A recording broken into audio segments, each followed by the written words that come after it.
Hello. Hi, Tilt. Hi, Gabe. Oh, Gabe. Oh, you were very close. But you know what they say. First is the worst. Second is the best. Field of Stars has the polka dot dress. Hi, Field. Hi, Ryo. Mr. Champ. Yeah, something like that.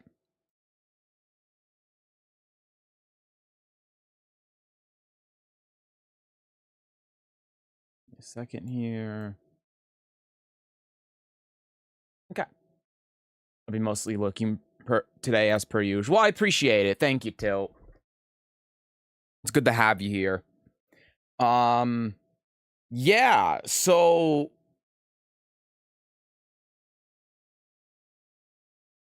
I'm inspecting something.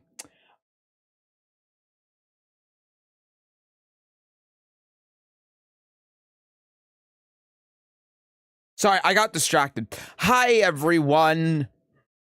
Already set up the green screen today, so don't have to worry about that. Hope everyone's doing well. Hello, hello. So, couple of things today. And I'll probably reiterate this later, although probably not. Knowing me, I'm just gonna keep going and talking as people come in. Let me take a drink of water real quick. So, first thing. I realized that I've been making an oopsie for a while. So this is so stupid. I like it's so okay. So when you stream in OBS, sorry, my eyes are getting a little teary because my hair is like right in my eye, and yeah, the stuttering, right? Yes. So in OBS. Zakio! Hello! My headphones!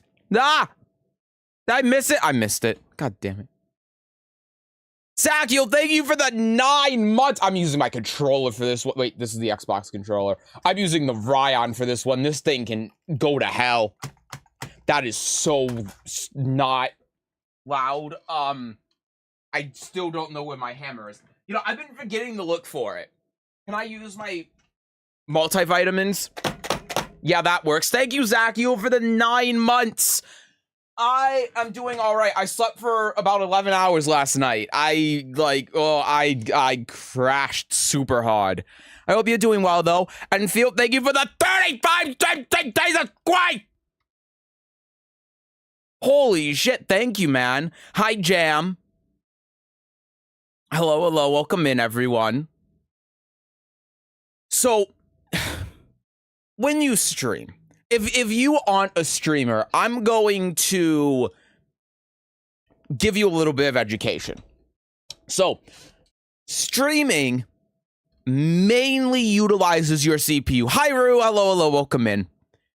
Your CPU is doing all of the heavy lifting when it comes to streaming. It's processing the video, it's sending it out, and because of that, streaming is very CPU intensive. And so that's one of the reasons why I got a 12700K is because, you know, not only do I need it for rendering, but I also need it for streaming. Otherwise, it's going to lag. Hi, Curse Infinus. Yeah, I'm getting sick. Oh, I'm sorry to hear that. I hope you feel better. So I slept a lot. See, I'm not sick anymore. I got over being sick a couple days ago. I just slept. I don't know. So the thing is, with OBS, there isn't a fixed amount of CPU that OBS has to use. No sickness anymore? Hell yeah. And so you can change this setting in OBS. And if you have OBS use more of your CPU, that means it can process the video more and then send it out in higher quality, even though you're using the same bitrate. I had to lean in so I could read the names, hopefully correctly. Hi, Snurd Rams. I did not say that correctly. Hello, welcome in.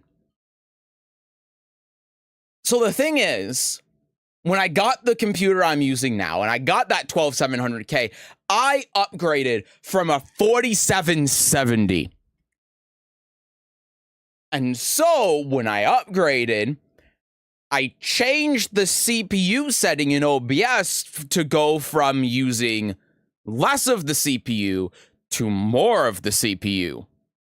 And the difference in quality is negligible, but I could do it. So, I did it. I forgot to change that setting when I started multi-streaming to YouTube. And not only that, the YouTube encoder uses the same settings as OBS. So not only was OBS using the higher CPU setting, so was the stream plugin to stream to YouTube. So I've changed that. I've changed that, and now it's using the default setting, which is the default amount of CPU usage it should use. I've really got to just get rid of this fucking...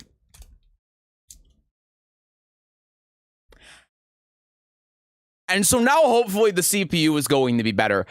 Now, I don't know if this is going to affect quality. From what I've read, the difference in quality is negligible. So there might be a little bit of a reduction in quality on Twitch and YouTube. But it shouldn't really be noticeable unless I'm pointing it out. So that's why it was stuttering. Well, it was stuttering because my CPU was thermal throttling. But my computer was having to use more of my CPU because of that, so. Hi, Gwen. Hello, welcome in. Hi, Lissetto. Sounds like a beginner's mistake. No, because it defaults on very fast. I was using the fast setting, which means that you use more CPU. So I changed it from default and then forgot to change it back. And you know the all fucked up thing too? This might be why I have problems playing Tekken. Now, granted, I have problems playing Tekken while I'm not streaming as well. But it could be because of the CPU usage from OBS. So I don't know.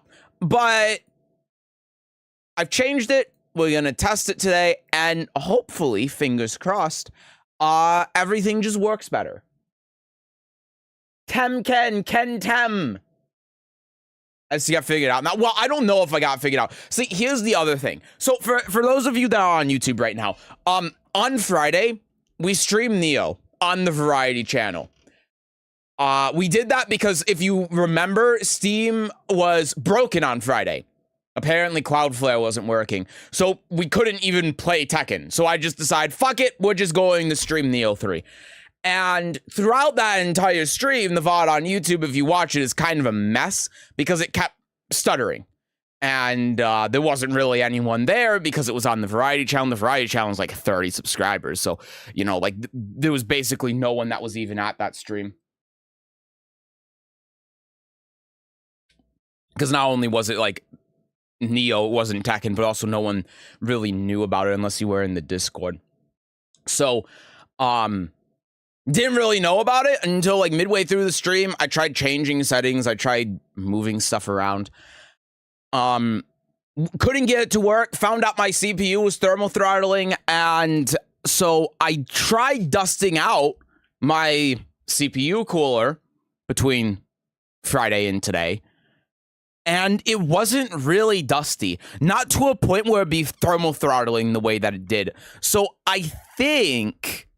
Unfortunately, I might need to replace my CPU cooler, which really fucking sucks because it was one of 2 parts in my computer that I haven't replaced. So at this point, I basically got a whole brand new computer, which is fucking aggravating because I didn't need one until everything broke. So the only thing now on my computer I haven't replaced is a CPU, but the whatchamacallit, The CPU cooler is about 4 years old, and that's around the beginning. Is a good one. I have a Corsair CPU cooler, and Corsair is like normally makes good stuff. So they can last up to 7, and the last one I was using, I think I used for like 6. And then I took it out. I'm like, oh my god, this had no liquid in it. How was it cooling anything? And yeah. So like, what I'm trying to get at is my CPU cooler might be out of coolant and it needs to get replaced. I don't know because you can't really check it. So we are going to play Neo again today. We will be. But we're also going to... I appreciate the follow. Thank you. We are going to be testing if the CPU thermal throws again. And if it does, that means I need to replace my CPU cooler, which is really fucking annoying because they're not like $150. Arrgh! At this point, you need to give Harada a written apology. Oh, no, I'm not going to do that. So you stream Neo just on YouTube? No, I streamed on Twitch and YouTube, but I didn't stream on the main channel. I streamed on the variety channel. Can't it be the paste? I thermal pasted it correctly. I can tell you that. I thermal pasted it correctly. It, like, theoretically, sure, maybe it could be the thermal paste, but it's not old enough that the thermal conductivity of it is going to be diminished that much. Like, if it is the thermal paste, it's making a difference of about 5 degrees, and the CPU is getting to 90 under full load, which is not okay. So, you know, like, again, I'm gonna just test it and see where it's at, but, you know, like, if it ends up thermal throttling again, I'm probably just gonna say, yep, I need a new CPU cooler and just be done with it. Are we going to play Doom Japanese Fairy Edition?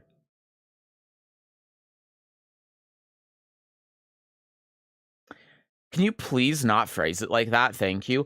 So yeah, anyway. It's been like 10 minutes of stalling.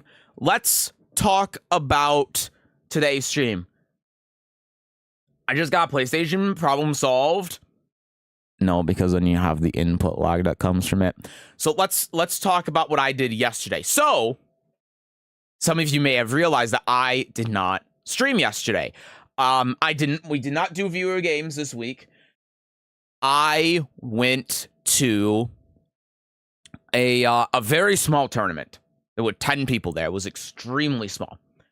But feels like 90 isn't the throttling range. For a CPU, it is. What was I saying? I was saying I need a drink of water. Hold on a sec. Oh.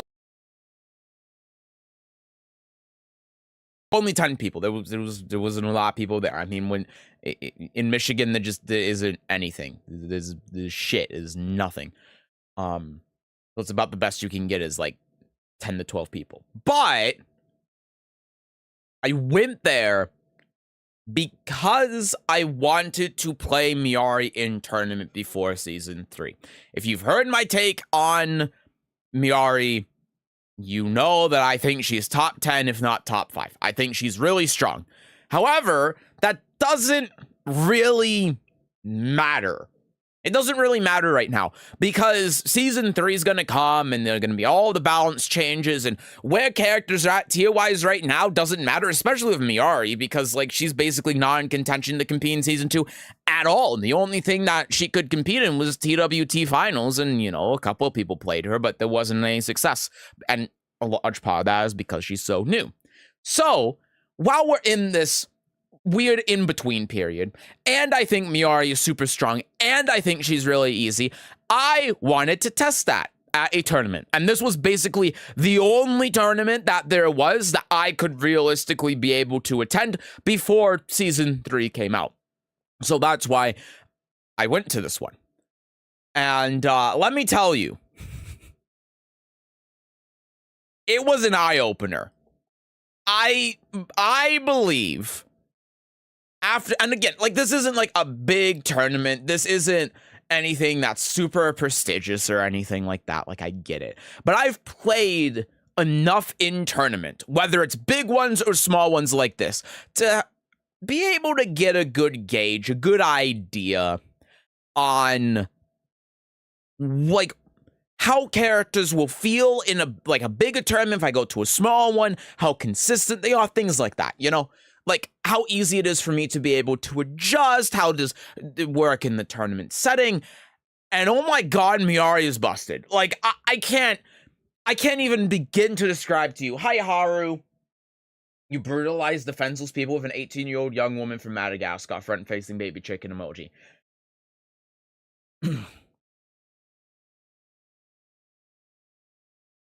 I need a drink of water. Busted and busty. Yep. Big boobs. Yep. I was playing on player 2 side, by the way. I can tell you that Miari, like, okay, here's what I was going to say. And after this, yesterday, I recorded an entire video talking about this. It's going to require a lot of editing, so it's going to probably hopefully be up in like a week or two. I don't know. It's going to be weird with how it coincides with the Tekken talk, so we'll see how that goes. But after hi, Limplash. Hello, guys. Hello, Sesujin. Hope you're doing. Oh, thank you. I hope you're doing great too. Welcome in. After playing, so let me start with this.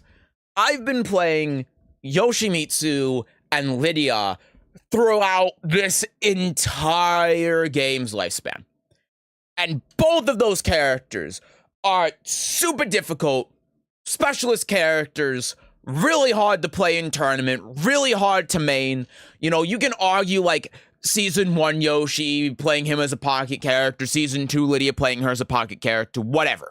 And I don't disagree with that. But playing them as a main, when you're going to run across people that actually do know the matchup, and it means you have to be proficient with the character and know all of the matchups and everything, Lydia and Yoshi are really fucking hard.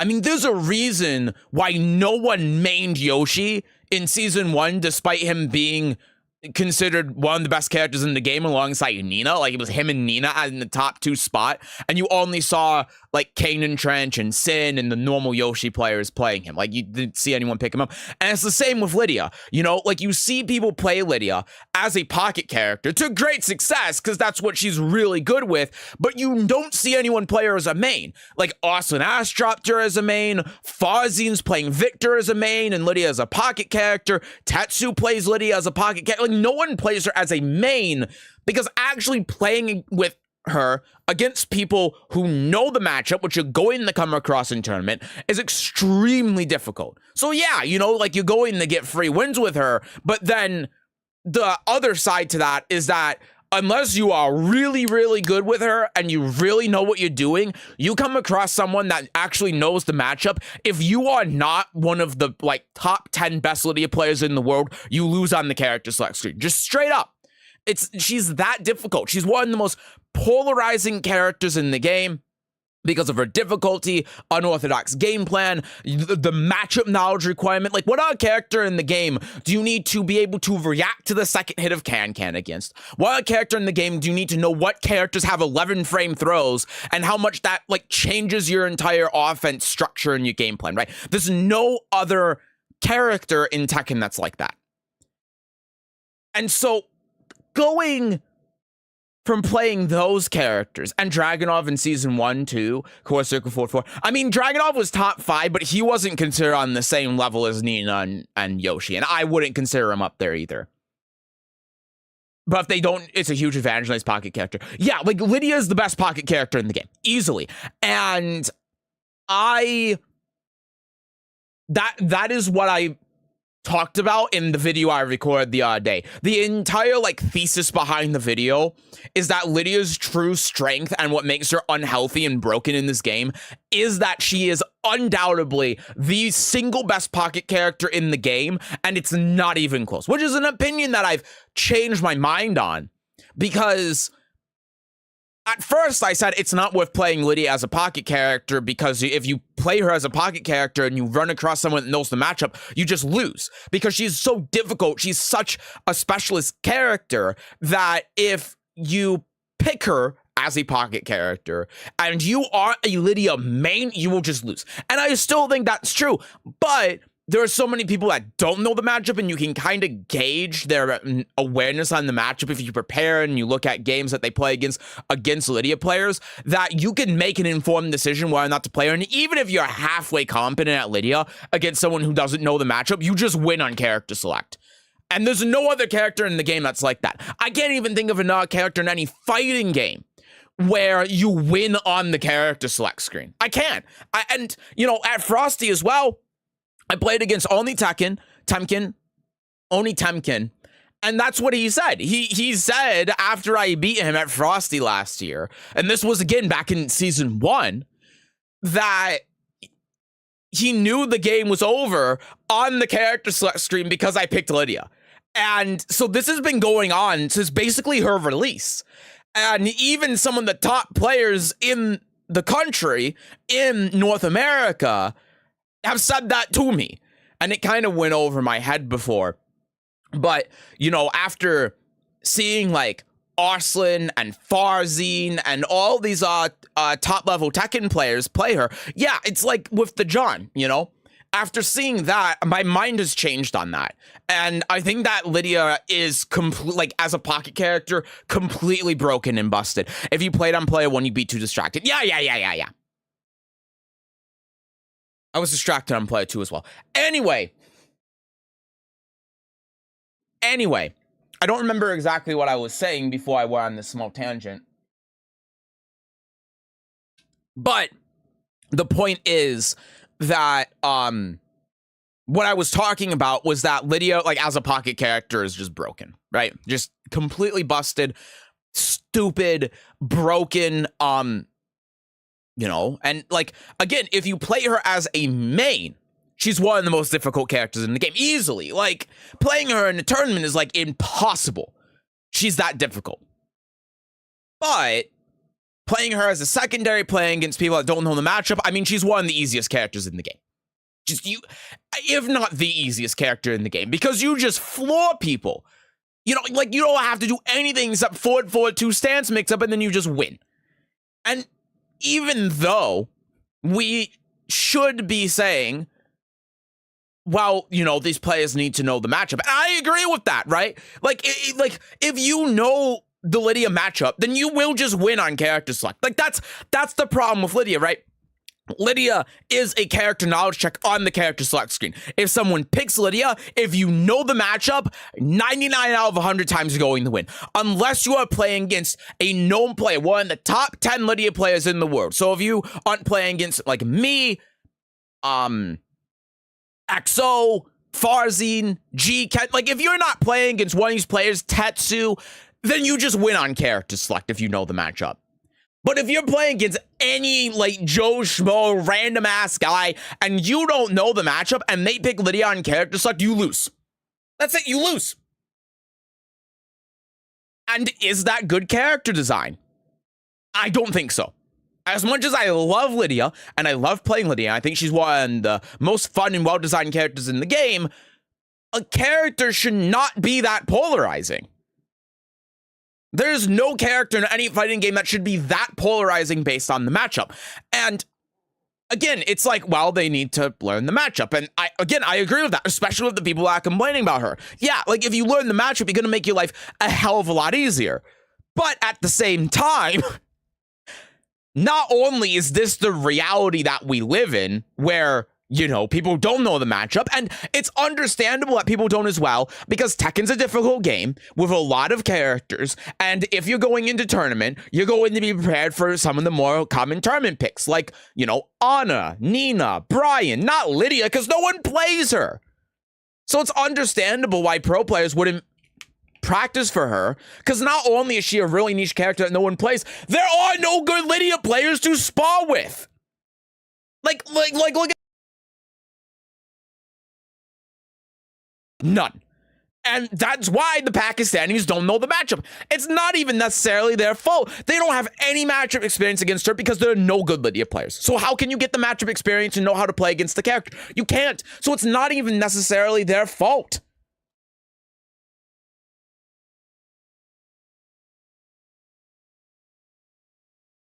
Grab my mods for added distraction. I think that might get me banned. Voice went, I think you're pulling the cable. Ah, shit. No, it's fine. If it cut out for a second, then that's not good, but I am not. The cable is over here. This is an extension cord to weigh down the microphone because if I don't have the extension cord on, then, I mean, I'll show you real quick. Did you win the finals with Miari? I did, yes. Miari's just busted, period. Even as a Pocky, you don't need that much knowledge. Yeah, so, like, I'm going on a tangent, and that's sort of what I talk about in my video. That's what happens if I don't have the extension cord on, by the way. It just does that. So that's why this is on here. But it's not the actual cable. I'm trying to pull this stupid thing off because it's aggravating me. I scale 1 to 10, how hard is learning the Lydia matchup? I'd say it's like a 7. You know, when you get it and you understand the concepts, you get it. But there's a lot of not... Also counterplay specifically with your character that you need to know. But if you know that counterplay, playing as Lydia is like the inverse of playing against Xiao Yu. In the sense that you, as the Lydia player, are always playing against a Xiao Yu. And you need to know what specific tools beat that character's AOP. So like I talked about, you know, 11 frame grabs, right? 11 frame grabs. If you're playing against Paul, Azucena, King, Armor King, any of these characters, you need to know if that character has an 11 frame grab because it completely changes how your forward 4-2 works on block. Because if they have an 11 frame grab, guess what? Their grab beats your horse 1 now. After forward 4-2 or core circle forward 4. So that completely changes how you have to approach them when doing like your normal tools to be able to control neutral. Different characters like back swing blows, how that affects your stances. Specific stuff like can beating heaven and earth.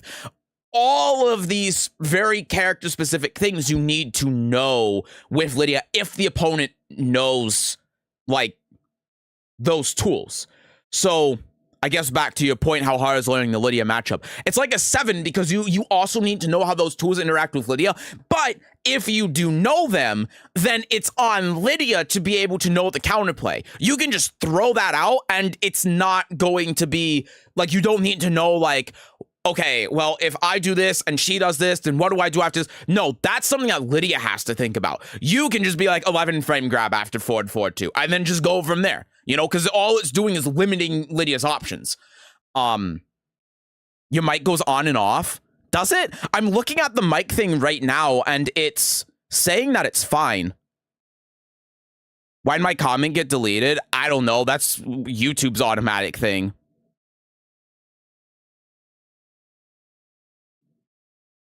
You are in the finals. Congratulations. Thank you. Not that bad, I promise. Maybe in a second. Okay, if my mic's going on and off, give me a second. I'm gonna change the USB port that it's...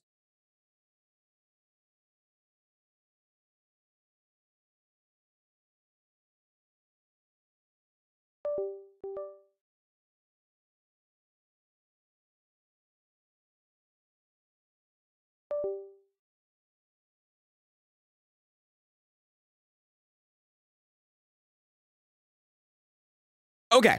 Sorry about that. Hopefully it's not cutting out anymore. But anyway, yeah. So I could go on and on about Lydia, right? The point is that I'm trying to get at is that Lydia's difficult. Lydia's really hard to play in tournament. It's fine now. It did that a while back. I mean, someone on Twitch said, Zachio on Twitch said that the mic was going on and off, so I don't know. I changed the USB port, so hopefully it's fine. Did someone react to your box IRL? Yes, like pretty much everyone did. Rich people. For Ben, thank you for the prime. Thank you so much, man. Appreciate that a lot. I hope you're doing well. Thank you. Thank you.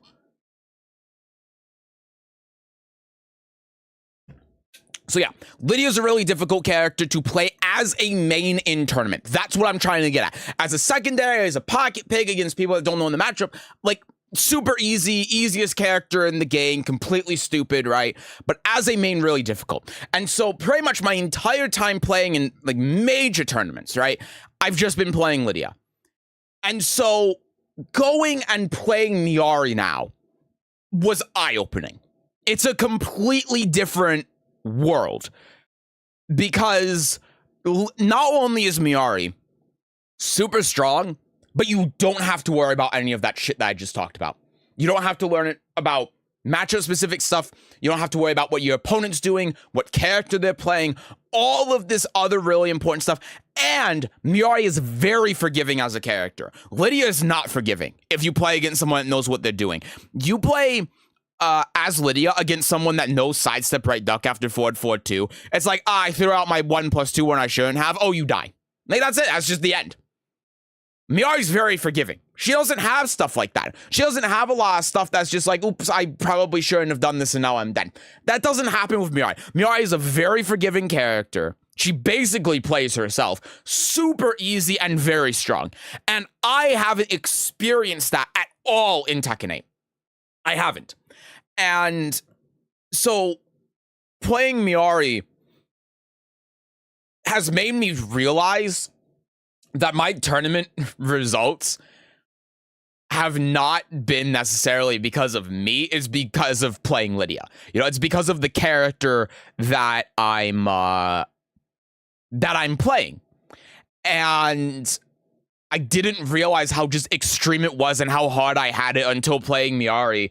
But now that I've played Miari, dude, like, you cannot tell me that Lydia is an easy brain dead character. If you think that, actually play her in a tournament. Just do it. You're not going to succeed if you don't main her and you don't put hundreds of hours into her. She's that difficult. She's one of the most difficult characters in the game. I can say it definitively now, because playing Miari in comparison, oh my God, it was so brain dead. It was so fucking easy. It's crazy. I didn't have to worry about my opponent. I didn't have to worry about matchups. I didn't have to worry about anything I was doing, because again, the character is just playing herself, basically.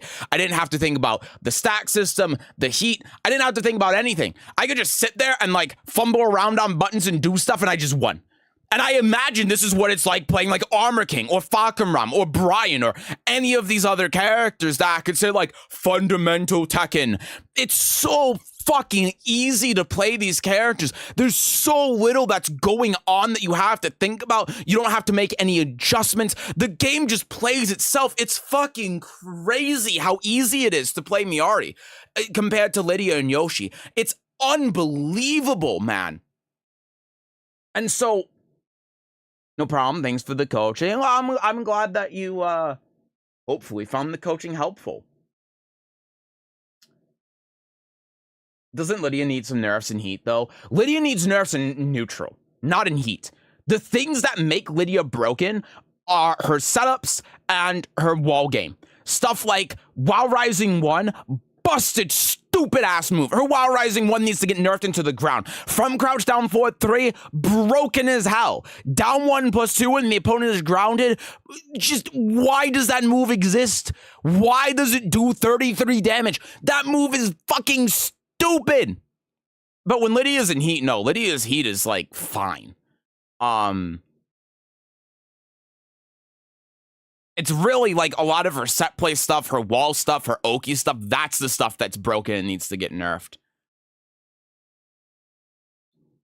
But even then, like, again, Lydia's really fucking difficult to play. Now that I've gone and played Miari, I'm like, yeah, you know, it was a good idea to drop Lydia. Because in comparison, holy shit. I cannot express to you enough how fucking brain dead Miari is in comparison to play. Crazy shit. -11 launch on Heaven and Earth. I think maybe it should be more punishable. So I think it should be -12. I do agree with that. But I think the main problem with Heaven and Earth 1 is that it tracks. It's basically a homing move. That move should be easy to sidestep. If you try sidestepping after, like, you block while running 1. If you sidestep right, it beats Heaven and Earth 2. It doesn't beat Heaven and Earth 1 if they delay it. And it should. Heaven and Earth 1 should have no tracking. The only move that should have any tracking is the unblockable, and that way after while running 1, you can sidestep right duck to avoid everything. And then if you do that, you use up your turn, so you can just not go into Heaven and Earth, and you could do an up forward 4-2 again, or you could cancel Heaven and Earth. There are ways to play around it. But the fact that a delayed Heaven and Earth 1 beats sidestep right duck is so stupid. That's the biggest thing in Heat that I think should be nerfed. But how Heat works overall, I don't think so, personally. Are you still planning to use Miari along with Kunimitsu on tournament? For now, yeah. I mean, we'll see what happens in Season 3, but if, like, Lydia, for me, at this point, is a pocket character. She only works as a pocket character. You cannot play her as a main. Straight up. You can't. She's too difficult. And so, if I'm playing Lydia in tournament, like, I still have a lot of fun with Lydia. I still think she's really well designed. I still have a lot of fun with her. I think she's one of the more fun characters in the game. But if you play Lydia in tournament, you're shooting yourself in the foot. If you play her as a main, you're shooting yourself in the foot. She is way too difficult, and she doesn't give you the reward that's proportional to her difficulty. I mean, she does, because again, if you play against someone that doesn't know the matchup, then you win on character select. But if you play her as a main, and then you go up against someone who does know the matchup, then it is such a fucking struggle. Why would I do that when I can play Miari and just hit the up forward 3 button with no consequence? You know?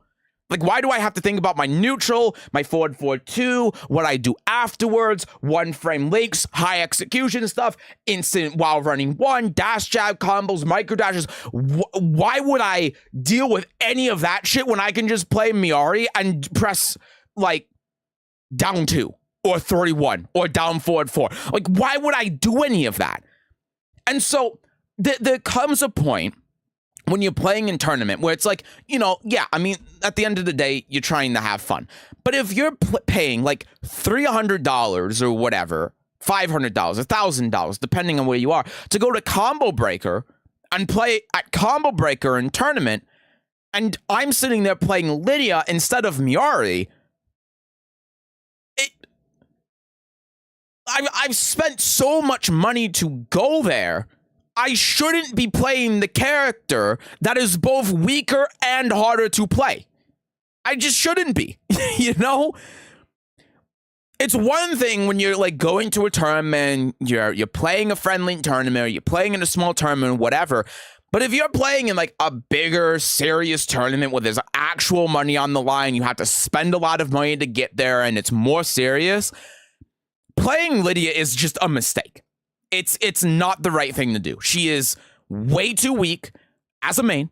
Again, as a main, not as a secondary, but as a main, and way too difficult to play compared to Miari. It's just not, it's not comparable. And that's what my eyes were really open to when I played in that tournament the other day, is just that, like, Lydia is a bad tournament character.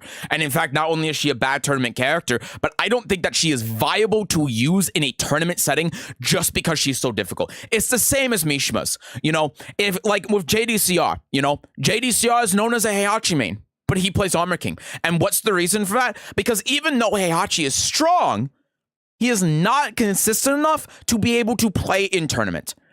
Because when you get people that know how to play against Heihachi, that know the matchup really well, and they can just play Dragunov and go, while running 2, down 2, from crouch down forward 1-4, and you're sitting there playing Heihachi, and you're having to do all of the high execution stuff, consistently doing electrics, the wave dashing, opening up the opponent with lows, playing the mind games and everything, and the opponent's just like, I'm going to hit one button and do all of that 10 times easier than you're having to do, and you have to worry about matchups and all of this other stuff. That's why JDCR doesn't play Heihachi, because Heihachi isn't strong enough to warrant the difficulty that is required of him to be able to make him work in tournament, especially as you get later into a tournament. Lydia is the exact same thing. So, yeah, like, if I go to a big tournament, why would I play Lydia?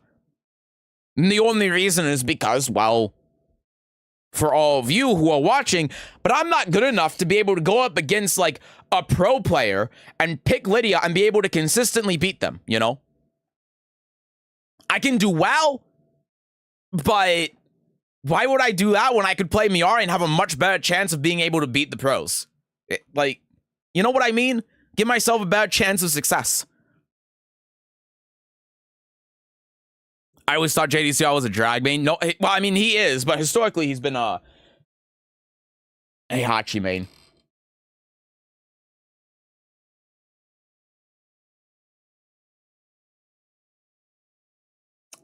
I think Miari, Angel will do is she gets more exposure, but is still strong. She's really good.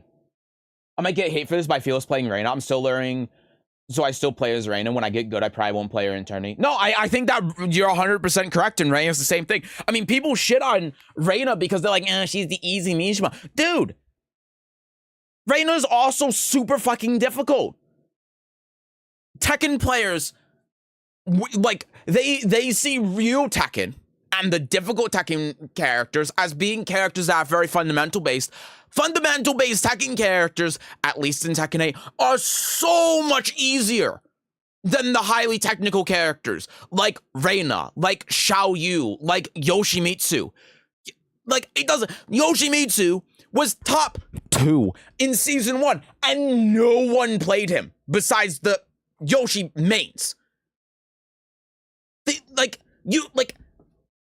Tekken players, I think, have this perception of tier lists only matter for, like, online against random opponents, and you're just queuing up online, and you get some random-ass dude, and it's like, well, Xiao Yu, no one plays her, no one knows the matchup, so she's easy. No! No, she's not! Because if you play Xiao Yu in tournament, guess what? These random-ass dumbasses that don't know the matchup are going to drown in pools. Like, the people who drown in pools at a major tournament are God of Destruction ranked players. They are these high ranked players that people are like, well, I mean, Xiao Yu's just like, bad Xiao Yu's are running over people at GOD, so she must be super easy. No! Those are the people that she's running over are the people that are going to drown in the pools. If you want to get out of pools with Xiao Yu, let alone get like top 64 or something, you have to not only be a really fucking damn good player, but you also have to be really goddamn good with Xiao Yu.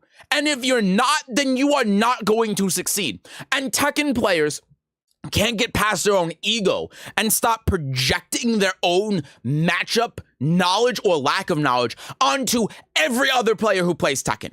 And they can't see that perspective of someone who plays these highly technical characters. They just don't get it. They can't begin to comprehend that as you play this character in a tournament, if you are just not good with the character, if you get away by playing online and getting into high ranks with gimmicks and all bullshit, you are not going to succeed in a tournament setting. You just won't. Maybe you will at your locals or something, but in an actual big tournament setting, you will not succeed. You will drown. You will lose.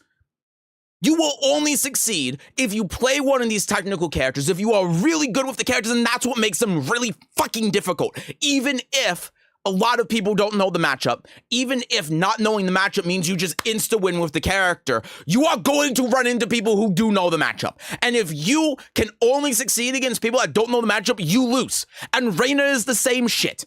Reina is exactly the same thing. So people shit on Reina because they're like, she's the easy Mishima, she's really difficult. How, if someone knows how to deal with Sentai stance, and you are just sitting there, forward 4-2 Sentai 3, oh, they're down jabbing me, forward 4-3 Sentai, 4? Whatever the one that crushes down jab is, and you're not sitting there like, empty forward 4-2, empty Sentai, play around the down jab, use my other options, you're just sitting there like, force the mix up, force the mix up, force the mix up, and you're just throwing out gimmicks. Oh, house sweep, heaven's wrath, house sweep, heaven's wrath, throw out the one, like, do all of this bullshit. You are going to lose as the Reina player. There's a reason why, like, there are only a couple of Reina players that succeed with her, like Yagami or Junior. And I can tell you, I've played against Junior multiple times, and every time I play against Junior, I've beat him. And it's because I know the Reina matchup pretty well, and Reina is really fucking hard to play. That's why. If Juna was playing like Dragunov or something, he'd beat my ass daily. Every time I play against him, my ass would get beat. But because he's playing Reina, it's really fucking hard to play against someone who actually knows the matchup. And when you don't have a lot of people that know the matchup, yeah, like people who play against your character might not be getting the matchup experience, right? But at the same time, you as the person playing that character aren't going to get a lot of matchup experience against people who actually know the matchup. So then when you run into someone who does know the matchup, you're going to start doing all this stuff that like works on 99% of players. And then all of a sudden, they have some counter player you didn't even know about with your own character. And you're like, what do I do? And this is what people who play like Armor King and Fakamram and Brian and all these honest Tekken characters don't understand. Because they just project their own, like, again, their own lack of matchup knowledge on everyone else, and they can't possibly comprehend that. You know, if you're playing Xiao Yu against someone who knows what they're doing, yeah, it's pretty fucking hard. And that's why when you have, like, people who get the characters to, like, GOD, GOD1, GOD2, and they're like, this character is easy. Brother, you don't know how to play against the character, against people who actually know what they're doing. Like, you had people that were getting Miari to GOD2, like, the first week she released or something, drop the character. You don't know how hard the character is in tournament, or how easy they are in tournament, right? Obviously, like, I think Miari is easy in tournament, but at the same time, it's not indicative of your actual knowledge of the character difficulty just because you got a GOD2. Like, maybe, sure, online, but in a tournament setting, you don't have a goddamn clue how that character is difficulty-wise in a tournament setting. You don't! It doesn't matter what your rank is. If you have not played the character in tournament, if you have not made a real effort to learn that character properly and to try competing with her, you do not know how difficult that character truly is in a tournament setting. Just, that's it. Hi, Ad Hoc. Anyway, I'm ranting a lot. I need to catch up on the chat. You do empty send to see how they react. Yeah, but like, it's 100%. And a lot of Reina players don't do that because they're just like, 4-4-2, force the mix-up, 4-4-2, force the mix-up, 4-4-2, force the mix-up. Because that's what works online against most people. And yeah, you need to know matchups better too. Exactly. Hi, Jolter. How are you? I'm doing all right. How about you? I hope you're doing good, Ad Hoc.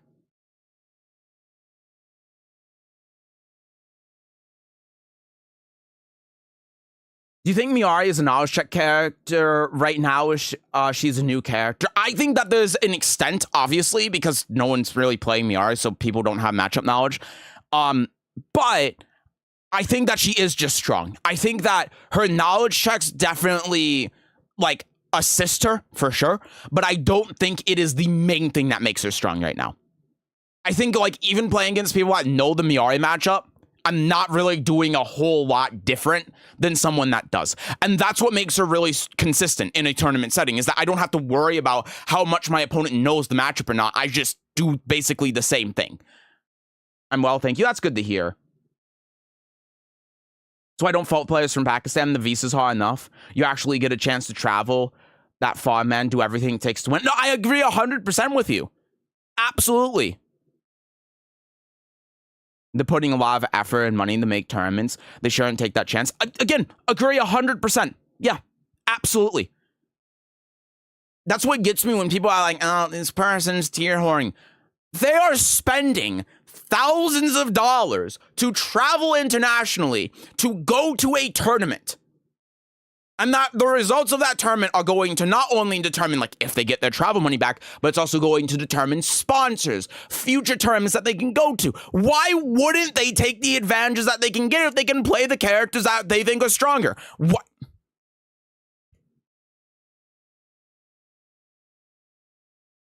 Rain was my main, peaked with Tekken Emperor in December after playing more than a year. And then I got Tekken God with Miari, and she's barely been out for 3 months. Yeah, it's crazy how strong she is. Seeing you so refreshing. There's not many Tekken players with common sense and a bit of sanity. Well, I wouldn't say I have any sanity. I would also say that I don't have a lot of sense. But I appreciate that. Thank you. I know it isn't, but it should be obvious that you can react to more stuff online, so it should be obvious it plays a whole lot differently offline. Also true, yeah. Like, Seth is ignoring me. I'm not ignoring you. Your message isn't coming up in the goddamn YouTube chat. Like, so here's the other thing as well. I know that we've been talking for like an hour, right? I mean, a lot of it says it in stream. This is more of a just chatting stream than anything. I have the tournament footage. It wasn't streamed, but I brought my setup in case they didn't have the DLC, and guess what? They didn't. So all but one of the games I played were played on my setup. So I have all of the replays of the games I played from the tournament. So I will show that. But one thing, I played against an Elisa.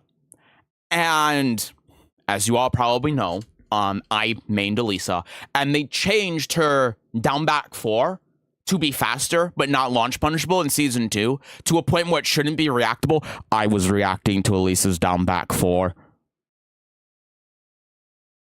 I could react to Elisa's down back 4 in tournament. Which I thought was crazy. Love if you could go over them and talk about your experience. Yeah, I'm 100% going to do that. This section, this bit has been going on for a little bit longer than I had anticipated. But yeah, I'm gonna boot up the game and we can do that. I used to do that. I lost a bunch to experienced players. I played a week where I wasn't allowed to do forward 4-2 and rename my neutral. I add forward 4-2 back and I ranked up next time I played. Like it was nothing. Hell yeah. That's a good way to do it, man. That's awesome. Hi, Glor. Person is T-Horn, my brother in Christ is determined. Exactly!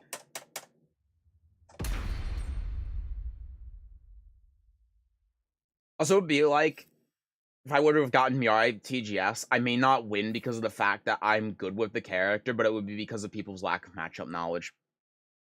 I mean, yeah, and, like, I think a lot of people put a lot of emphasis when playing online of like a character's difficulty or whatever, like how fast can I get to GOD1 or GOD2 or whatever.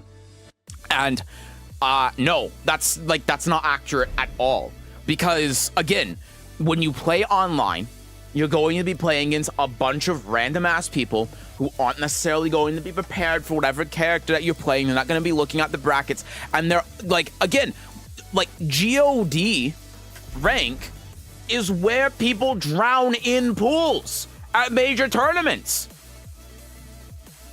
Like, for example, at Combo Breaker, I played against Revengeance at Combo Breaker. Really fucking strong Brian player who also spars against EXO. I just barely by the skin of my teeth beat him, and I made it out of pools on loser side after losing to iMusician in the winners finals of the pools, right? Revengeance, from what I remember, drowned in pools. And he is, if I remember correctly, a GOD1 Brian player. And he drowned in pools at Combo Breaker. You know? So, like, getting to GOD1, GOD2, or whatever with a character has nothing to do with how easy a character is to play or whatever, because those are still the people drowning in pools. If you get out of pools in a major tournament with a character, you are going to be playing against people that are stronger than GOD1 level players most of the time. So, again, it has nothing to do.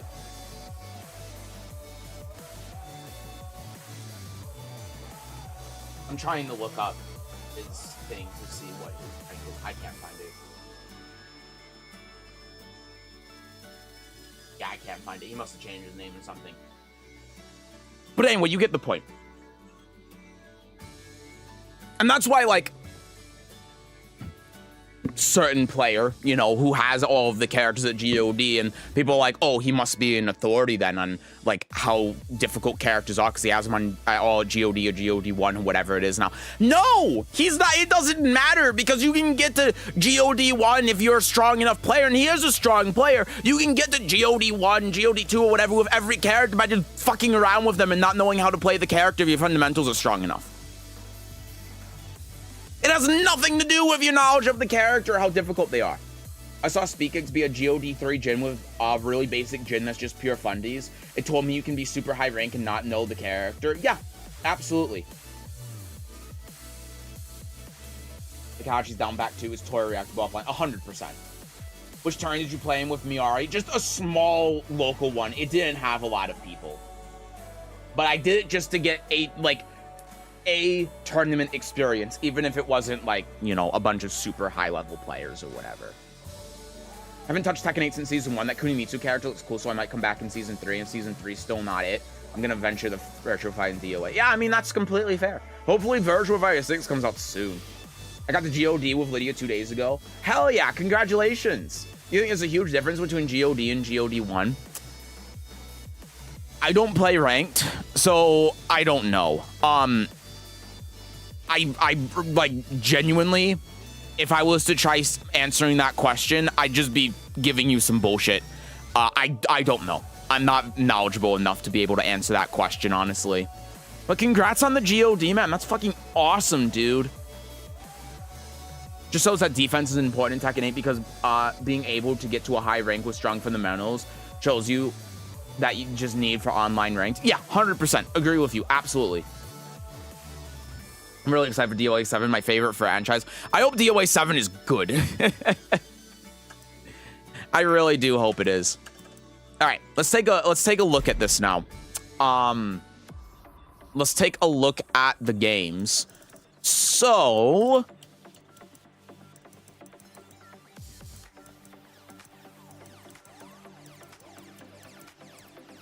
this wasn't a game I played. There was someone else that was there playing Miari. It was this person who was also playing Elisa. Did I play this game? I don't think I played this game. Maybe I did play this game. Did I play against the Reina? Someone apparently watched this replay as well on my laptop, which is interesting. Let me... Okay, yeah, this is a game I played. Oh, yeah, I'm remembering it now.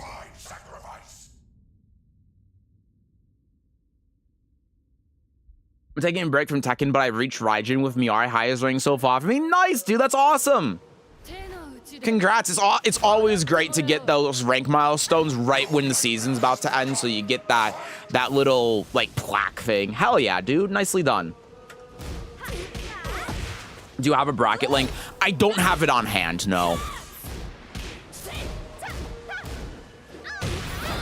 So yeah, I mean, like, a lot of what I'm doing is just really basic stuff, right? I'm trying to get to the wall here, activate heat, side wall, doesn't matter, go into here, that whiffs, ends up not getting the punish, electric, whiff punish that with just one, just because in case he does the power crush, right? There's another attempted whiff punish.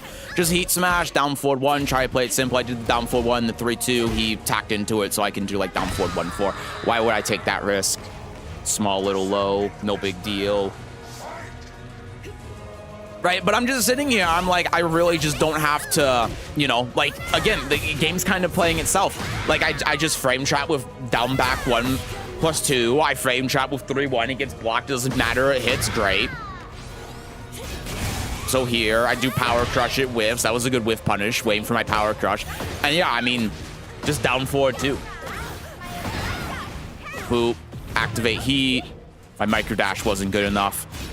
Yeah, I just keep doing the down forward 1 to 3-1, and I keep getting hit out of it. But yeah, I mean, like, I could just do while rising 1-4 for free because I'm in heat. It doesn't matter. Back 4. I mean, like, again, like, Miari's, I don't have to think about anything that's going on. I just hit buttons and I win. It's so much easier than playing Lydia. It's crazy. Yeah, and again, he keeps doing that jab. So I'm recognizing that. There's a sidestep. Go for the running move. Power crush again. Doesn't matter because I'm airborne. Just go for the mid, take the mental frame, so I just get to keep going, whiff punish that, at the wall, back it up. It doesn't matter that I didn't hit, I'm still +2. Go for heat smash again, just literally doesn't matter. I can just do whatever I want, right? It's just like, again, the character plays herself, you know? When you know what you're doing with Miari, the character just plays herself. There's nothing special that I'm doing, right? I'm just like hitting my buttons and it's working. I used to play a Steve play when I first played Tekken. Used to beat me up a lot. I met him again the other day and he couldn't take a game. Hell yeah. He's been playing second form. This is my first. Meant more than me than my rank up low-key. Oh, absolutely, dude. No, I get that. 100%. I've had that same thing happen too. That same thing happened recently where I played against, I picked up Lydia for the first time in like over 2 months, and I play against fucking Cortez's Leroy, who used to beat the shit out of me, and I beat him. I'm like, oh my god, yes. But you know, that's another thing with playing a character like Miari, and you can see here, like, all I'm doing is fundamentally, I'm just like sidestepping and trying to get the wall, right? That's the idea, so I could do that. Go for the mid, walls here. I think I do, yeah, forward 4. Pretty obvious one, but... And I just go for it because I'm like, yeah, he's not going to duck, so if it hits, then cool. If it doesn't, then... This was a mistake, by the way. Because the wall was there and I knew that wasn't going to work, but yeah, I just punished that. Is it me or is the stream dropping frames? Oh, no, is it dropping frames again? Yep, that was a good block on his part. He didn't launch it. While rising 4, again, trying to just back out of there. It's not dropping for me. Okay, phew, thank God. I'm looking at the stream preview as well, just to double check, and it looks fine on my end as well. So yeah, that was supposed to be a while rising 1-4 after I ducked, but I was a little bit late on it. So that works. Sidestep, down forward 2. And again, like, it's so much easier to play Miari. It's because, like, again, if you see me when I play Lydia in tournament and I'm like doing stuff with Lydia, I have to pause because I'm like, yeah, you know, like I'm doing this because I'm thinking they might do this, so I'm have these options, but I can also choose not to do these options, and if I don't do these options, then I can do this, but I can do this. With Miari, it's just like there's nothing to talk about because I'm just like doing Miari stuff, you know. Like I thought he was going to do the high there. I fucked up the fuzzy duck. He does house sweep. I duck. I just do while rising 4 there. You know, I am playing a little bit haphazardly because I know that his punishment is a little bit subpar, and I know I can outplay him in neutral. But, you know, like, I'm just doing Miari stuff, and it doesn't matter. Like, yeah, I mean, if I was more optimal on my punishes or whatever, that'd be great. But it would help me out a lot more, make this game faster, but I'm just, like, doing stuff and it's working, you know? Just, power crush, heat, run in, up forward 3, hit the wall. What do we do? Heat smash. You know, like, it's just, there's no thought. I don't have to, unlike with Lydia, where I have to constantly be, like, firing on all cylinders. With Miari, it's just like, there's no thought. It's just, I activate heat, I wait a little bit, I up forward 3, I win the game. That's it. Lower cognitive lows underrate and math so much. It does, yeah, 100%.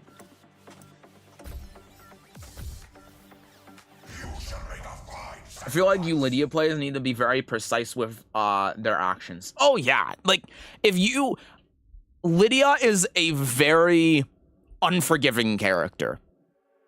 If you play Lydia and you play against someone who knows what they're doing and you make one small mistake, you just lose. That's it. It's over. Miari, you know, like, I can make mistakes. It doesn't matter. I can press, like, my mid string, my 3-1 at the wrong time. It doesn't matter. I'm not gonna get punished for it. You know, nothing that I do is going to cause me to take away. Like, she's unbelievably forgiving. That's why I prefer simpler characters. I prefer playing more complicated characters. I find them more enjoyable and more fun. But if I'm playing in a tournament, it's not worth it, especially in Tekken 8. Miari can be a little silly. That's true. That's true. That's why I like her.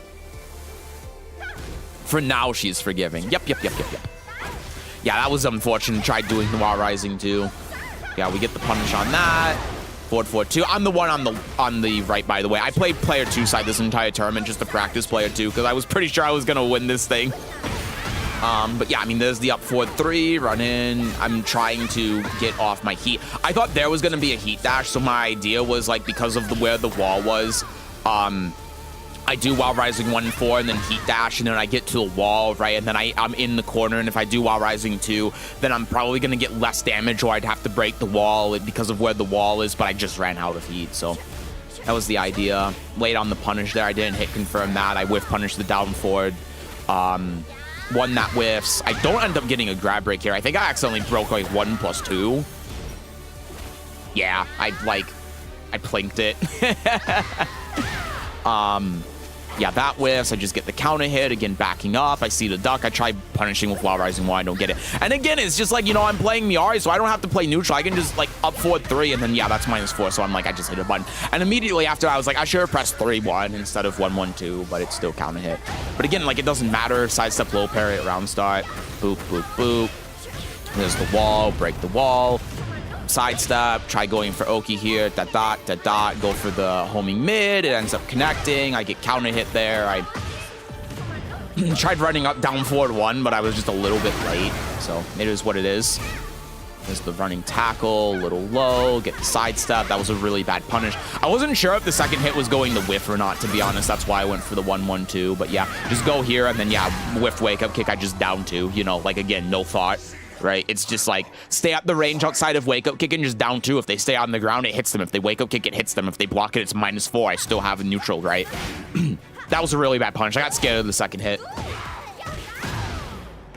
But yeah, again, like, it's just like, I don't have to worry about setups. I don't have to worry about anything specific. It's just, you know, like, I do down 2 and I just win. That was really unfortunate. That was good. Yeah, step duck. And yeah, that's just the end of the round.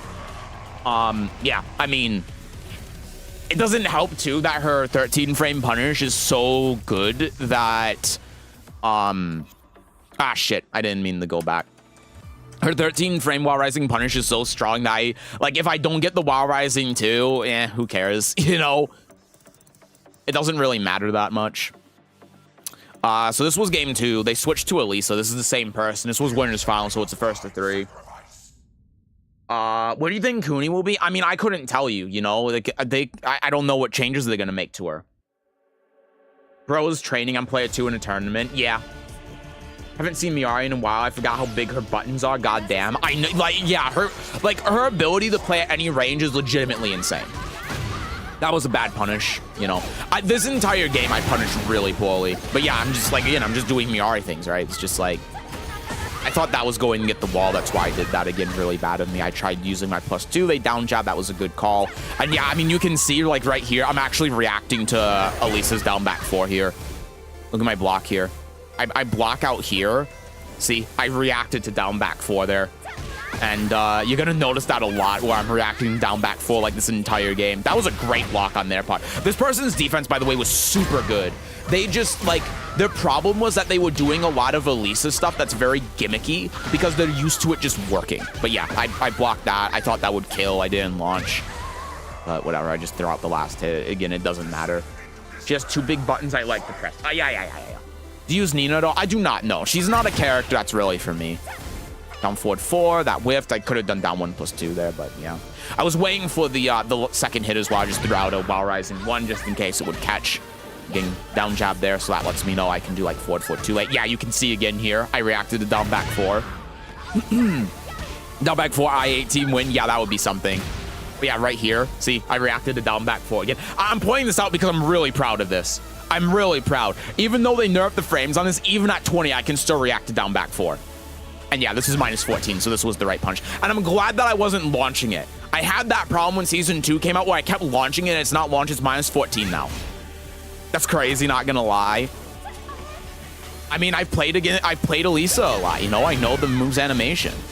So yeah, I'm just trying to beat out the sidestepping. That time I hit a button, right? So it's counter hit. So that's why I didn't react to it. But yeah, so now I'm just trying to play for the wall here. I was a little bit late reacting to it this time. I don't know exactly how late I was frame-wise, but I was pretty late on it. I was more than I think even the old down 4, yeah. I think I hard ducked that one, but I think even the old down 4 I wouldn't have got. That was a misinput. I think I actually lose this round on time. One of the rounds I lose on time. Down forward 4 again. Yeah, I reacted to it there. But I didn't get my Wild Rising punish. And yeah, I just don't break the throw and I lose on time. Because I was trying to do Power Crush there, so I got a 1+2 break. Miari's 100% going to be strong next season since they'll nerf everyone and she'll be the same, which is already strong. I agree.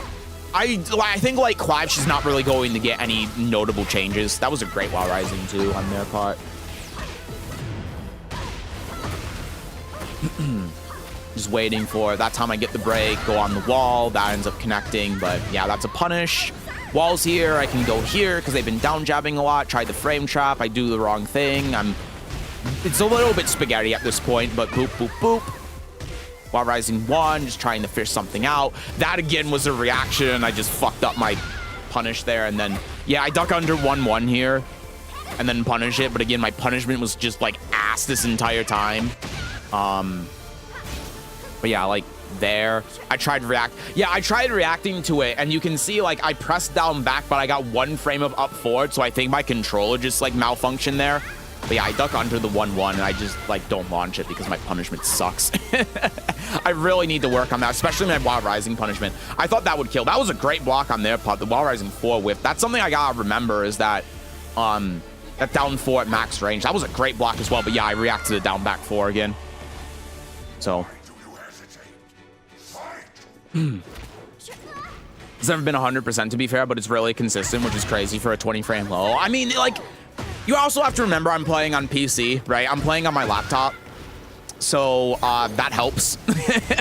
But yeah, there I react to it again.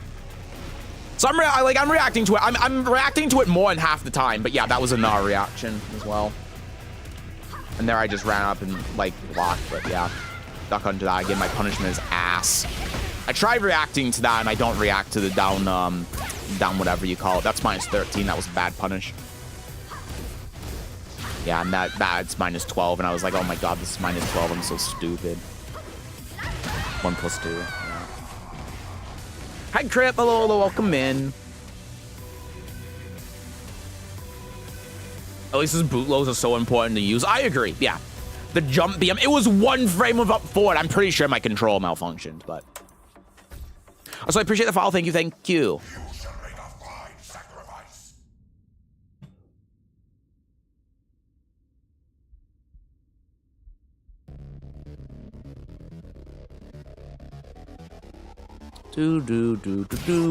Ah, shit. So this is game 3, winners final. I tried whip punishing the down forward 1, and that time, I mean, doing the jab was the right call. That down jab whiff, so down 2 works here. I probably should have done down 2 again. I go for back 4. I go for back 4 again. Yeah, because I was trying this out with the wall there to get the wall break. That was the entire point, but down 2 might have been a better option there, honestly. Activate heat. And I just tried getting close to the wall. Boop, boop. I don't know why I did that. I could have done jab into 3-1-2, but... yeah, I just tried counter hitting with grab, down forward 1 on wake up. I'm using the 1+2 against Steve. I'm the boxer now. I mean, I'm kind of doing the same thing. I think it's very funny. Yeah, that time I don't get the react. I don't even think I tried blocking low that time. Yeah, +10 there. Go for the mix. Yeah, I tried doing up forward 3, but I didn't get the low crushing in time. This chainsaw's coming out. I knew she was going to do something, so... my grab gets beaten. Unfortunate. Yeah. I think that's the last round that they get. I think I get the next 2. Are you better or worse with throw breaks and offline? I assume better, but maybe nerves make it worse in tourneys. I'd say it's about the same. Yeah, here I notice as well. I'm like, oh, they're sidestepping right. I need to be using like down back 1+2 more. I was doing the up 3 to try catching sidestep, but I was like, oh, wait, they're actually stepping the correct direction. So... again, great block. At that point, with the down forward 3+4, I was pretty sure they were reacting to that, so I was like, I gotta stop using this. Yeah, that was trying the whiff punish to get to the wall, but I didn't quite get it. Again, just trying to keep spacing here. It's crazy how, like, Miari can contest against Elisa with long range. It's actually so dumb. Break the wall here, go for Oki. Get off it. Just reset neutral. And yeah, there's a whiff punish. And this combo was quite bad. I think I should have done... yeah, I should have done, instead of this as a combo, instead of doing the screw, I should have done this. and then this. And then down 1 plus 2 probably. So like this, this, this, and then like this or something. I mean, it still wasn't a kill, but I would have got Oki. Yeah, maybe my combo was fine. I thought that there was a way to kill here when I was doing this. I'm like, I don't know. Actually, yeah, I think the combo I did ended up being slightly better. But yeah, I got the punish on that. Did you see I got my TGS on Elisa? I didn't. Congrats on that, dude. Awesome. Nicely done. Hell yeah. The double ass. Yeah, that was just a drop input. I punished it like that because I was afraid that they would do the third hit and then launch me, and I didn't want to bother with that. Yeah, and that's sort of why I'm doing the Wild Rising one, because I knew I'm like close on it. Yeah, and that was just me fumbling. Heat smash, boom, boom, boom, and then just, yeah. Because I know they like doing wake up kicks, so I was just like, yeah, just do the mid-mid. If they say on the ground again, like, that's the great part about playing Miari. If I do Lydia and I do forward, forward 2, they wake up kick, they get plus terms. If I do 3-1, they can't wake up kick me, because if they wake up kick, I just do the 3-1-2, and then I hit their ass and wall splat them. Only one because you picked the correct custom. True. But yeah, that was Winners Final. Yeah. Insane how much easier Miari is to play in tournament. Like, genuinely crazy. This was Grand Finals.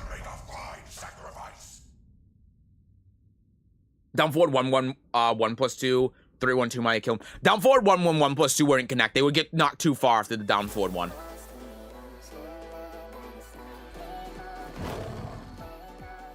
You like a preset 4-2 or no? Yeah, I think it's good. I like it. This was Grand Finals. So one thing I will tell you is that and you'll see this, my throw breaks on player 2 side are egregious. They're really bad because I don't know why, but in my mind, I get left and right confused on player 2 side. Like I see the opponent's right hand and I think it's their left hand. It's really stupid, but yeah. So just pokes, pokes, pokes, up forward 3. Oh no, the consequence of my actions. But yeah, that's something I really need to practice. I have practiced and I'm better at it, but I do have a big problem with that when I'm like playing in the moment. I'm trying to think about, but yeah, like there's the down 2. I think down 2 is a really good button to use against King to stop his approach, especially because he's generally more like shorter range and his sidestep is bad.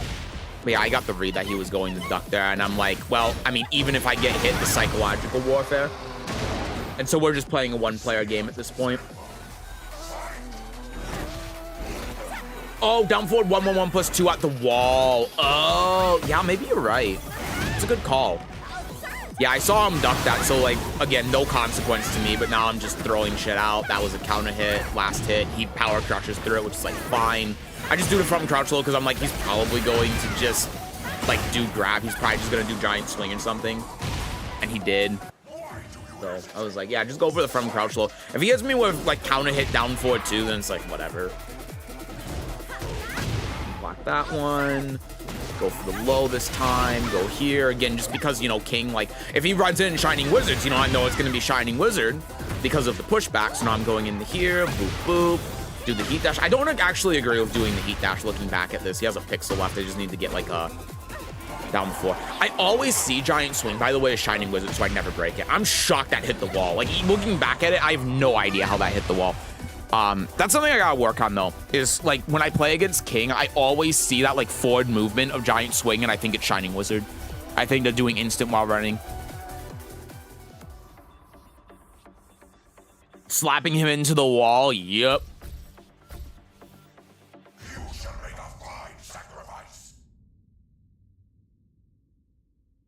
But yeah, obviously there are 4 games, so I lose one of these games, and the way I lost was really bad. Like, the game I lost, I just did not play well at all. Yep, just go for the second hit. He didn't punish it, which was good. And yeah, this was bad. Because he does this 2 grab, and I break 1 plus 2 at first, and then I break 2. And I didn't even mean to break 1 plus 2. I fat fingered it, so I would have got the break here, but yeah. I at least get the block on that, so I'm back in it. Like, the grab doesn't end up mattering, but yeah, and then there's the up 3. Again, just like it plays itself, right? Yeah, I thought I was actually gonna get into the corner, but yeah, I mean, now the game's just over. You know, sidestep 2, get plus frames. He's in the corner. There's nothing he can do. Trying to sidestep low parry there for forward 4 neutral 2 because of the range. Go for the low, plus frames. See, that time I got the break there. Down 2. Yeah, so I broke this on counter hit, and I did it on reaction because I do the down 2, and this is why I think down 2 is a really good button, because I do down 2, but I see him running at me. I'm like, oh, well, I know that he's not going to, like, get hit by this because it's so slow, and he's running at me, so I know he's going to do Shining Wizard. So I did just break 1+2 on reaction to a counter hit throw here, which was great. And then he whiffs that, so I get full launch. But again, just plays itself, right? Like, the counterplay that King has to beating, like, something like down 2, I can just break the counter hit grab on reaction because as long as I'm ready for it. And then, yeah, wave dash, and then I don't know what happened there. My favorite is fucking up a Shining Wizard and then getting random 2+4 throw right. Yeah, this wasn't an intentional break. I was doing Wild Rising 1 there.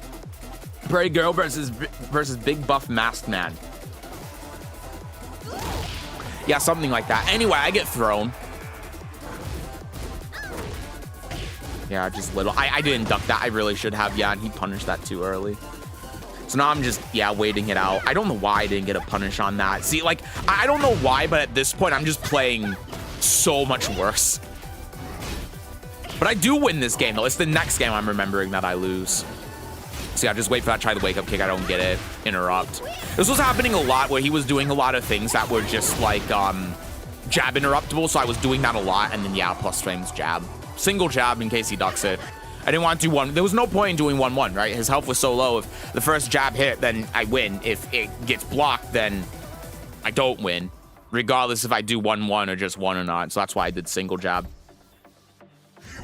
Furry versus anime girl. Yeah.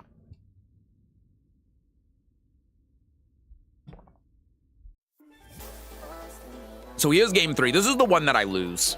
This is the only game in the entire tournament that I lost. So +3. I tried doing Power Crush. And, you know, Power Crush should have worked here, right? Yeah, he's +3 and this is 15 frames. Oh, wait, no, sorry. I don't know. I didn't do Power Crush. I should have done Power Crush. I don't know why I didn't do Power Crush. Anyway. Yeah, I tried punishing that. It recovers way too fast. Goes in for the -8. I'm trying to play timing to counter hit him. I get counter hit instead. Yeah, that was a good step duck, but that was a Wild Rising 1 again, and I just wasn't crouching for long enough to get Wild Rising 1. And that ends up costing me the entire round, I think. So I get it here now. Sidestep 2, go for the 1 because he just ducked. He's doing jab now, and see, like, he's doing jab in the blue spot stuff. He didn't duck that time.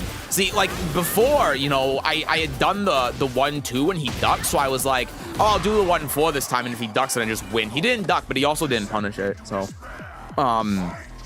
Yeah, he ends up winning that round. It was really bad. I probably, after I got Heat Engager, should have won it, but now we're just doing Miari stuff. He tries the instant Shining Wizard. King, like, can't do anything after that. I don't know why I got forward 4 here, by the way. I tried doing forward 4 too. I don't know why that ended up working out the way it did. And yeah, I broke 1+2 again. My throw breaks against King are so ass. And yeah, I tried sidestepping on wake up. He heat smashes. I just, like, lose his round at this point, I think. Yeah, because then he power crushes after my Wild Rising 4, and it's just like... do that. I go for the low. Oh no, I won. Huzzah. Miari play. I don't even have to think. Like, it's so fucked up playing Miari versus Lydia, because if I was playing Lydia and I did like forward 4-2, for example, and it hits and I do 1+2, well, now I have to like work in order to be able to win the game. Miari, I just do 4-3 and it's like, cool, I just win because I'm +6. And they're both launched, so it's the same risk. It's crazy, man. It's crazy how much simpler Miari is and how much less I have to think. Just wake up, good block. That's -12, not 13. I'm catching myself on this though. I'm at least trying to react to it. And yeah, I'm just getting poked to death. I'm trying to react to that low and I'm just not getting it. And I really don't know why. I guess I don't practice against it enough. But yeah, here Hits me with drop kick. It is what it is. Honestly, I can't wait for Kuni. I can't either. I'm very excited. Down 2. Yeah, again, I tried doing the same thing with the down 2 and the 1+2 break. I'm just like a frame or two off that time from breaking it. It's something I got practice. I just started doing that in like this game. Yeah, he whiffs grab there. I'm not like, this is why I said this was really bad, because I did the one jab and I wasn't like confirming it at all, and I don't know why. It was so bad. Yeah, and I tried fuzzy ducking between the mid and the low, and I just didn't. I know that was gonna block that. That was supposed to be a down 4-2. I just got 2. Yeah, I like this game was a fucking mess. This was just me playing bad. I shouldn't have lost that game. I played like complete nonsense. Give me all the waifus. True. I know I've said this before, but I really think Miari is like 2 times easier than Honor. Not as strong, but way easier. No, I agree. Miari is super easy to play. That's one of her strengths, you know. Yep, hit the sidestep there. I saw that. Trying to push to the wall here, right? Same with the up 4-3. Ends up hitting a button or doing something there. It looks like he was actually trying to do like a giant swing input and got caught doing that, but... Yeah, I mean, now we're just in the blender, right? Now it just never ends. Jab, jab, like, what are you gonna do? It's a single-player game at this point. I just hit buttons and I win. You know, there's no thought behind it. Sidestep, low parry, round start. As soon as I get going, it's just like it never ends. As long as you know the structure with Miari, just boop, boop. Hit confirm after the sidestep. That should be nerfed into the goddamn ground, by the way. Yeah, I try doing like an empty more into heat smash. It doesn't end up working out because he hits me out of it. That was a sidestep. That punish needed to be better. Again, my punishment is ass. And he goes rage out. So I'm like, okay, well, if I hit him with up 4-3 again, he's gonna rage out again, so I'll just block it. It's fine. It's no big deal. And I can still win from here. I mean, neither of us have heat. He doesn't have rage anymore. You know, I just need to hit like one wake-up kick or whatever, and then I win, and there it is, right? Now we back up, and it's like, yeah, just backdash up 4-3. It's like, what's he gonna do about it, you know? I mean, if he does instant Shining Wizard, then sure. But if he whiffs it, then he loses, and he whiffs at that range. So there's like nothing he can do. Right duck under that, 4-4-2. And the round should just be over at this point. I don't remember if I won this 3-0, but like at this point, yeah, the round should be over. He does that again. I know that he's going to do something, so I do sidestep in the jab. Probably not the best choice, but yeah, again, sidestep in the jab is really bad. Like, I don't know what I was fucking doing. I don't know what I was doing down forward 1-1-1+2. That shit was stupid. And then I knew he was gonna rage out here, yeah. Because he just did it in that previous round when I was +6, so I was like, yeah, he's gonna do this to try stopping my pressure because I keep going, so I'm just gonna lay off it. And yeah, that was the tournament. That was it. That was the entire tournament. That was my tournament with Miari. There was one game that I played, the first game in the tournament I played that wasn't on my computer, so I can't show you. It was on one of the consoles, and dude, the consoles here were shit. They were so bad because they were like not only on console, but they were on these really cheap like 1080p 60 hertz monitors. The lag on it was insane. But it was my first time playing Miari on that setup, on like a PlayStation setup, obviously.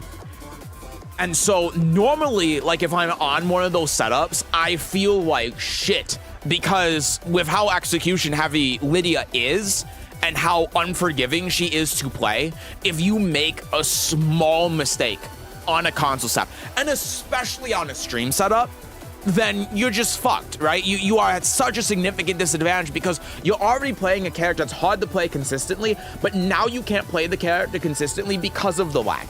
And that's one of the reasons I hate playing on stream setups. With Miari, though, I could play her fine. I mean, obviously, it was frustrating because my defense was bad.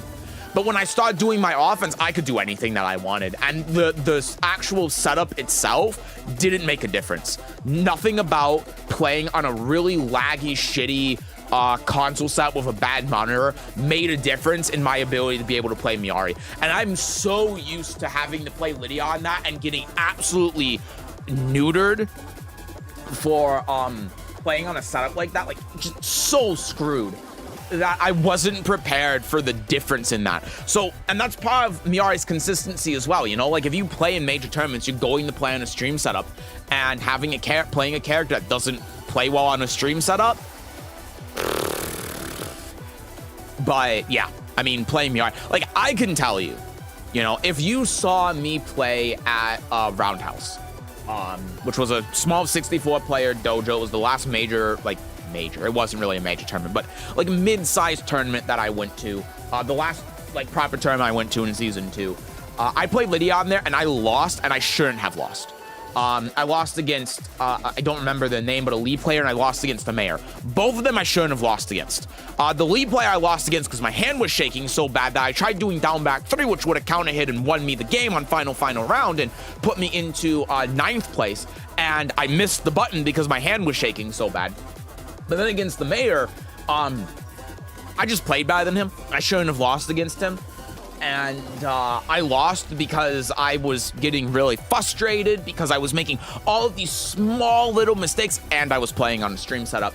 And that just gets worse and worse and worse. It like continues to stack because if you make any small mistakes with Lydia, your execution isn't on point, you get screwed.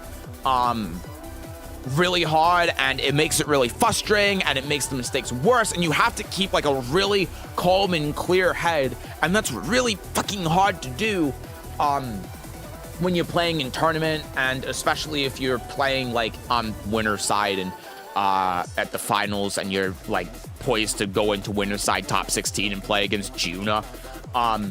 And so when you're making those mistakes, even though you're winning, like, fuck, this fucking sucks, this shit. And so it makes you play just a little bit worse, and you make a couple of little minor mistakes with Lydia, and that just gets worse and worse and worse. I can tell you, if Miari was released when that tournament happened, and I played Miari instead of Lydia, I would have won. And I probably would have made top 8. Even though I'm worse with Miari than I am with Lydia, if I played Miari in that tournament, and I play against those same players, and I did all of the same things, just simply because Miari is easier to play, more consistent, I would have placed better. I promise, I guarantee you that would have been the case. And that's something that I've really learned from playing in this tournament. Even though it was a small tournament, there were only 10 people, you know, there wasn't a lot going on. It was still a tournament, and the people that were there that I played against, I didn't know. I haven't played against them before. This isn't like my locals. I had to drive out an hour and a half to go to this tournament. And so that teaches you a lot about like the character and the game and how well you can perform with them. I can tell you after playing this, in your mouth, depending on what happens with Kunimitsu and with season 3, you know, obviously things can change. Like, this is my tournament character. This is the best balance of a character that I enjoy playing, I find really strong, I can perform well with, and is much easier and much more consistent than Lydia is. And if I have a Miari that I can play at this level, at a high level, and I play Lydia, I am just shooting myself in the foot unless I play against someone that has no idea what they're doing. And even then, Miari is just so much easier and so much more consistent to play on, like, not only in general, but also on like laggy setups, console, bad monitors, stream setups, whatever. Like, Lydia is impossible to play on those things if you're actually trying to play her well. I'd rather play Lydia online than playing a shitty PS5 setup on stream, you know? Miari, it doesn't really make that much of a difference. It does make a difference, but it's not nearly as pronounced. So yeah, that's it. Also, thank you, Crip, for that. From crouch down forward 4, not hitting Queen on King is so sad. There are so many characters where that happens, and it's unbelievably annoying. But yeah. Speaking of consoles, how did they host a tourney and not have DLCs?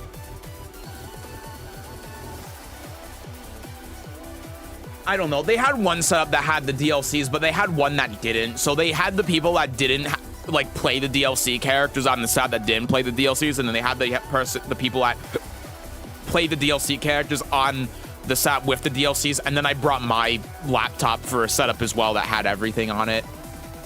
And yeah.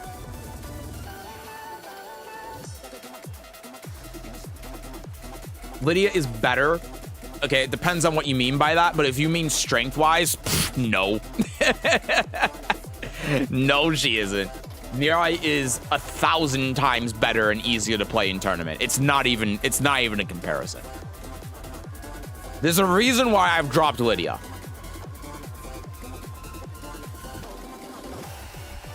Can I brush your hair?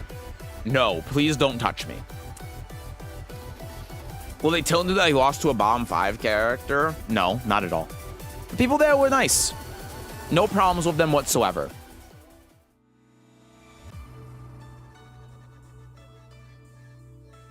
What'd they say about your box? They were very interested in it. People like people there have seen it before, which I was really surprised by, but they've never actually seen one in person. So they were very interested in it. And, you know, I talked to them about it. And I told them about it, and I said it was great. And, I mean, they seem interested in it, you know. Like, Padbox, there's definitely a market for it. A lot of people are interested in it, but they've just seen it, like, in passing. They don't really know anything about it. I can't wait for Roger. I mean, you're gonna have to be waiting a long time, unfortunately. But at least it's something to look forward to. Seth, it's time for Ranked. Season 3's right around the corner. Oh no, my ghost is telling me again that if I don't play Ranked, I'll be haunted for the rest of my life. Seth knowing the social matchup? I mean, not really. Dude, it's crazy, though. Even though this was such a small tournament, there were people there that knew me. And I was like, what? It's always weird that when that happens, especially when I go to a place that's so small and they're like, I've seen your YouTube. And I'm like, oh, interesting. So yeah, anyway, still can't wait for Cooney. That you're not going to have to wait too much longer for. By the way, when the fuck is the Tekken talk? I swear to God. Are people recognizing you? That was really nice. I did, yeah. It's always kind of weird. So now we have to ask the question, when's the Tekken talk, you know? Is the Tekken... Do you think that they're going to announce the Tekken talk date tomorrow?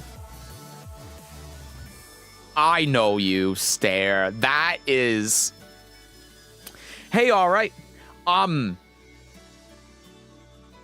mean, season two, by the way, is in 22 days. Can you believe that? 3 weeks. We're so close. I'm really surprised that they haven't even announced the Tekken talk yet. I really did think they were going to announce one like last week. The question really becomes then, because the Tekken talk is probably going to be on a Monday or a Tuesday, depending on your time zone. The question is it the 2nd or the 9th? I honestly, if I'm being completely honest with you, I think that's going to be the 9th. I think it's going to be the week before season 3. Yeah, did I say season 2? My bad. I hope that we get an announcement of it tomorrow. I wouldn't hold my breath. Do you think they even want to do a Tekken talk after that Tekken talk pre-season 2? Well, yes, because it's marketing. I'm sure that they do. They have to do something to advertise season 3. Like, yeah, they're doing the 2nd anniversary sale. Oh my God, there's 1 day left. Guys, make sure you get your free art and your, if the Tekken shop would load, your ass pack. But yeah, they have to do something, surely. I'll hold my breath. I have an ambulance on speed dial.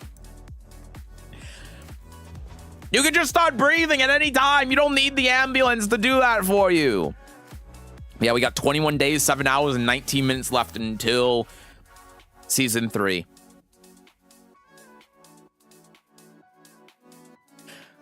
Okay, so here's the question I'm going to ask. So the plan for today, we talked about my tournament stuff. I've talked about Miari. I've made my final decision. I'm not playing Lydia in tournament anymore because she's just too fucking difficult to play. She's not worth it. I'm sorry. I'm still going to play her like online and stuff, but there's no reason to play her in tournament. She's just bad. So, hi Sesujin, how are you? Hi Alexander, I'm doing all right. How are you? So, here's what I'm thinking. We can either go in the online and play some Tekken for like an hour or something, and then we're gonna go play Neo. Or what we can do. Hi Claymore the Great. Hello, hello, welcome in. There was a team tournament that happened in Japan. I appreciate the follow too. Thank you, thank you. It happened in Japan the other day. And the Tekken devs played in the tournament. Nakatsu played, Michael Murray played, Harada played. I haven't seen it. I saw that Nakatsu was playing Lydia. So what we can do is we can either just go online, play Tekken online, or we can watch that. What do we think? I want to see the devs play. I kind of do too. And you know what we can also do? We can watch the devs play and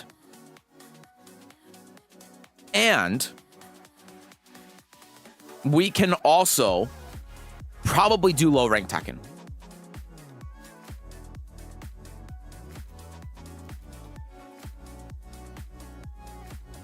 Why you said that Lydia is hard? Watch the first like 20 or 30 minutes of the stream. I would have to talk for a long time and give a lot of context to answer that question I've talked about on the stream. I hate being that guy that says go back and watch the stream, but if you want a proper full answer, you gotta go back and watch the beginning of the stream. I'm sorry, man. I don't want to talk about it again for another like half hour. I also, by the way, record a video talking about that I'll be uploading hopefully like next week on the channel. I need to do some editing and I'm probably gonna have to do some re-recording of a couple of things I talk about because I kind of talked about it in circles when I recorded it the first time because I was just like talking. But yeah, I have an answer. It's just very long-winded. I'm doing good. I also want to see the devs play and hear your thoughts on how they play. Okay, it's good to hear that you're doing good. Dev games were pretty entertaining. All right, let's do it then. Yeah, I vote for dev match, Tekken devs. All right, everyone wants to see Tekken dev match. Let's do it then. Let me pull up the stream if I can find it. I was in the chat. I know that. Let me go to YouTube here.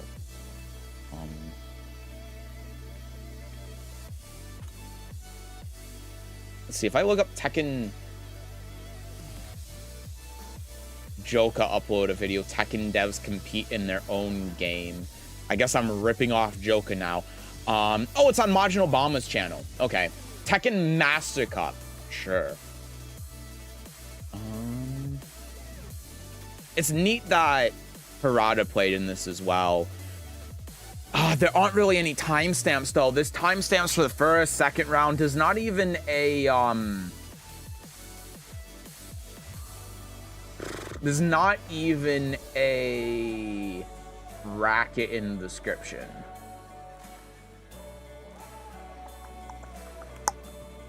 Let's see Nakatsu fumbling Lydia. So I'm going to give you a bit of a spoiler here. Nakatsu played Lydia better than a lot of God Lydias that I see. I'm not making that up. Nakatsu actually knows how to play the character. There are a lot of Lydias I see at like God that just fumble around with her, do some bullshit, hop kick heaven and earth, and they win, they get to God. Nakatsu actually played Lydia very well. Legitimately. Majin Obama's has some devious commentary. Hi, Wyatt. Today's been a cluster. This whole month has been really... I'm sorry to hear that. Oops. I might just rip off Joka here.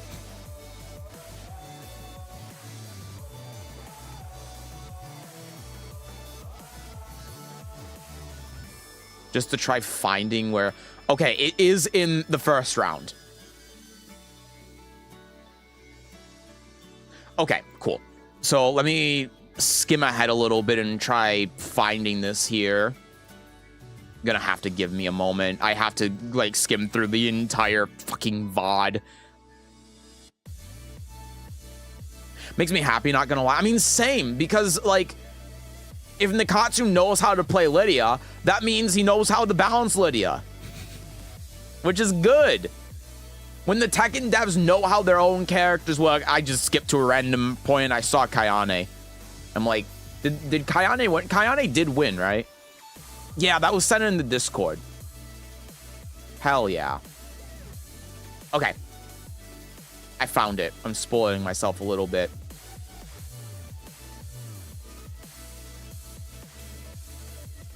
Hold on 1 second. I'm gonna gauge the audio here. I'm also gonna close Tekken. I'm gonna gauge the audio here real quick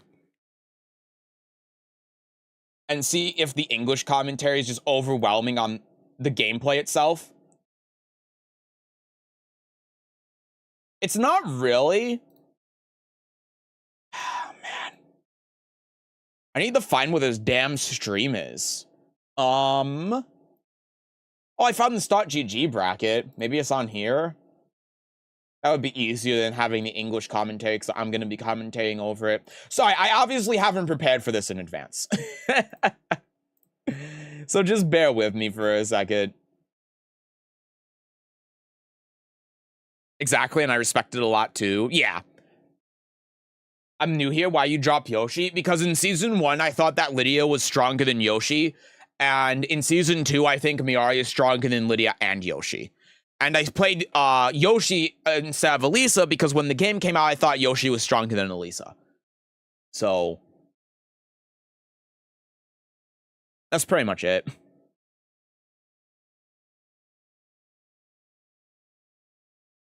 Thank you, Lissetto, for the link. Let me click on this because I have this on my laptop, but I can at least find the damn channel. Oh, it's just on Tekken channel. Well, that would have been good for me to. I'm so stupid. And you got the timestamp as well, Lissetto. You're lovely. Thank you so much. Okay, I got it. Yay! We fucking figured it out. Yeah. People are gonna call Nikatsu biased for not nerfing Lydia enough.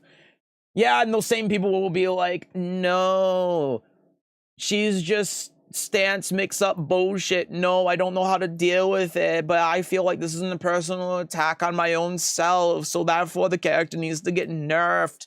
No. All right, I found it. Thank you so much, Lissetto.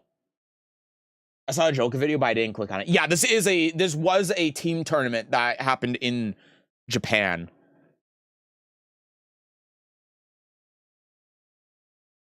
I'm just playing who you think is simple and strong. Why not pick who you think is the simplest and the strongest? Or do you think Miari is that? Because not every character I enjoy playing. That's the problem. I need a character that I enjoy playing, first and foremost, right? And then of the characters that I enjoy playing, what character is the strongest? Not even necessarily the simplest, but what character is the strongest that I feel I can play consistently? If you have a character that is like maybe not simple, but I feel like I can play consistently because I'm just good enough with the character works in a way where if you put enough time in them, then you can play them consistently. Then yeah, you know, I'll play that character over a character I think is simpler, right? If I feel like I'm going to get better results with them. But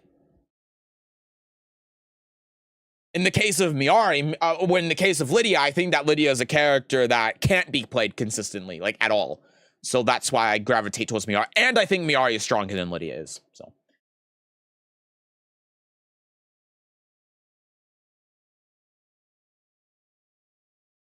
Nikatsu's attack to header was competitive then or something, so I'm not surprised. I did not know that. That's really interesting. Yeah, the Nikatsu game is going to be at the very end of this, which I guess is something I can say to look out for. Oh, I already have display capture up. That's nice. I can't wait for Ana to be nerfed so the fake Ana players will be gone. Honestly, yeah, same. What character do you I think is both easy and strong then? Well, Miari. In a tournament sense, I think Dragunov is. I think Dragunov is really underrated. Victor. I think Victor's up there.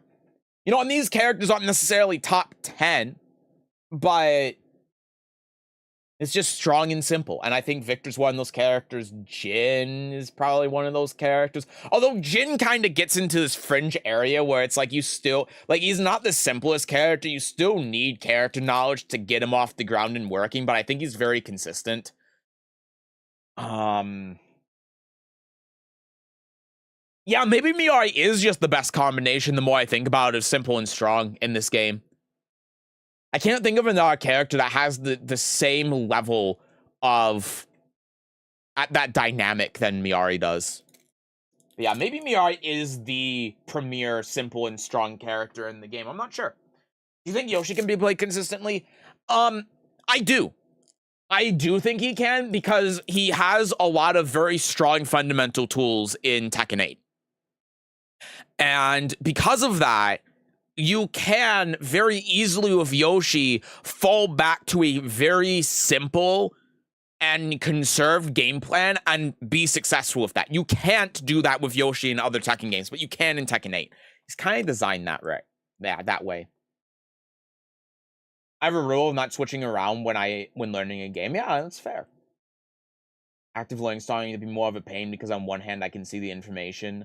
I get it, but it's starting to be a slog because it's a whole bunch of information I haven't put together yet. I mean, it's always going to be a slog when you're learning, you know? That's a big thing that separates someone from being a good player or a good athlete or whatever from someone who can achieve that, is being able to push through that, the monotony of it. Hi, Devil, welcome in. Asuka, maybe? Maybe, but I don't think that it's as simple as that because she does have shortcomings. Her approach in neutral, her jab range, her like 10-frame punishment stuff, and she is punishing, you know? Like if you place a can poorly or you place a Sabaki poorly, you can just die. So, I don't know. I think that Asuka's probably a character that looks like she's in that camp of being extremely simple and straightforward, but when you actually play her, like in a tournament setting, then not. Like a similar thing with Lydia, I think. And I don't know much because I don't play Asuka, but in my mind, Asuka is a similar thing with Lydia, where it's like, yeah, you know, online you can fuck around and you can just win against people. But if you play her in a tournament setting, Asuka's a lot more difficult to play when you play against people that know how to play around her tools and know how to punish her. And in a tournament setting, I feel like Asuka is a lot more difficult, you know? I think that, honestly, June is much more in that camp of being strong and simple than Asuka is in a tournament. I might be wrong, you know, I don't play either character, but I think that Asuka is more like, when you look at her on the surface, she's like that, but when you actually play her, it's a little bit more involved. Fong is very easy and surprisingly strong. You don't need much. That's also true. I think that Fong is very punishing, though. Whipping forward 1 with Asuka will never not be funny. True. All right, let's do this. I got the stream pulled up. Let me do an intro for YouTube. I assume that I'm going to put this on YouTube. I have been kind of bad of saying on stream, I'm going to put this on YouTube and then recording it and then just forgetting about it. So fingers crossed, I'll try my best. But let's get into it. Let me stop the recording here. 3, 2, 1. Ladies and gentlemen, a team tournament was just played in Japan.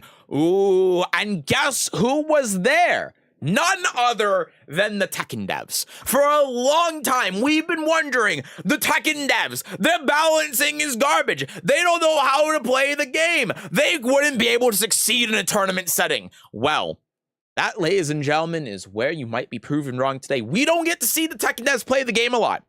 But sometimes we do. Whether it's, you know, the main devs, the faces that we know, or the faces that we don't know. Sometimes when we see the Tekken devs play, we see, like, for example, when they first revealed Fakamram, they showed a little bit of gameplay at the Tekken devs did, and they actually played really well. Like, I would place them in the higher ranks, like around GOD level. Sometimes we see the Tekken devs play, and they play like they have no idea what's going on or how to play the game. And at this tournament here in Japan, we got the proper Tekken devs. We got a couple of people that you might not know, like Mishamai, who was playing Fakaram, who I assume is someone who, you know, played Fakaram in that gameplay demonstration. We got Gureo, which I don't know who that is, but we also have Michael Murray, Nakatsu, and Harada. And not only that, but Nakatsu is also playing Lydia.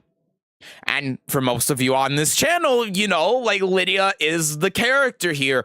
And so we need more Lydia content. So we're going to watch this team tournament, and we're not only going to see how the Tekken devs play and try to sort of gauge their overall skill level at the game, but then we're also going to, at the end of this, see how Nakatsu plays Lydia. And I think you might be actually very surprised at just how competent Nakatsu is at the game and at playing Lydia. So, without further ado, let's get into it. This is going to be a long one. I'm going to be commentating the whole thing. I haven't seen any of this yet. So hopefully this is going to be a good one. Hey, Sesujin, what's good? How you doing, homie? Hi, Nate, the Undisputed King. I'm doing good. Thank you for asking. I hope you're doing well. I would love to know if the devs play online what their rank is. Michael Murray, back in Tekken 7, used to stream. But he doesn't anymore, for probably obvious reasons. Actually, I'm sorry, I just realized I'm almost out of water. I am now out of water. This is gonna be like half an hour. I'm gonna go refill my water real quick. I'm gonna need it for commentary. If I don't get water for commentary, I'm going to die. Okay, I lied. I'm now out of water. So let me be right back. I'll be like 5 minutes, and then we'll get this started. I'm sorry for wasting some time. I wasn't paying attention. I'm sorry. I did refill it before the stream started, though, okay? So it's not that bad, but anyway, I'll try to be quick.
Nice. Back. Hello. Let's do this now. Ugh, 100 years later. I was only 3 minutes. All right. Actually, before we do this real quick, let me check and make sure the audio is good. I'm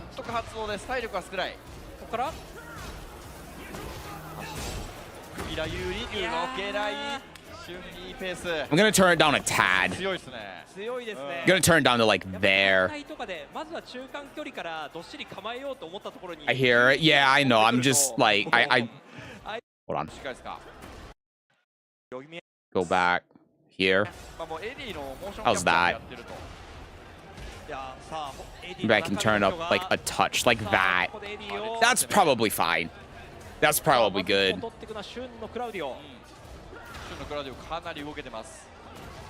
Yeah. Okay. I think this is good. Yeah. All right. Cool.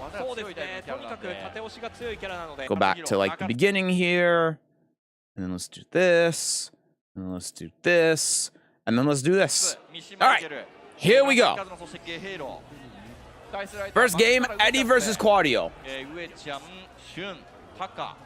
This is one the devs that I do not know. Going for the counter hit, little bit of a low. While rising 4-4, tries to down 4-2, counter hit, not working. Instant while running 2. The Claudio hits the heat engager. The third hit comes out. Second hit, counter hit. Trying to get the foul up. It's not working. While running 2 again. Heat activated from Eddie. Little down jab to interrupt while running 2 again. There's a counter hit. Boom. Claudio is going to take the first round. Let me see if I can bump up the quality here. The 10 AP. There we go. That's probably going to be better.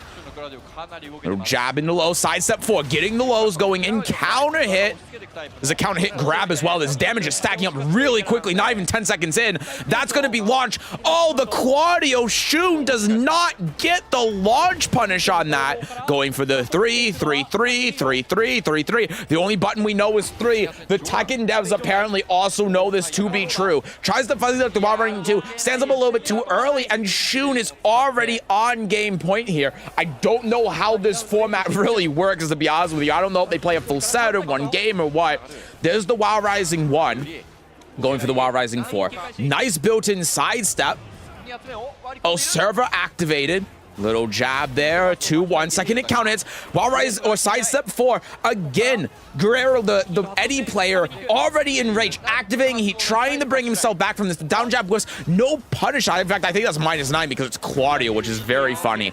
And Shun is very quickly going to take the first game here.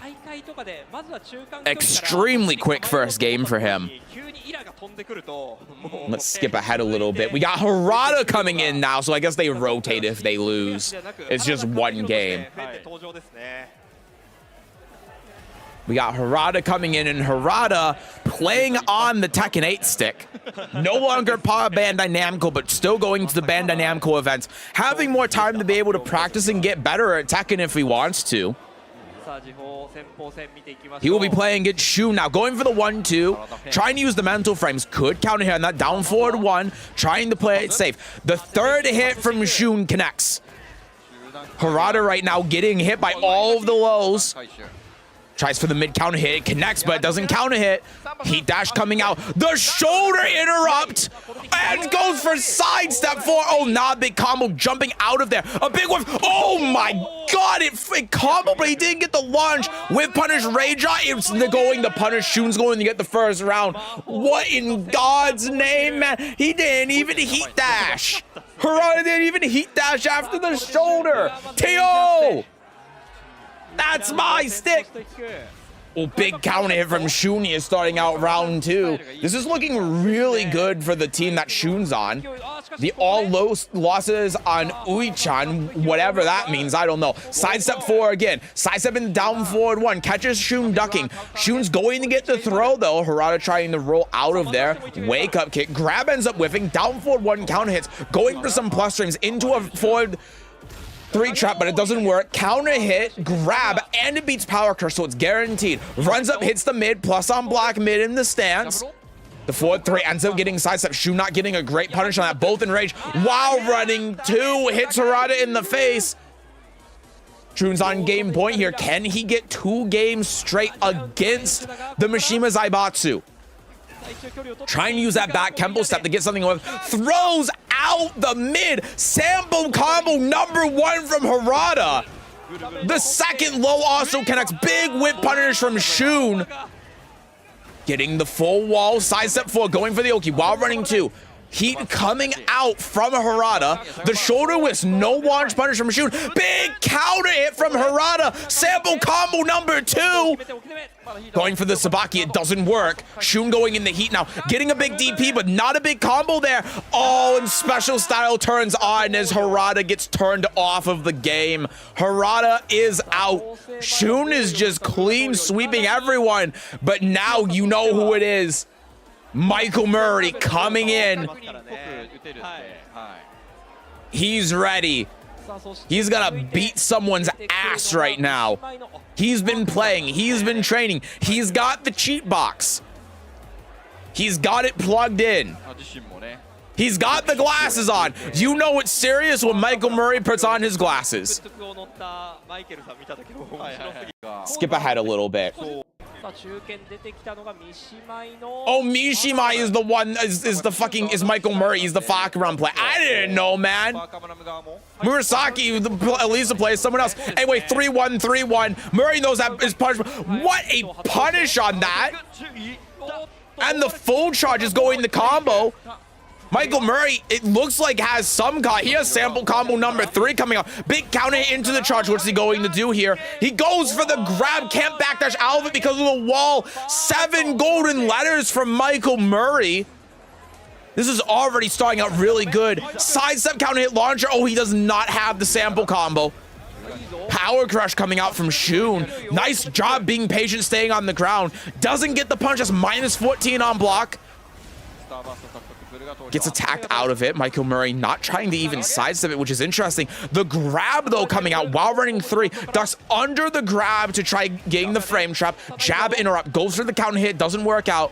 Michael Miari just trying the backdash. Be patient. That was a big whip, but he doesn't get a whip punish. The grab is going to work out, though. Is Heat going to come out? Goes for the 3-1 again, knowing that that move, that button is a load of bullshit. And Michael Miari now looking to no-round Brown Shun, who just took out Harada and the Eddie player. I don't know who on the dev team that is. Second hit from Shun, counter hits. Power crush from Michael Miari. Going to him on the ground with the low. While running 3, Shun staying on the ground. No punish on that. Good block. I think Michael Murray's reacting to that side step 4. That's crazy. Goes for the front crouch low. Big counter hit there on the 3, but can't convert anything off of it. 1-2-1. Little low pokes. That was a big whiff. Oh, Michael Miari going for the low to whiff punish, but it was out of range, unfortunately. Down jab to interrupt the pressure. Tries size up with the DP track sidestep. Unfortunate. Wasn't even counter hit. The rage rock coming out, putting Michael Miari not quite enraged, but oh no, he is enraged, just like when he's on Twitter. Understandable having to deal with Tekken plays. The throw does not get broken. Wake up kick, counter hit down 4. Michael Miari takes it. No round Brown avenging Harada. Incredible stuff. Collecting data. Michael Miari is indeed looking at the screen right now.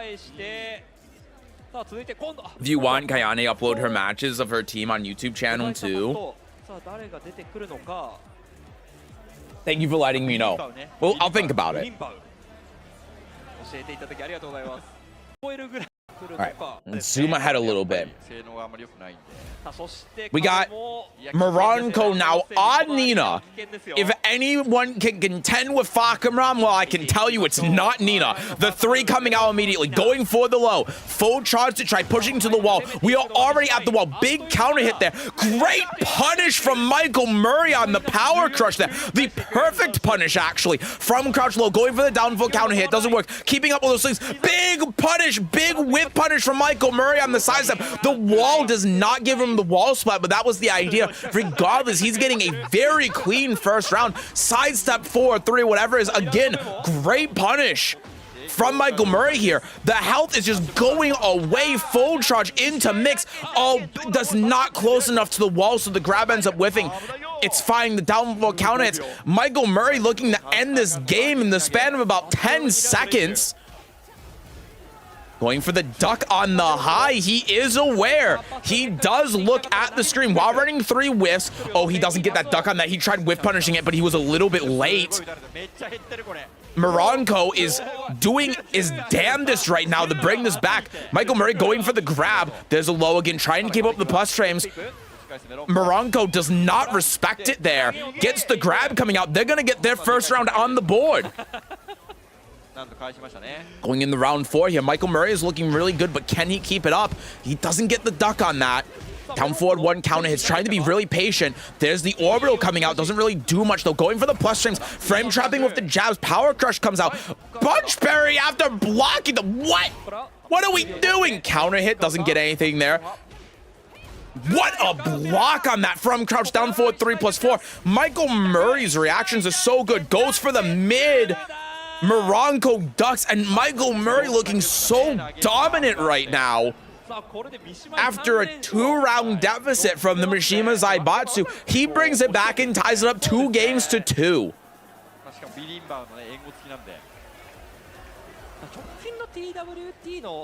Genuinely extremely impressive. I know for a lot of you this is rudimentary stuff, but Michael Murray, you know, he's getting his whiff punishments. He's paying attention to the wall. He's positioning himself well. He's getting good whiff punishment. He's frame trapping the opponent correctly. He's doing a lot of good stuff. Like, if this was Gastorenk, you know what I would put Michael Murray at? He's being defensive. I would put Michael Murray probably at Tekken Emperor, Tekken God. I'm not going to lie to you. Based on what I'm seeing here, he's playing extremely well. You can't really knock him. He has better reactions than me. Yeah, I mean, he reacted to Nina's from crouch down forward 3+4. At least I assume he did. He's been having great low blocks, really good punishment. Like, he knows what he's doing. He's a very strong and competent player. All right, here we go now. Michael Murray versus Taka on Armor King. Fakamram is looking intently. Here we go. Starting with the 3 counter hit. Jab, down forward 1. Jab, down forward 1. Nice sidestep 2 there. What an interrupt from Taka with the back 4. Grab gets broken. Ladies and gentlemen, we have a real game on our hands right now. Good down jab to duck under the down forward 1, 2. And the wall splat there. Choosing to activate install. Doesn't get the whip punch, a little bit late. Oh, and doesn't interrupt that with jab. Is he going to be able to break the chain throw? This is a 1 break. Oh no, I think he went for the 1+2. And run up into Heat Smash. Taka getting the first round. Starting with jab. Going for a couple of things. 1+2 grab connects, a little bit of mental stack. Going for the plus strings. 1-2 again, trying the frame trap there. 1-2-1. Oh, hot kick comes out. The Armor King classic. Trying to get back in here. Paying attention to the wall. This is the back forward 4. Second hit ends up connecting. Follow up for Taka, not waking up. Oh, but that counter hit's going to cost him everything right now.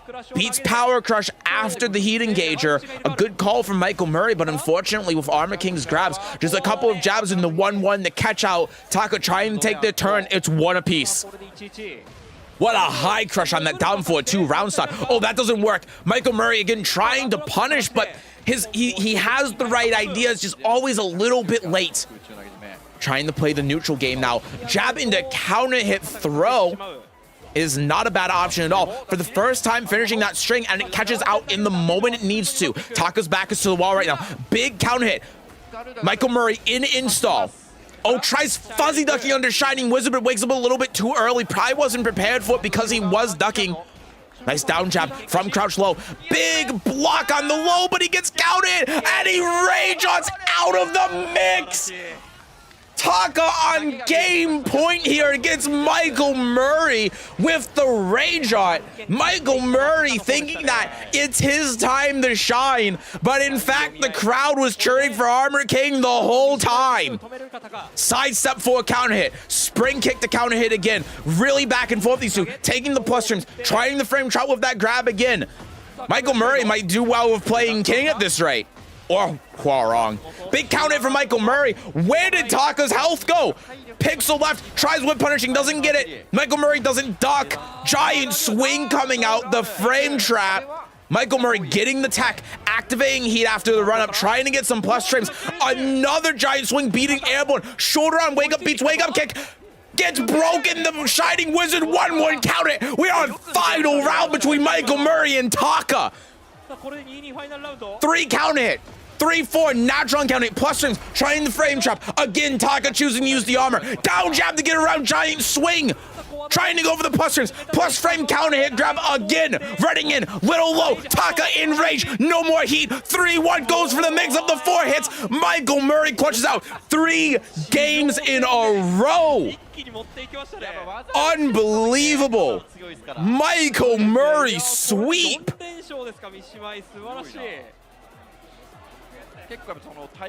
That's crazy.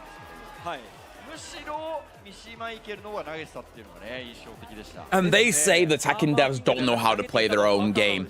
Those people who are saying that the Tekken devs don't know how to play their own game, they're bad at their own game, are over there on Reddit and Twitter, and Michael Murray would beat your ass with Seth and I'm.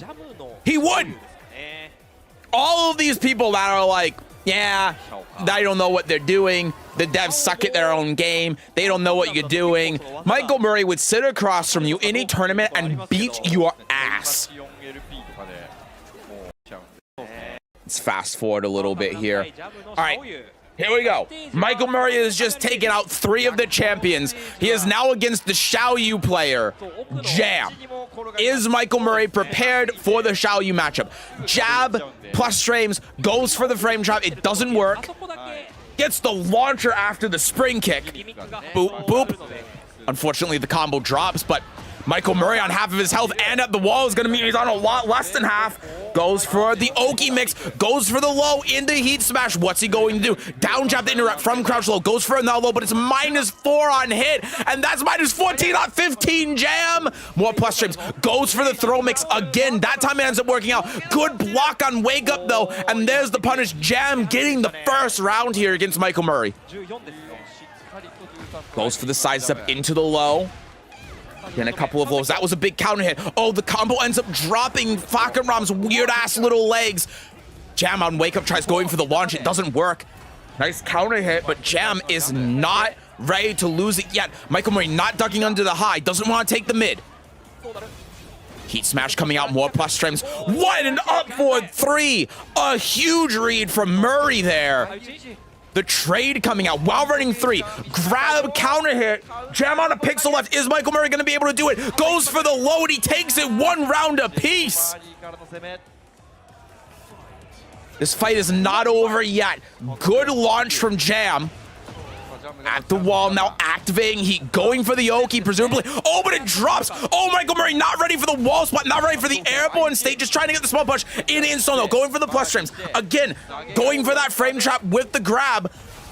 And there's the full charge in the stance mix. Goes for the low this time instead of the grab. Goes for the knee, no punish. Oh, he thought that the Xiaoyu was only going to do 1, so he tries jabbing, gets counter hit, and gets launched. He's going to be paying for that really badly. Heat is active now, though. Goes for the 3. What a weird AOP situation. Floats out. 4-4-3 doesn't work. Second hit gets counter hit. Goes for the low pixel left trade. Jam on game point here against Michael Murray. 1-2. Heat engager. What a whiff punish on jab with that hop kick. At the wall, heat active. Do.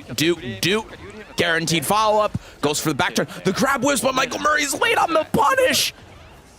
It's gonna get full combo here. Get some plus frames. Power crush through it in insta. What's he going to do?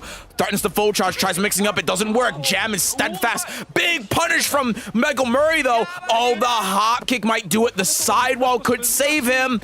No heat, the combo drops. That's a big whiff. Good whip punish from Michael Murray. He's still active. What's he going to do? He misses the whip punish. Counter hit on the ground. Orbital, guaranteed foul, pixel left, goes for the low, counter hit on the second hit. We're on final round again between Michael Murray and Jam. Can he take 4? Is he gonna take 4 in a row? Starting with the decisive AOP into hop kick, the alley-oop, going to swish him down into the wall. Do. Going for the follow-up, going for the Oki. That's a big mid. That could be the end of it for Murray. Sidestep 4. There's the mids. Down jab to interrupt. Great wall to interrupt. Back one, no punish, but it doesn't matter. The low connects, and Jam, by the skin of his teeth, takes it against Michael Miari. Michael Miari having a good showing, though, winning 3 in a row, almost getting the 4th. But now we're moving on to the Elisa player. I know. Oh, God, we have to watch an Elisa player. Yeah. But we're now going to be moving on to Elisa versus Xiao Yu. Typically in these team tournaments, when you structure how your team is going to go, you kind of go from who's the weakest player to who's the strongest player in your team. And that also means that if the weaker players end up losing early, then your stronger players have to play more, and that can wear them out. And so as we progress with Mishima Zaibatsu as well, the players are going to get stronger and stronger. And so this game with Elisa here is going to be an intense one. Both of these players, very strong. Obviously, Michael Miari, Jam, Taka, everyone has shown that they are able to hang with the big boys. So let's see how this goes between Jam and Murasaki Kazuma. Going for the guaranteed follow-up there. Ooh, not very good punish there. Tries going for the from crouch mix-up. It was a little bit of a gambit with the down jab to be able to get from crouch down forward 4, but Jam just doesn't care about your frames or about you, and is gonna get the first round. Good punish from Murasaki. Good punish from Jam as well, though. Good break. Down forward 2. The power crush works out. Great wall. Goes for the low. The 2 trying to get 2-3-3 from back turn, but a small little sidestep in the back turn 4 is enough. And that's another thing about this as well. Jam's now warmed up. Murasaki might not be. Good break there. Goes for the 3, goes for the mid, but again, the power crush coming out. Murasaki is going to have to adjust here for those power crushes. Those have been costing him a lot. Nice down jab. Punish on the whiff jump. Power crush coming out. Backing up, trying to go in. Big counter hit, and doing the right combo for the wall here. Going for an Okisab. Back 4 does not get hit from. Going for the grab afterwards to beat the back turn power crush. Good adjustment from Murasaki. Running up with the low, going to give him his first round on the board. Immediately going for the mid. Ooh, back 3. That might have been intended to be a back 4 there for a whiff punish, but it's all right. Doesn't duck under the high. Ooh, doesn't get a good punish on there, but maybe Jam wasn't expecting that charge low to come out. We're going to get to the wall here. Activate he, and Jam, this is... Ooh, he went for the setup instead of the guaranteed follow-up. What a punish on that. I didn't even know that pop kick for 14 frames. I had no idea. Boop, boop, boop. And Jam right now in rage. This is really scary. Big counter hit, 0 on block. Oh, tries whiff punishing that, but doesn't quite work. The cancel. Oh, the heat smash. It doesn't work. This should be it. This could be it. The wall, the rage on. As long as it doesn't drop, Jam's gonna take it. And he is just beating 2 of the Mishima Zaibatsu champions in a row. It's all up to Nakatsu now with the Lydia. Nakatsu is not only going to have to get through the Xiao Yu player here, but he's also going to have to get through the Reina player. Skip ahead a little bit, and here we go. Lydia is now on deck.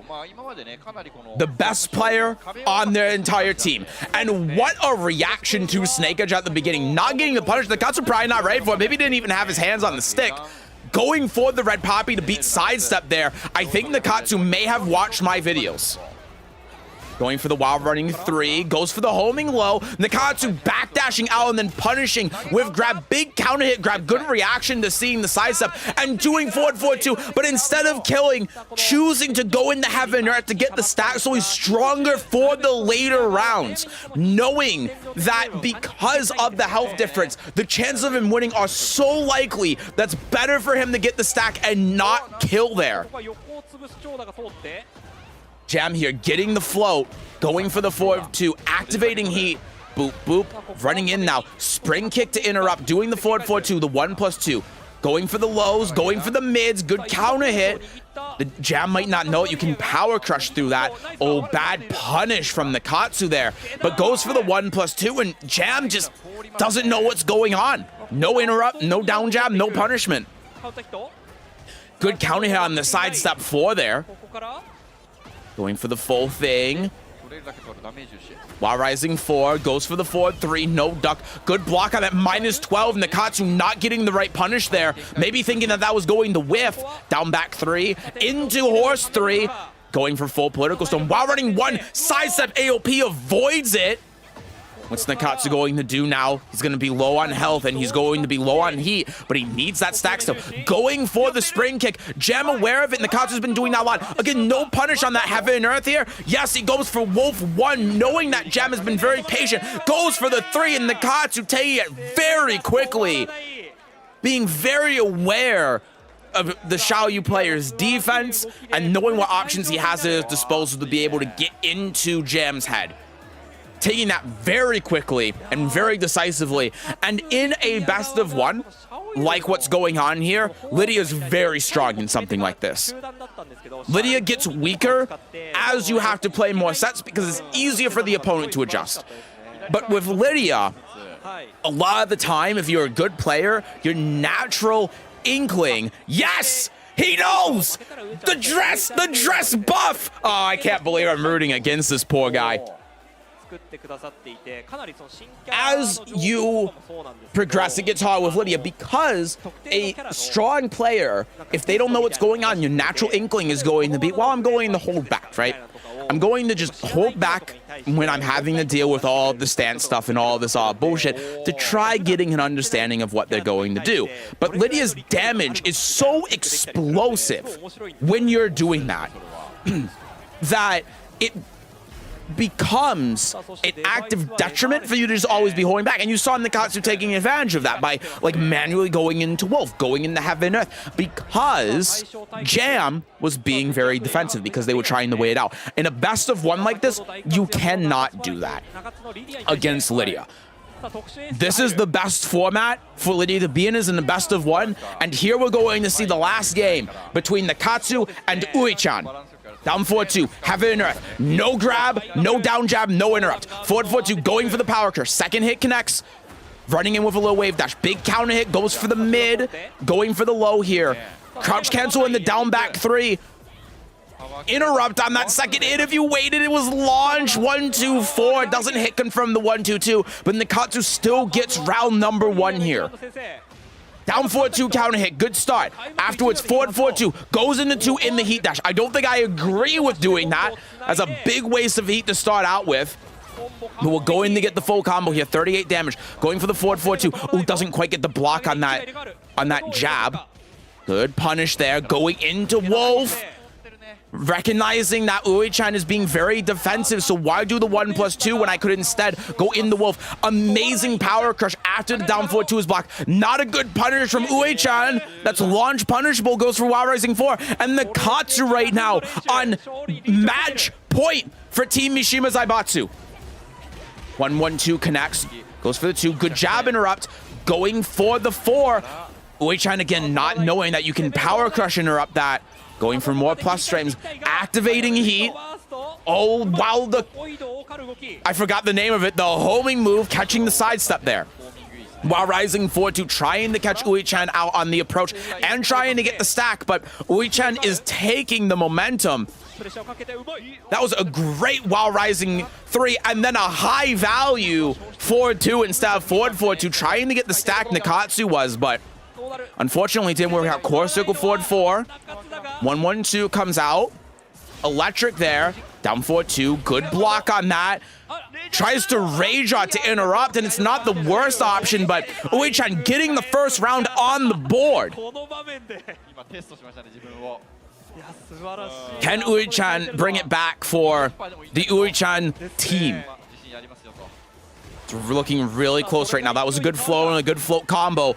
Grab ends up getting broken, just trying to back it up. Down back 2 does not work.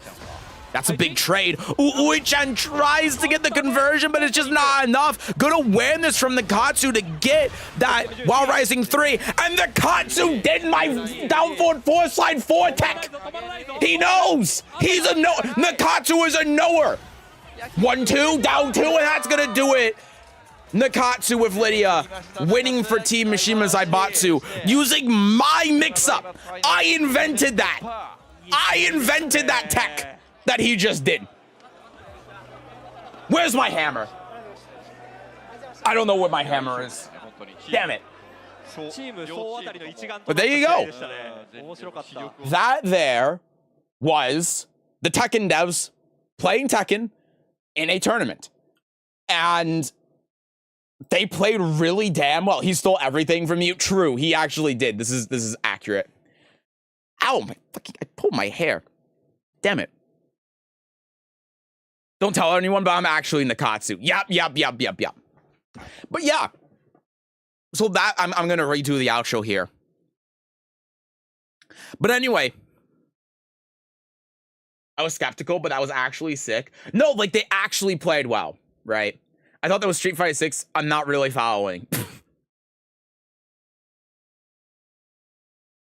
I've been doing that tech for the longest time, but makes sense. I saw it in a video of yours. Yeah, I mean, what I do is I do sidestep left and then down forward 4 slide 4, because in longer combos, if they hold back, they can get out of it. But in shorter combos like that, yeah, down forward 4 slide 4 and a down 1+2 is a true mix-up.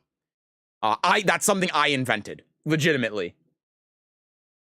But yeah, there you go. That was the Tekken devs playing Tekken. And obviously, you can point at the first couple of players, you can point at Harad, and you can say, well, he was doing sample combo number 1, so it's not actually that good. I'm sorry, did you say Michael Murray and Nakatsu play? Again, in team tournaments like this, the weaker players are going to start first.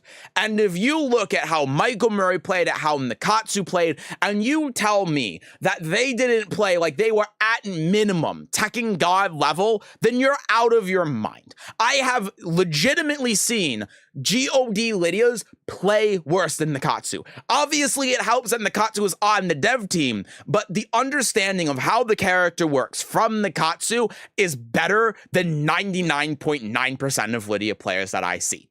So when people complain about, oh, well, the balancing of the game is bad and they don't know what they're doing and they can't even play their own game, I can tell you this. Most of the Tekken devs would beat your ass in a tournament. And you can take that to the bank. You can quote me on that. Most of the people saying this, if you sat down across from Michael Murray or Nakatsu, your ass would get beaten to a pulp. You would get no round brown, 7 going less, and you would be going home crying. So we can complain about the balancing of Tekken 8. We can complain about the direction that the game is going in, and I think that's valid. But at the same time, let's not blame the dev. Let's not start getting toxic and flaming the devs of the game for this. It's a big team. There are a lot of people working on the game. And just because the balancing and the direction of the game doesn't go in the way that we necessarily want to go, and yes, there are a lot of problems, and yes, there are a lot of pitfalls, and yes, there's a lot of things that do end up going wrong, at the end of the day, stop having a superiority complex over your opinion. Anyway, that's going to do it from me. Thank you all very much for watching, and I hope you enjoy this. I hope you have a great rest of your day. Bye-bye. All right, and the recording has stopped. Yeah, last 3 or 4 people were genuinely good. Yeah, 100%. Prepare your butt for Lydia nerfs. I haven't played Lydia in 3 months. I don't play Lydia anymore. I couldn't give a shit if Lydia gets nerfed. It doesn't matter. I play Miari now. I dropped Lydia. She's already bad. If you nerf her more, then cool. I just don't play her even more. Like, who cares? I would have cleared that whole tournament. Yup. God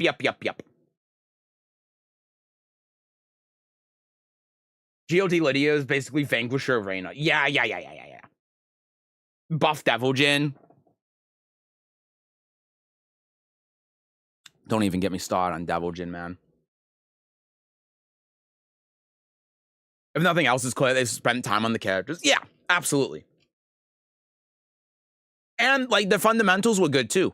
They were actually, like, blocking and playing defense, and they weren't just mashing on the control. You know what I tell everyone who's below Tekken King? Like, why you're stuck in blue ranks or whatever? It's because you're not holding the back button, and you're pressing way too many buttons. I cooked your Miari. Okay, I'm just gonna ban you because every time you've been in this chat, you've just been a little troll.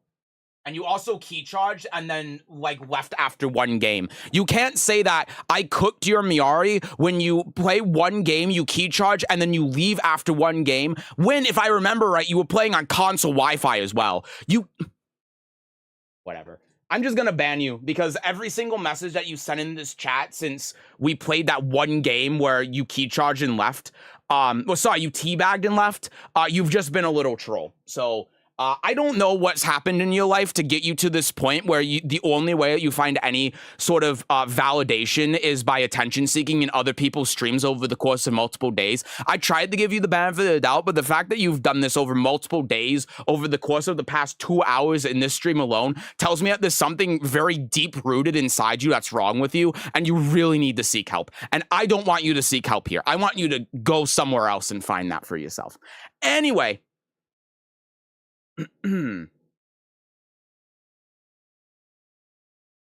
Lydia does hella damage. She does, yeah. I mean, Lydia does need to get nerfed. I'm not going to argue against that, but I don't care because I don't play her anymore. So, also, hi, Dina. There was a bum here. Yeah, he was. I tried giving him the benefit of the doubt day one because I'm like, you know, sometimes people have bad days or whatever, but he's just a troll, so he's gone.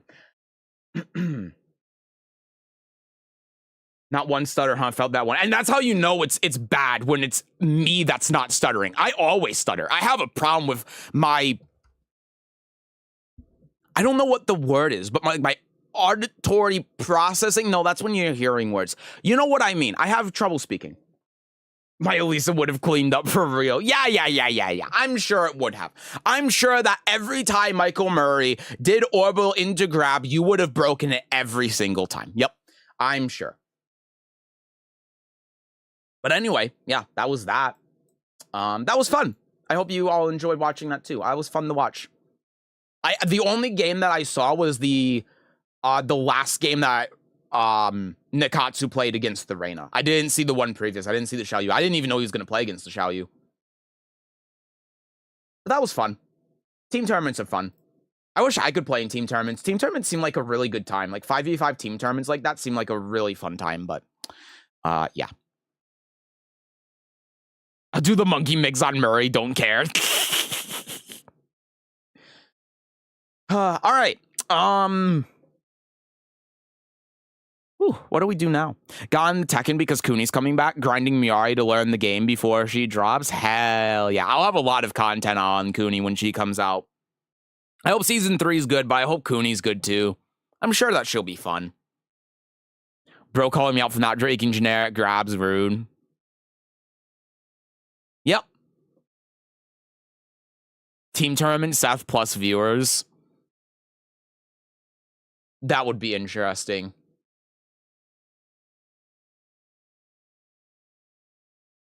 I just want Asuka's damage to be nerfed. And that's me as an Asuka main. While running 1+2 really should be nerfed. Gunimitsu.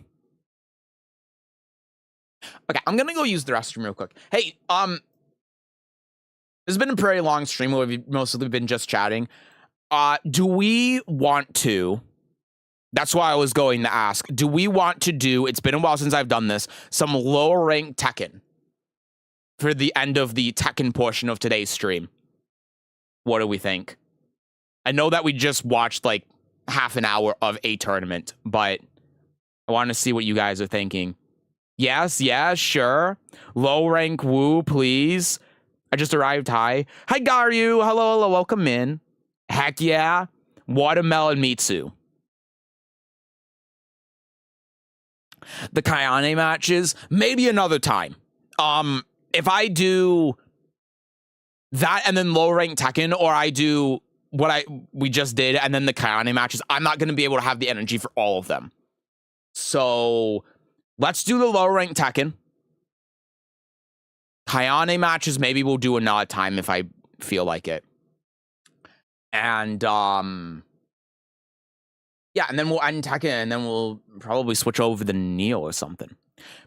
What do you mean by low rank matches? Well, you see, in low rank Tekken, we watch low ranked Tekken. I hate that explanation, but it's the only one I can ever come up with. Now let's do this. Let me boot up the game. Let me go run to the restroom real quick. So you watch them? Yeah, I watch random low rank games online. Oh, before I forget as well, give me a second. I need to change the settings so that the names don't show in the replays. You got me calls his old matches low rank Tekken. He's so real for that. Okay, on replay hide. Cool. All right. Let me hold on. Oh shit. Swap over to here and let me turn off the damn display capture. Wait for Tekken, wait for Tekken, wait for Tekken. There it is. All right. Audience retention screen. I'll be back in just a minute. I just gotta run to the restroom real quick. And yeah, we'll do low rank Tekken for like half an hour, 40 minutes, however long we normally do it for. And then we're gonna switch to Neo. There's gonna be no Tekken gameplay today. It's fine. I wasn't planning on playing Tekken anyway. The title kind of alludes to that, so. Uzigami must be true low rank. That the lowest. I was about to say something. I shouldn't. I really shouldn't. I'll be back in just a minute. It was about. You can probably guess. You can probably guess. Change the stream title, maybe? Nah, that's too much effort. We're only going to be in Tekken for another 30, 40 minutes, so... I'd have to do it on YouTube as well, so... I'll be back in just a minute.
All right, I'm back.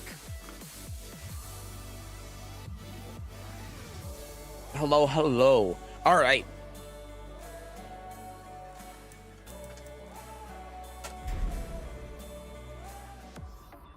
Let's do it.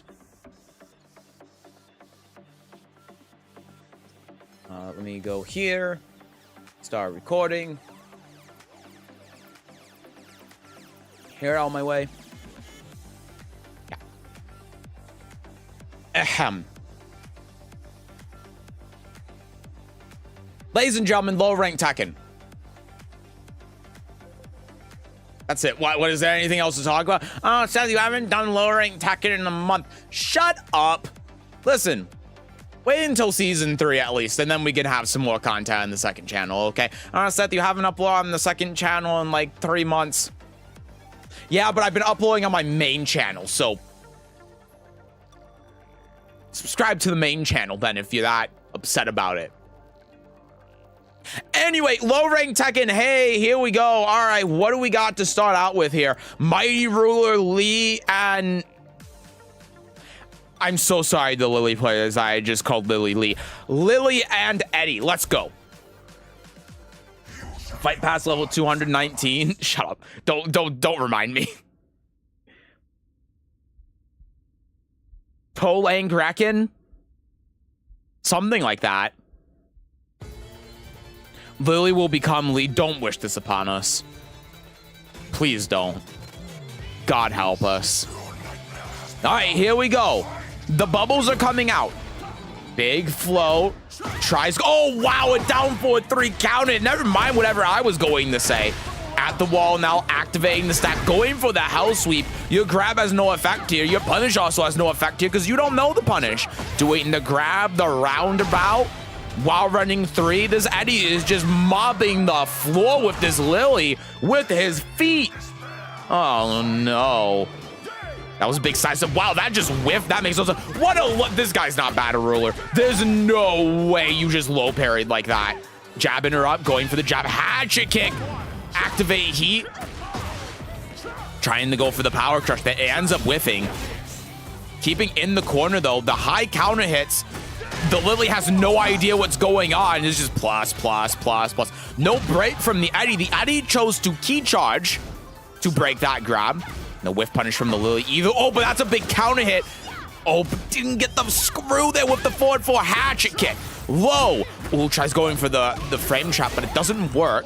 Little interrupt, and the Lily has blocked, gets the grab, but it's, oh, it did kill. I didn't think it was going to kill. Crazy. Goes for the side step 4. What a down forward 3 again. Oh, the punish from no one knows any combos. No one has any idea what's going on. Backdashes out of that, but no punish. Still gets the combo. Oh, it drops again. Second hit counter hit. 3-3. What a sidestep. Trying to get that punish again, but it's not quite enough. They're just staring at you. Donkey kick at the wall. Good conversion there at the wall, making sure to get that screw. Goes for the low. Heat coming out from Eddie. What a counter hit while rising 4. Good block on that low, breaking it. Goes for the low again. Lily's doing really well right now.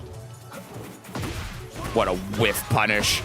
These Mighty Rulers are playing so well right now. I don't think that they're Mighty Rulers. Okay, maybe they might be. She's just the snake edge. No punish on that hop kick either. Oh, that wasn't even counter hit, man. What is going on? There's a nice little low. Trying the sidestep again.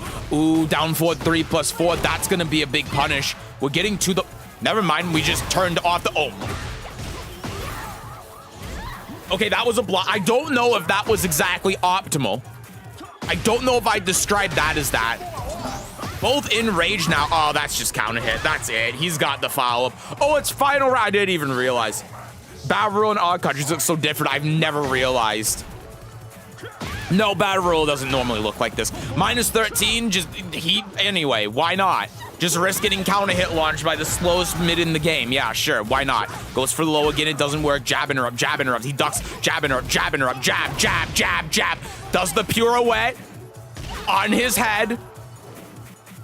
Trying to keep the wall, or maybe there's no thought behind this at all. Just set up for down forward 3 plus 4, minus 12, no punish.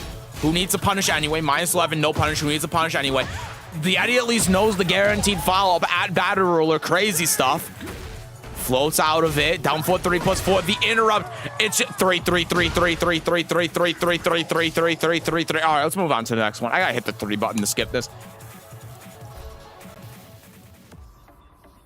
That was a quick match. That wasn't a ranked game. All right, here we go. This is going to be a shit show. Lydia versus Law at Fujin. This is ranked as well. Oh, this is gonna be bad. Lily is doing it. Shut up. Don't call Lily Lily. The Lydia is on a demotion game against the bearded Law, the most menacing of the Laws. Okay, ducked under that. We got a launch. We're getting a combo. Never mind, we don't know anything that's going on. That was a down jab punish. Attempt at a wild rising too. I'll give you that. Blue spot, just why not? Backswing, but minus 18. The Lydia has let go of the controller for 109 frames. A bold strategy when you're on a demotion match, and not a good one. The Lydia player has once again let go of the controller for 136 frames, and they are now dead. Miari Zoo gameplay win? That's a great question. All right, tries doing the punish. The Law ducks under it. There's the forward 4-2 blue spark. Into heaven, her backswing avoids it. Nunchucks coming out. He's getting the duck, but he's not getting the punish. Grab doesn't work. I think that this Lydia might be getting zoned. No duck on that one. No duck. We've again let go of the control for 95 frames. That was a good punish. No follow-up there. Just text out of the down 1+2. Backswing blow, minus 18. They have let go of the control for another 95 frames.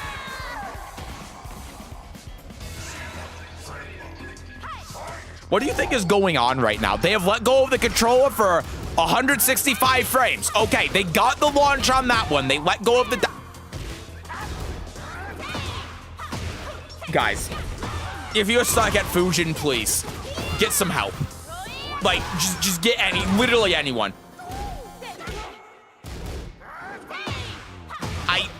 Why is the law still doing this? Please don't do it again. Like, it's just gonna get... Could you punish a single fucking mid? Good punish.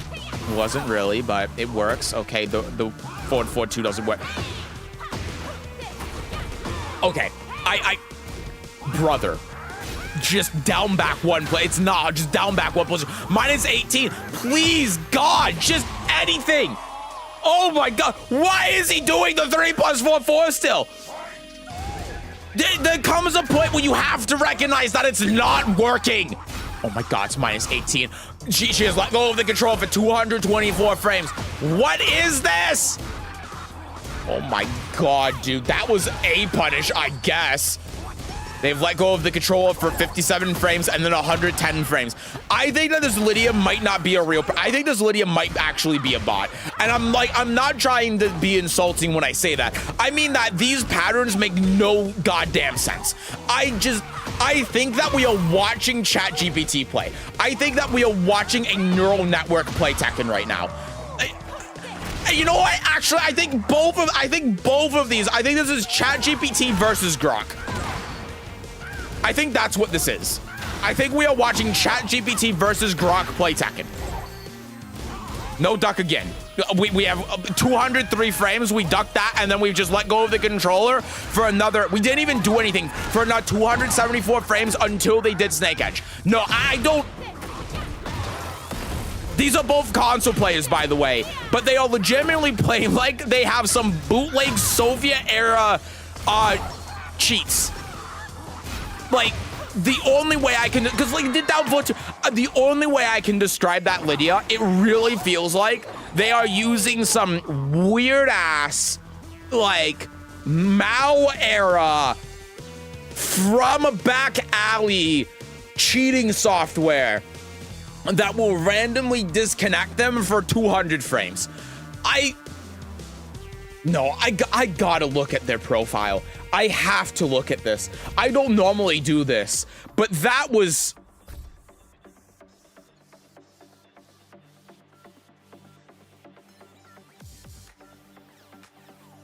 I'm looking at EWGF right now.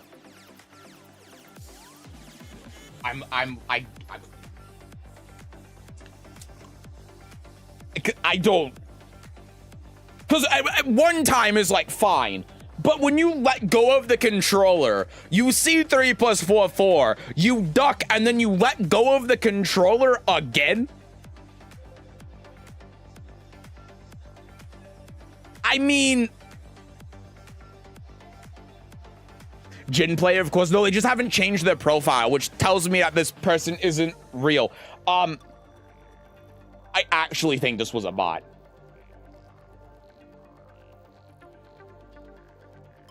I'm looking at their profile. Yep, their account was made February 15th. The first day that they played the game was February 15th.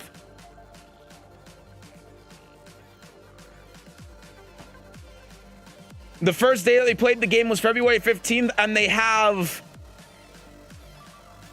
223 matches in 1, 2, 3, 4, 5, 6 days.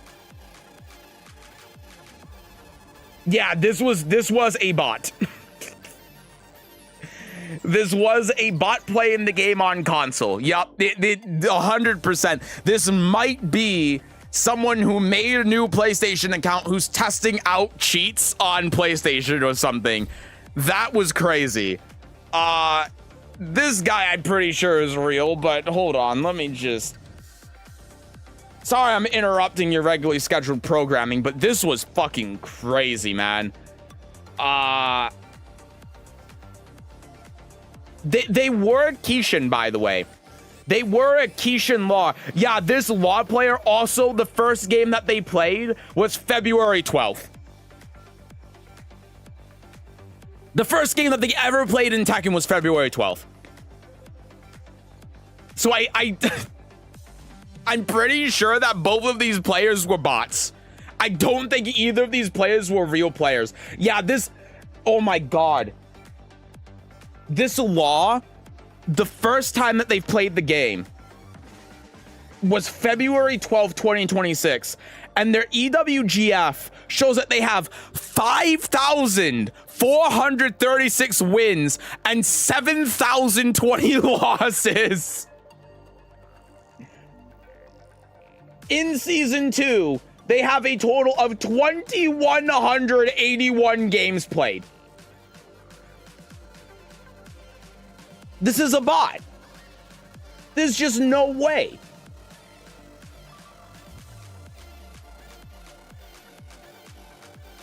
There's no way in hell. I don't believe it. They have more games than I do, and I have 2,000 hours in this game.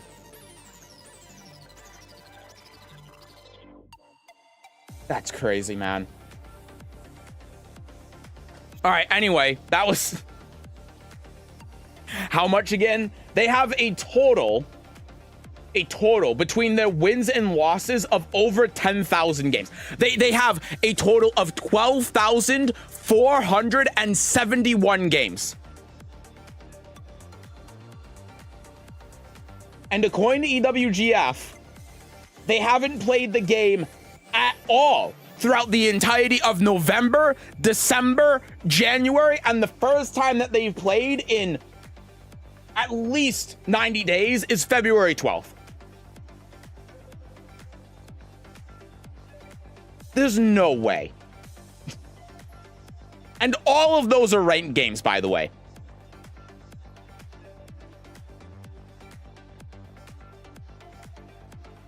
That's insane. All right, sorry for going off on a tangent there. I was very curious. 12K, how? Because they're a bot. This isn't a real person playing the game. It's a robot. They got a bot playing the game on console. So when you all say, oh, PC players are the only one that can use cheats, we literally just watched AI play in ranked. It's more me too. Look, to give you a comparison, let me look at my profile real quick. See how many games I've played in total.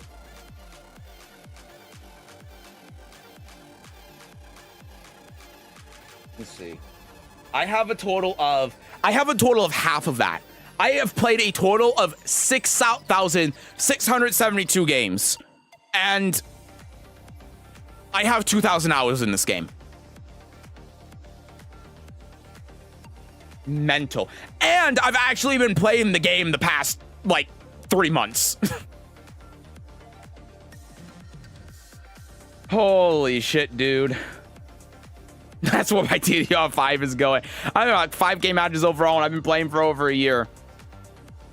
Yeah, I have 785 wins and 1.5k losses. That is a large number. I don't know how many I have on Miari specifically, but anyway, going off from that, this might have been actually the best game I've ever watched in low rank Tekken, by the way. That was crazy. Now let's go to hopefully real people. Asuka versus Miari. Fingers crossed this is actually going to be good. Insane stuff.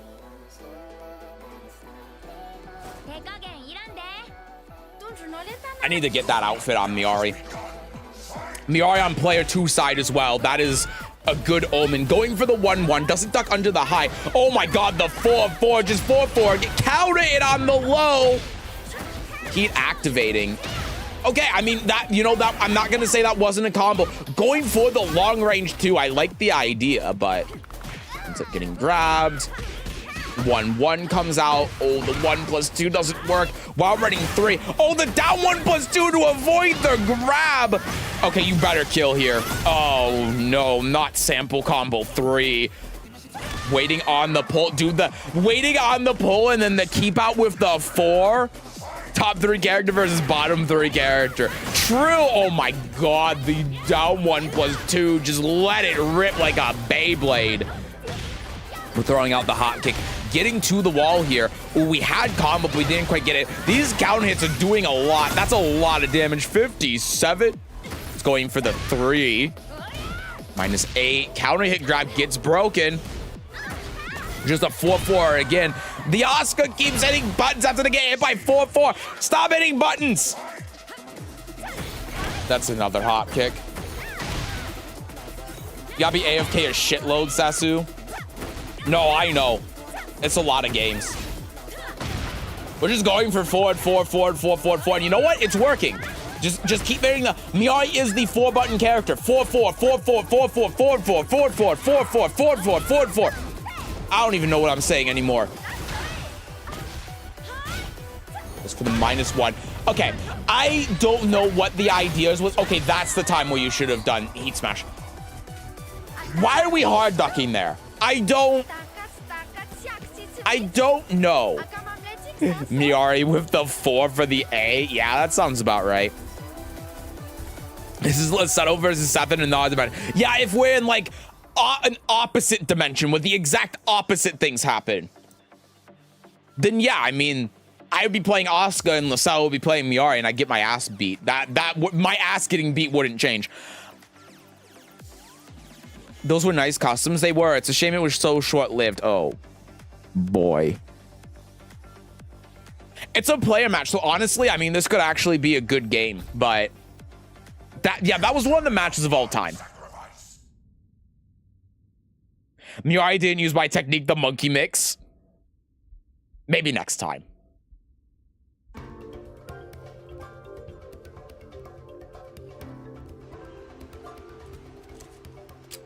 All right, default Victor versus default Lisa. This is not a good sign. These two are probably smurfing.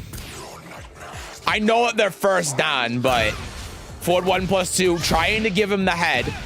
The head does work, and Victor tried breaking it with 1+4. So I think that we are in good hands right now. Back two, counter hit, grab gets broken. The Elisa has chosen to taunt. It almost worked. The Victor did whiff. Goes for the down 2, forward 1+2, big counter hit, +1. Frame trap didn't work there. Just keep going for down forward 1-1. Why not? It's +1. No one's ever gonna duck the high, surely, right? Back it up. No break again. The sword coming out, switching sides, backing up. Oh my God, you can't grab an airborne opponent. Forward 2. Is that forward 2 or forward 1? I don't know. Either way, he rage on for some reason. That was a whiff punish. That was one of the whiff punishes of all time. And now you probably just lose. Oh! Down 4 high. I didn't see it coming until the high whiffed. Oh my God. All right, we got a game on our hands now. They are backing up. Oh, wow. Capital punishment. Counter hit grab from the Victor. What's he going to do? Shoot Elisa? No, Elisa's going to shoot you. Chainsaw's coming out, put away. Elisa has a little bit of ADHD. She's just like me. Down forward 1-1 plus frames again. Just going for the heat, canceling it for some reason. Down forward 1-1, down forward 1-1, down forward 1-1, down forward 1-1, down forward 1-1, down forward 1-1, down. Oh! I've seen enough. Nerf Victor. Down forward 1-1, down forward 1-1, down forward 1-1. I think this Elisa has found the infinite. 1+2, 1+2, keep out. Stay away from me. Stay away from me. Stay away from me. Stay away from me. Stay away from me. Stay away from me. This might be the greatest game I've ever watched. He's found the tech. He has found the infinite. He's found how the pro players play the game. They actually have Elisa banned in tournament. They have this technique banned in tournament because it's too powerful. Back it up, back it up. You know that 1+2 or that down forward one's. Oh no. Now that one works at GOD. That's the real tech right there. If it works, don't stop. No, exactly. Like, a lot of people who are new to fighting games are like, oh, wait, that's working too. Wow, I should stop. I'm so sorry. No, dude. Keep using it. Beat his ass. Beat his ass. Beat his ass. Beat his ass. Moving on. Kazuya versus Lee. This is going to be a real test of skill, surely. Surely. Both Elisa's and Miari's taunt low crush. That they do.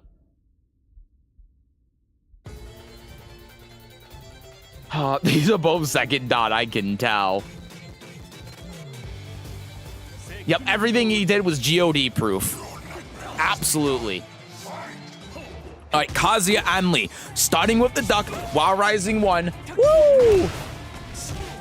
Going for the counter hit here. Back one, no duck on that. Great. Forward 3 gets blocked. Oh no, not the bitch slap. That's not what you want to see. Minus 15. Real display of fundamental skill right here. Clearly, Fujin Lee is more impressive than Tekken God Xiaoyu. I don't know. Just name a character the Tekken community hates because they're bad at the game. Both in heat now. Goes for a low. Goes for a low. That's a heat smash. Oh my god. Electric whisk, electric whisk, electric whisk. Tries going for heat smash, but Lee just runs in and keeps out. Kazuya fighting the heat smash somehow anyway. 10 seconds left. No whiff punish on that. True display of skill right now. The mid ends up taking it out. Lee, shut up. While rising one. Good block on that. Wow, the Lee player actually launch punished it. Hold up. Never mind. Never mind. I was about to say something, but combo drop number 2. Can we get a combo drop counter, please and thank you? Oh, what a hop kick. That's number 3, though. Number 4. Yep, that's number 4. Yep. Real fundamental Tekken. Clearly, attacking God Xiaoyu is worse than this. Yep. Nice jab. There's the 4. Both activating heat. Down jab coming out. There's the heat smash. What are they going to do? Wave dashing it. Down for a 2 counter hit. Oh, doesn't get the pickup, though. He doesn't know the right buttons. It's 1, 2, 4, not 1, 2, 2. Goes for the low. Okay, the lead takes it. Just a simple little high. Hi, Tom Barry. Oh, not guess the rank. Oh, yeah. It's guess the bots at this point, more like. This can't be Fujin. Oh, yes, it is. Minus 12. Big counter hit. While rising 1 plus 2. That was a hop kick launch, but that was not a hop kick launch. Okay, the Lee's doing it. How many combo drops is that? Is that number 7 now? Just from the Lee, not from the... That's number 8. Yep. There you go. And he whiffs that one, and the Kazi is going to drop the combo. Okay, he didn't. It's not exactly a good combo, but he didn't drop it. And I don't even know why he's going for this hop kick. He's only getting 5 damage off of it. Just, like, do any mid. Do you down forward? What? You get more damage off you down forward? Yep, there's another drop. Oh, no, he's going for dash jab. That's 25 damage. That's 25 whole ass damage that he just got there off of that hop kick. This is real Tekken. Remember that these players right now at Fujin with Kazuya and Lee, they are better than your Tekken Emperor, Lydia's, and Yoshi's. I'm just saying, like, it's true. Absolutely. You can clearly tell the skill that's being displayed by these two. Man, these are clearly Smurfs. Yeah, clearly. That's a backflip. Yep, that's another. Yep, that was a whiff punish. That is combo drop number. Nope, it dropped again. Okay, I was about to eat my words, but never mind. I should never trust the lead player to be able to do anything that's not just mash buttons. Backing up now, waiting it out. That whiffed. That's a 1-1. That's a counter hit. Will he drop this combo again in the pivotal moment? He did, but it doesn't matter. The fundies on display right now, unparalleled. Second down, Elisa would have won with her spinny move. Yeah. Clearly. That Lee is 250,000 prowess. The Kazi is 226. Hold on real quick. I'm going to see what rank their main is.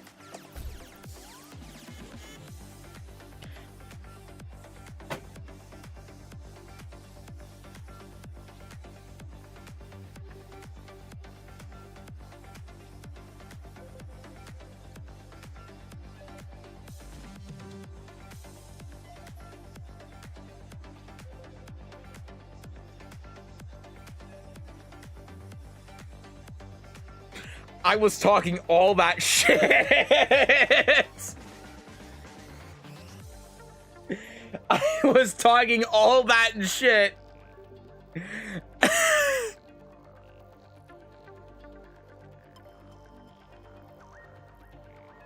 Oh no.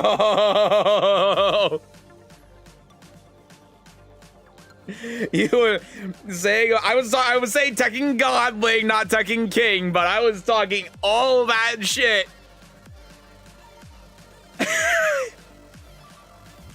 I don't know if I can show my face anymore. That's actually hilarious. Hold on, let me see who the Kazuya was. Oh, they were Tekken King Eddie. All right, well. Christ. All right. I'm convinced ranked is just easy abroad. Maybe it is. This lead player only got the Fujin because they got Ling the Tekken King. It makes sense. It hurts me and my stats are worse. Yeah, Tekken King Eddie with all of the threes. Yeah.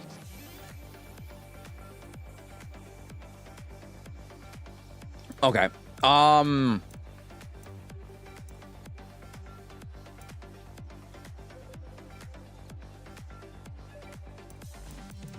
Both of these are very good. We're gonna have to watch both of these.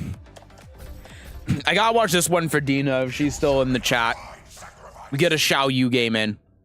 Let's see the GOD1 Ling. That's not the point here.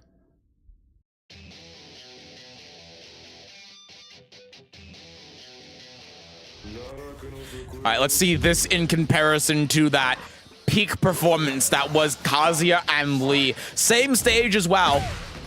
The Tekken 4 Xiao Yu outfit. Ooh, gets a whiff. Good whiff punish from the Devil Jin. He is pressing the rage drop button. An interesting choice when you have 158 health. Forward 2. Backing it up. Nice low there. Hits the mid. Sidestep AOP. Oh, no. No launch. Oh, no. That's a big counter hit. This isn't going to kill, but the Oki. Well, he doesn't get any Oki off it. Pixel left. Hard duck from the Xiao Yu. That's not what you want to do. Like, he doesn't have... I mean, he has the grab, but... Going for the mid. 1-1-2. Because I also don't think the grab kills if you're not in heat, right? Oh, no, not the snake edge. Okay, so this Devil Jin is just holding the rage drop button. I couldn't begin to tell you why. Goes for the low, goes for the low. That's counter hit. Guaranteed follow-up. Goes for the low again. Snake edge connects. He has let go of the rage drop button. Ladies and gentlemen, it's a miracle. Presses a button after getting hit by that. Oh, no. Heat active, staying in back turn. Tries parrying. The heat smash going through the parry. Can we watch the Tekken Kinglings games? See, you're just saying that because you want me to be proven wrong. No. Goes for the hypnosis, gets interrupted. -12, no punish on that. Oh no, not the wall. Big back 4, the heat to get back in this game. That's all natural because he ducked. Oh my god, he whiffed a wake up kick. Is the Xiao Yu actually going to get around? Yeah, probably not. It still has heat. Okay, that's launched. That, you know, that wasn't intended to be a punish. It works as one. The rage drop button is like his ankle weights. He's taking them off. I don't know. After that flow, that might be his true power. Okay, punish from the Devil. He's been good about the 1-1-2 punishes. Nice low there. Him on the ground. Oh, no, he sidestepped into a button. Wait, can the Xiao Yu actually bring this back? Oh, my God, there's a heat smash one. Final round.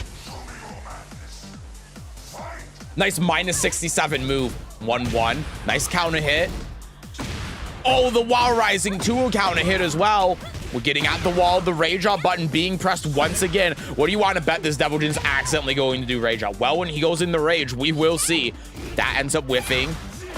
Down back 1 gets blocked. Oh, no, that's bad. Goes in the heat. We have been engaged. That was a hell of a duck, but no punish. Oh, no, there's the grab. Oh, the Darth Vader. I'm surprised I didn't whiff. There's the heat smash. Devil Jin takes it. So what do you think? Who played better? The Devil Jin and Xiao Yu or the Kazuya and Lee? All right. We gotta see. I swear to fucking God if this is a Kazuya main. Oh, no. Okay, they are a Xiao Yu main, sure. They have so much Tekken prowess then. Anyway, well played to them. I did some Devil Jin labbing, by the way. I'm more convinced than ever. People who say he needs buffs are either bad or don't lab. Thank you! I feel validated. Down forward 4-4 is homing after 1-2-2 and it's hit confirmable as fuck. That I didn't know. Well, I knew it was hit confirmable. I didn't know it was basically you couldn't step it after 1-2-2 because 1-2. Well, I mean 1-2-2 is like +6, right? All right. This is the game. 4th Dan Jin versus 4th Dan Jin. We are holding the back button right now. 1-2 and dive kick. That's not going to work. Do we have sample combo 1? No, we don't. Do we have sample combo 2? We didn't even start it correctly with the wall there. It's fine. You're playing Jin. It doesn't matter. You just hit buttons. Go through that. The first Jin on the promo. Working so hard for that strategist promo to whatever the rank is after it. What? Grandmaster? I don't know. There's a down forward 4. There's a down forward 4. Heat is active. Can. Now we're just going to punish that with Heat Burst. We don't need it. There's another Heat Smash. They are just hitting the button. They don't know how to do anything other than that. Attempted whip punish from the player 2 Jin, but it doesn't work. There's a counter hit. This is looking like a wash for the player 2 Jin right now. The player 1 Jin is just... I mean, he deserves the promo. He's hitting all the Jin buttons. Bright future ahead of him really is true. Yeah, I agree. There's the 3 in the Heat Burst. Probably wanted the Heat Burst from the beginning, except maybe not because he's using the Heat Burst button. That's a punish. Counter hit grab gets broken. Jab, can the player 2 Jin bring it back? Spring kick coming out, trying to grab to break the floor, but it's not working. That electric is really rough. While running 3. Oh, down jab. Oh, that wasn't a punish. The player 2 Jin activate. Can he bring it back? Heat smash immediately into the while rising 4-4. No duck on that. Nice little low. Tries counter hitting with 4. Oh my God, that wasn't even counter hit. It's the little hit on. Oh, you gotta be really careful with the counter hits right now, except you don't because there's a strategist rank. Oh no, gets flowed, no combo. Down jab, hard kick. Is he gonna? Oh, what a whip punish. Rage on available. Rage on available. You have to be careful of that. You have to consider the rage on. He has got AFK for 136 frames. Jab, down, low, sidestep, low, punch. They're panicking. Cameraman's freaking out. 3 seconds, 2, 1. He gave up. He gave up. It's a draw.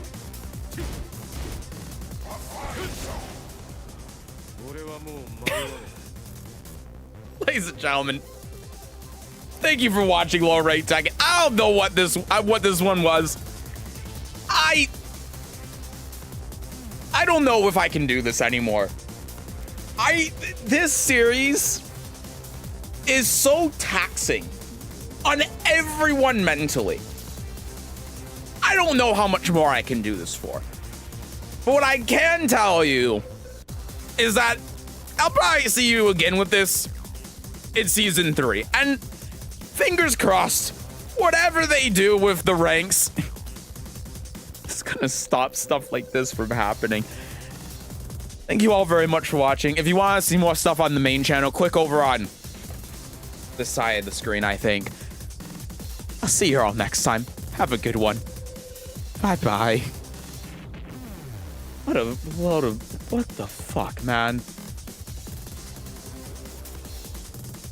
Oh, it's over? You know, I'm actually looking and I have only been recording for 35 minutes. We can definitely do another one, but that is going to be the last game for the video. If I upload the video.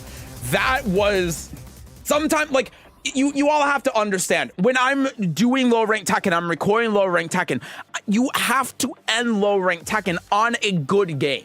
You can't just end it on one where you have like a Devil Jin go 3-0 and nothing happens. You have to end it on something that's weird. That, we are not getting better than that. What if we watch 2, 3, however many games, we're not getting better than that today. So I gotta do the outro on that one because of that.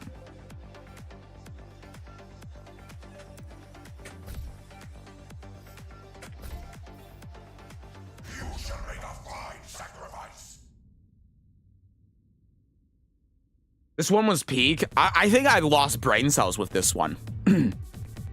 But yeah, we can do 1 or 2 more. We did spend like 7 minutes just looking at those 2 players' profiles as well. All right, moving on.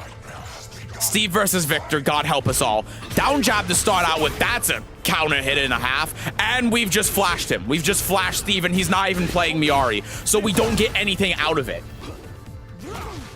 That was counter hit, no follow-up. Steve getting the grab. Those were definitely games. Oh, you're telling me. Grab again. We're a real boxer now. Get off me. Again, no, we don't even know if there's a follow-up on that. -12. We don't even know if there's a follow-up on that heat burst. We got shot. It was a good attempt. 100 prowess is crazy. And he's winning. Last hit ended up connecting. Just hit the 2 button with Victor. Surely it'll work. 1-1-2. Last hit counter hits. I don't know what that was. I don't know why we're showing off the back of our hand to our opponent, but it's not working out very well for us. Yep, we're just going to press buttons when we're -12 or 13 or whatever it is. I don't know. I should probably know the frames on that. Grab doesn't get broken, as per usual. Yep, we're just going to hit buttons at -10. Why not? Please punish this. It's -14. He just did a down forward too. And we have let go of the control for 84 frames. Somehow it worked. Amazing. It's 1 apiece. Okay, Steve just got shot. And we're hitting buttons at -. I don't know if I can watch this. We're hitting buttons at -18. It's just working. Okay, sample combo 0. That's something. It's a follow-up. Oh my God, stop flashing Steve. That's illegal. Okay, that was a punish until it wasn't, and we just decided to look at the stars. I get it. The night sky is beautiful. Look at all the stars in space. There's no light pollution, but you got to understand there's a man in front of you with a gun.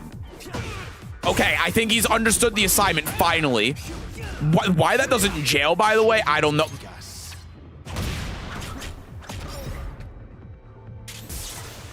That high crushed. Lydia needs a flashing move. Yeah, I mean, you can go in the blender and do that yourself if you like. Bro, just charming the snakes in space. There's enough oxygen. Surely they'll make it. Surely. Counter hit grab. Nothing out of that. Steve is just holding the back button, not afraid of being shot, not afraid of losing all of his property. He again tried hitting a button. The Victor finally realizing, hey, maybe it's my turn because I blocked this move. Oh no, the Victor doesn't realize anything. Everything's a goddamn counter. Everything's a counter. He just got shot again. Oh my God, stop shooting, Steve! He has enough bullets. Even if it was with BBs, Steve would be in the hospital right now. At minimum, if not dead, he's gonna lose his eyes. Oh no, he's gonna lose everything. It wasn't necessary. The down forward 2 wasn't even necessary, dude. Oh, that's so upsetting. All right, let's try to find another one. You know, I think a Raijin, Yoshi, and Reina would really hit the spot as the last one. Something about that game is really telling me that this is going to be the best. You need the down forward 2 to attempt dodging another jab. I hate that you're kind of right. I hate that I can't argue with that.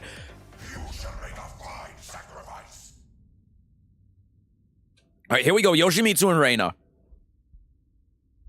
At Raijin. The bar for low-ranked Tekken is just moving up and up. Come on, load the game. Thank you. Oh, no, it's a clown. Oh, it's clown Reina. That's -14. We aren't getting the punish on that. Oh, no.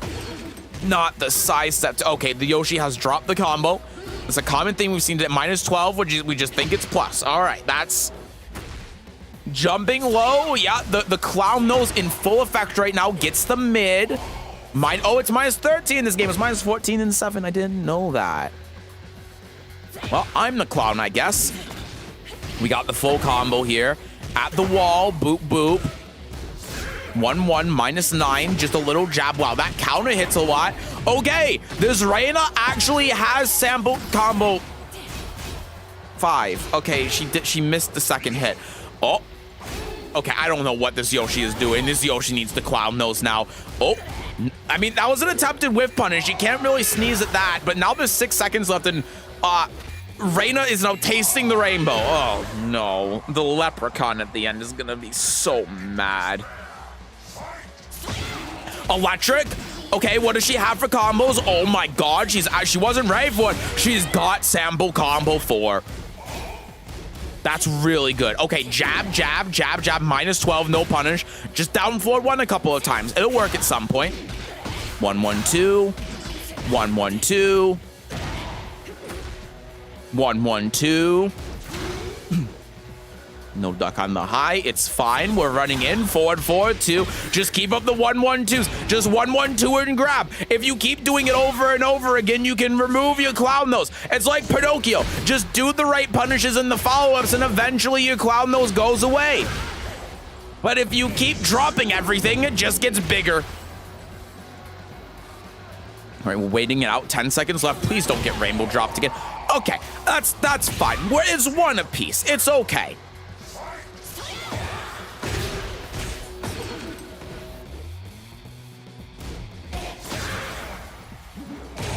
Like, sometimes I don't even know what to say. Sometimes it's Reina to dominate me. I didn't say that, okay? That was a Reina player's profile, okay? He tried reacting to the up forward 1. That's something. The grab is working. Full combo at the wall. No, it's okay. No, it's okay. It's a flesh wound. It's fine. The Reina is still in it. Look at that wall damage. Hell sweep. What are we doing for mix-up? Oh, no. You got mixed. No, it's fine. It's okay. The Reina can... Okay, you might need to make that clown nose a little bit bigger. No duck on that. Jab. That's -12. The Yoshi's actually punishing it. Oh, no. God help us all. Electric finally works out, and we drop sample combo 3. Okay. Sidestep 1. Tried the whip punish, but was a little bit late. Using the plus frames, that's good. Forward 2. Reina's making a comeback here. Empty jump into the attempted counter hit. It doesn't work. Oh, no. Late on the whip punish again. Michael Murray. Forward 2, 1-1-2, a little bit left. What a duck from Yoshi. Oh my god, he knew that was launched, but he was so late. What did she do? Just power crush! Okay, whatever, she got it. Final round.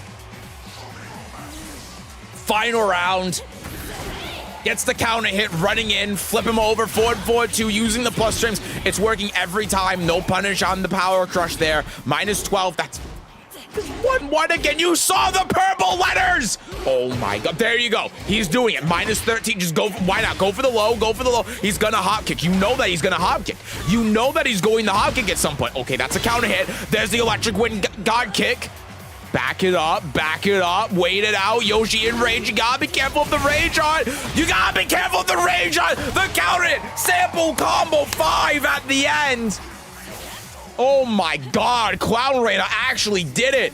She can get rid of the clown nose now. Wow.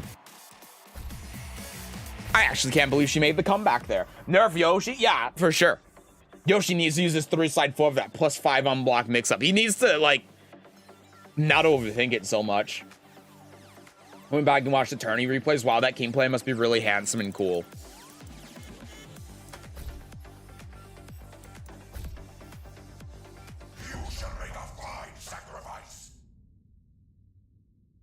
All right, here's the last one we're going to watch. Probably not going to be the last one in the video because, oh my god, that Jin mirror. But I saw the Miari, and I had to do it. King player being presented to all of you. I know. Keep your jeers for the end of the game. The Miari player, of course, spending all of the time in customization. The King player, of course, spending about 5 seconds in customization before giving up. He gets the counter hit, though. He does do that. Back 1-2, back 1-2. Heat is active. 1-1 interrupt. Oh my god, that's frame trap 2-2. That's crazy. Still not getting the Shining Wizard. Just choosing to fall on his ass. Power Crush coming out. Waiting. That is not what you do there. It's okay. The king isn't going to whiff punish. He's still... Yeah, okay. This is real footage from your tournament. I would duck that. Maybe I wouldn't, actually. Okay. 10 string. The 4th there, the 10 string. Going for... Oh, no. Oh, no. Oh, that's not... Okay, how is the Miari going to bring this back? We have gone for the 3. Boop, boop, boop. Heat active. What are we doing now? We're just jumping back, jumping forward, jumping back, jumping 2. If only he knew about the forward 4-2 option. The grab works, though. Oh, my God. Jumping around the wake-up kick. All right, we're back. We're so back. The Miari is in this. He can do this. That was a whiff. Nice low. Oh, that last hit didn't work out. That's a big counter hit. Nice low on that. Oh, the up 1+2 gets floated. 4-4. No punish on that. -10. I respect the attempt trying to punish the Power Crush, but it's -10 on that one. Wake up kick. Forward 4-4 again. Someone tell this man about the forward 4-2 button. Oh, no. You gotta stop doing 1-1-2 into a button, man. Come on now. Goes for the low. Okay. Miari mix up. We're zooing now. Oh, nice duck. She knows. 1-1-2. Rage art. Watch out for it. You know what ranks these are. Oh, shit. Oh, no, not the 1+2. Grab these alive, but... Ah! Not the elbow. Oh, my God. She's broken in half. Oh, no. Oh, she's not going to recover from that. Oh, she's gone AFK. She's gone. Oh, no. The concussion. Oh, she's never gonna recover. It's okay, she might be back. The throw coming out here. Heat smash coming out. Wait, is this the second wind? Goes for the 4-3+4, doesn't finish it. Coward. 7 golden letters all of a sudden. Maybe the elbow is the wake up that she needed. The little slap on the face. We're getting back into it. The plus strings. Oh, jabs out of bounds. I don't even see people at GOD2 doing that anymore. Power Crush coming out. There's a wake up kick. 1+2. Heat engaged. Someone show this man the fucking 2 button. Oh, no. Not the counter hit grab. Oh, not counter hit. Using the plus strings. The Wild Rising 1 getting around the crouching gap. The 4 equalizing the health. Teabagging. He's teabagging. Oh. It's okay. He messes up Shining Wizard every time. Still alive. Wake up kick. Rage on. Why are you rage onning? Oh, God damn it. What a load of horse shit, man. That elbow really affected him. That, like, it really... It's done a real number on that Miari. All right, well, that was low rank Tekken. There you go. That was a 50-minute recording. That was... Wow. Hi, Randall. Hello, welcome in. Use up forward 3-2.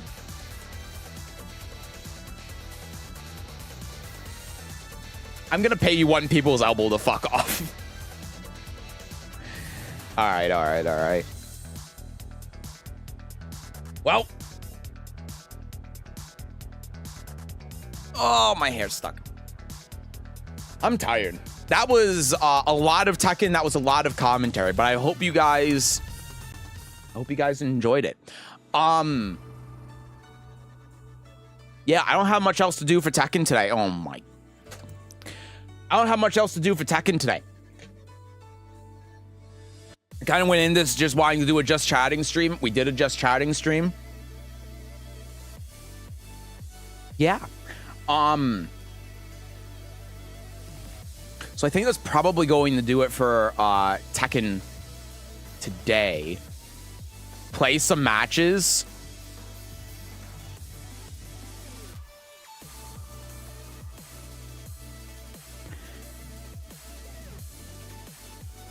How about no?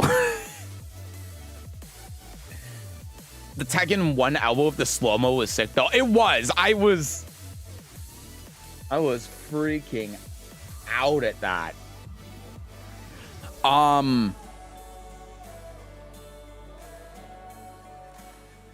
Yeah, I'm going to be honest with you guys. Oh my god. I want to play Neo 3, but I'm tired, man. I'm tired after doing all of the commentary and stuff. And I'm not gonna lie to you, I'm always a little bit scared about switching to Neo. Oh, Rue, thank you for the €5. Your paycheck is here. My paycheck is indeed here. Listen, like I keep saying, I don't want you to feel obligated to donate, but I appreciate the €5 always. Thank you so much, Rue, for the €5. Appreciate it a ton. Thank you, man. I appreciate it a lot. Thank you so much.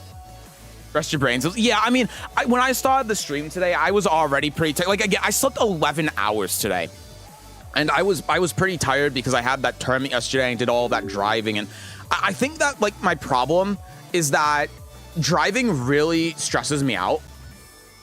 So when I drive for, like, 3 hours in a day and I come back, I'm just like,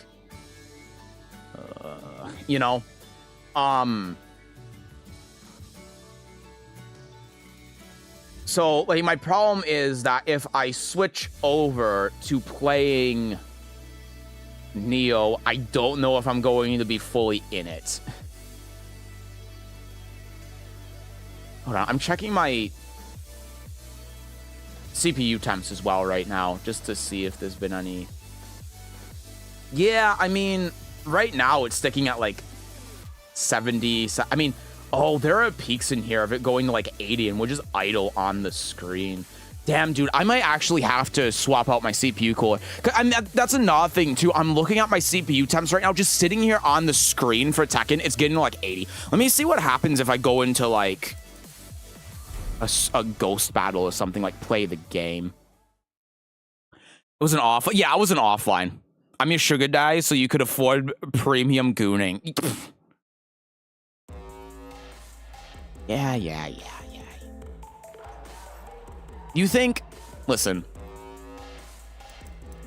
why would you buy it if you can get it for free? And I don't mean in the sense of like,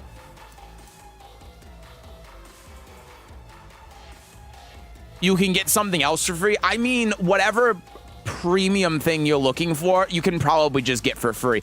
Like, piracy is a thing, you know?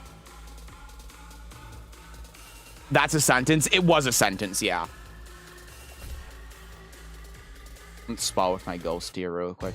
I'm just doing this real quick to do a CPU temperature, like...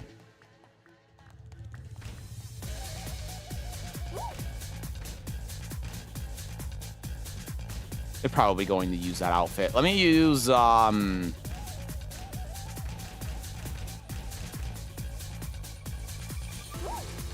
Sure, I'll use this one. I don't remember what I was saying. Anyway. I got a little bit overloaded. I'm gonna do this real quick just to test my CPU temperature and see if it, like, gets out of control. It's at 74. I'm not even looking at the game right now, by the way. I'm just looking at my general CPU temperature. It's at, like, 75.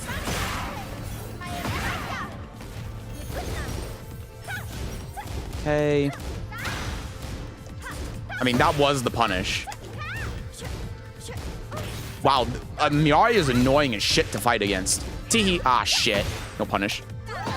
Not used to that one. Yeah, I don't know. If it's having this many problems, I mean, maybe part of it was that I was... Okay, that was a block. That works. With how I was streaming, but up to 81 could say acceptable. Yeah, but like this problem is my CPU temps were at 90 the other day. So that's not acceptable. Like, my computer was thermal throttling because of it. And I imagine I've been having problems with playing Tekken lately, and I almost think that was one of the punishes of all time. Thank you, Ghost. Wow, that was Wow Rising 1-4. I imagine that the problem might be because my computer's thermal throttling, especially when I'm getting like temperatures of it's maxing out at some of the CPUs are at maxing out at 80, some of them are maxing out at 85. Regardless, that might mean like if you guys watched the stream on what was it? Was it Friday? That was really bad. And I was saying that the game was performing really bad and it was like lagging all the time, etc., etc. I just didn't feel very good. Maybe it's because my CPU was thermal throttling. That would be bad.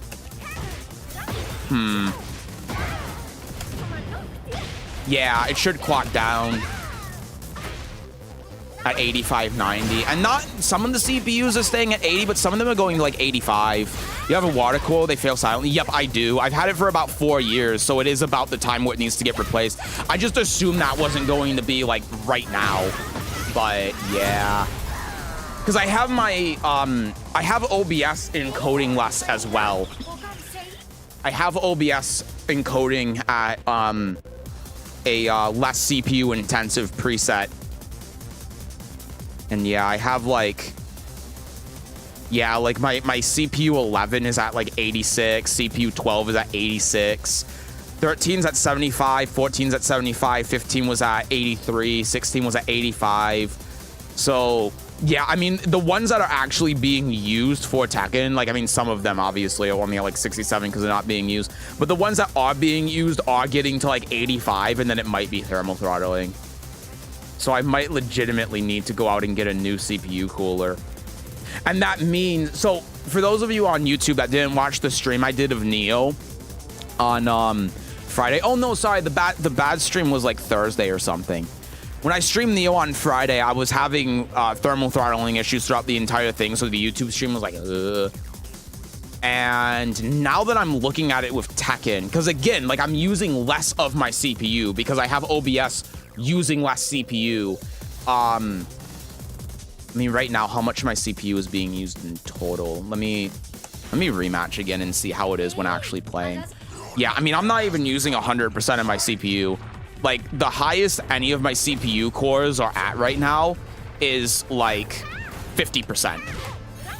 I'm tabbed into Task Manager, and that my hitting buttons is causing it to do things. But it's at 50% right now, and it's still reaching thermal throttle levels. So yeah, man, I might have to get a new CPU cooler. Ugh. A5 in Tekken 8's crazy high. Well, I am streaming as well. You have to remember that streaming takes up a lot of CPU as well. Like, I have a 12700K, and about 50% of my CPU usage is going to streaming. But yeah, he's gonna do this. Teehee. Ah, shit. My Ghost doesn't fall for that. My Ghost has very good defense. My Miari Ghost, anyway. Okay, never mind. You are an idiot. A fresh paste and a cool, then yeah, for sure. Yeah, I just replaced the third because my motherboard exploded.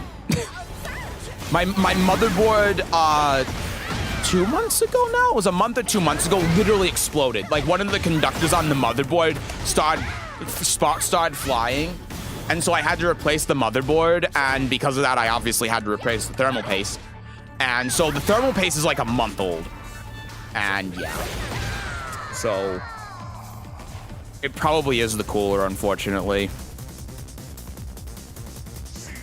They also like to run hotter, some of them. Yeah, I have a 12700K, so it's probably running hotter, but yeah. And I just, because the lag was happening the day too, I just dusted the computer as well, just to be sure. And if it's still having issues after doing that, then yeah, it's almost certainly the cooler. So that sucks. Can you show your keybinds? Yeah, I can, but I don't really have them set like properly because I'm still getting used to the buttons on this control, as weird as that might sound, because I've been using this thing for like 2 months now. You'll never block low. I know myself too well. I don't know what that was. But yeah, it's yeah, it looks like one of my CPUs is getting up to like 60 to 70% usage, but nah, there's one of them that's getting up to like 80. But it's none of my cores at 100. My overall CPU usage is like 30%, and it's still getting around those temperatures where it's starting to throttle. So yeah. What's really worrying about it too is that this has probably been going on, if it's been like this for a while. So it really makes you think if the CPU has some sort of heat damage or not, and that might also be causing it. I don't know. It's hard to say, but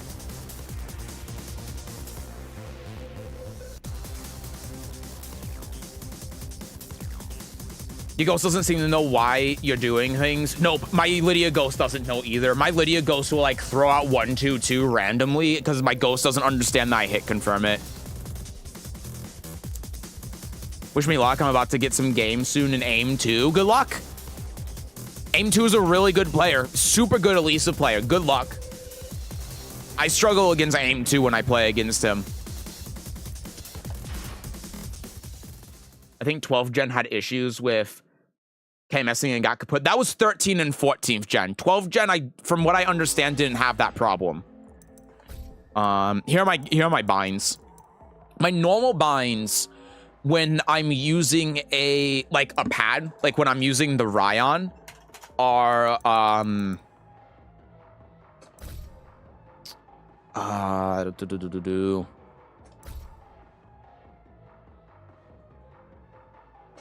yes, and this doesn't oh, I guess it does have R3. I guess this would be this would be RB, LB, that, and then I would have this on that. And then these would be my binds when I'm using a controller. But on my fight pad that I'm using now, I don't have anything bound to throws. And because it's just easy to do a throw input, so it doesn't really matter.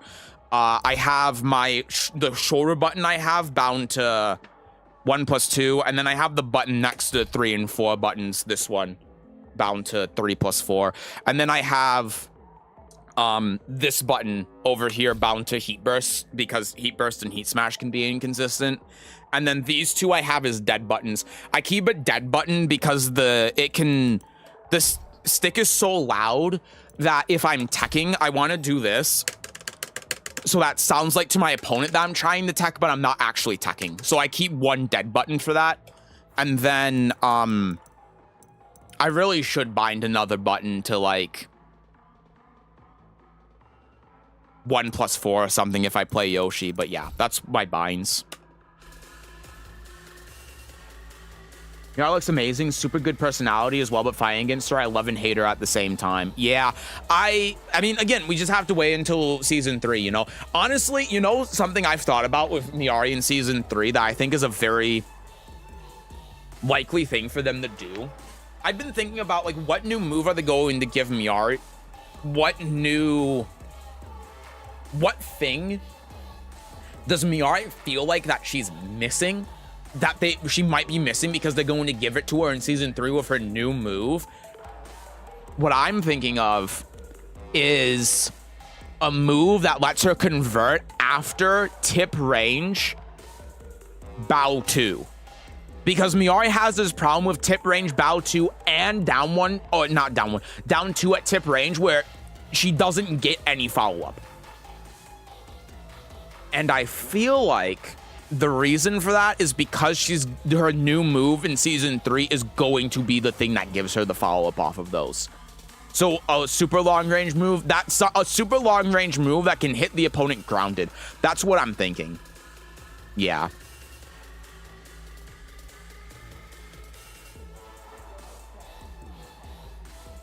I would like a new wall jump move. I think that's also something that they could do, but I think it's unlikely because her mid right now is already plus unblock mid that breaks armor. What are they gonna give her? A more plus high? You know what I mean? Like this, like they could give her like a high that puts her like plus 10 into bow, but that would be so stupid and toxic.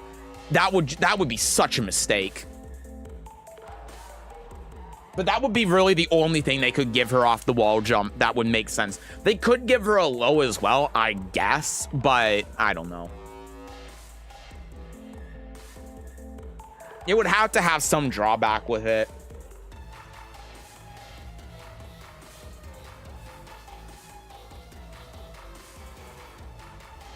Thanks for the binds. Yeah, no problem. I never use those input things. I mean, I only have taunt button set up because of Miari. Yeah, that's... Like, honestly, having a taunt button set up is fine. But as I've been playing on this, like, the button presses on this thing are so consistent that I don't even really need binds. Like, I'll have them for combo so my combo doesn't drop. But when you have, like, a proper pad and you have buttons like this, it's so easy to, like, hit 1+2 or 3+4, whatever, simultaneously, that you don't really need binds when you're using this, as opposed to a pad where the buttons are so small and sensitive. That's very easy to do that. With this, you don't. It's also why I'm like, on one hand, I kind of want to change the switches on this, because right now the switches on this are linear and I prefer tactile switches, but I can already use the linear switches consistently enough and I like them enough that I don't know if I want to spend the time and effort getting tactile switches only to not like them, you know? I don't know. I also don't have a lot of experiences with switches other than cherry switches, because my keyboard, the one I use is it's a Ducky 711, which is just cherry switches because it's so damn old.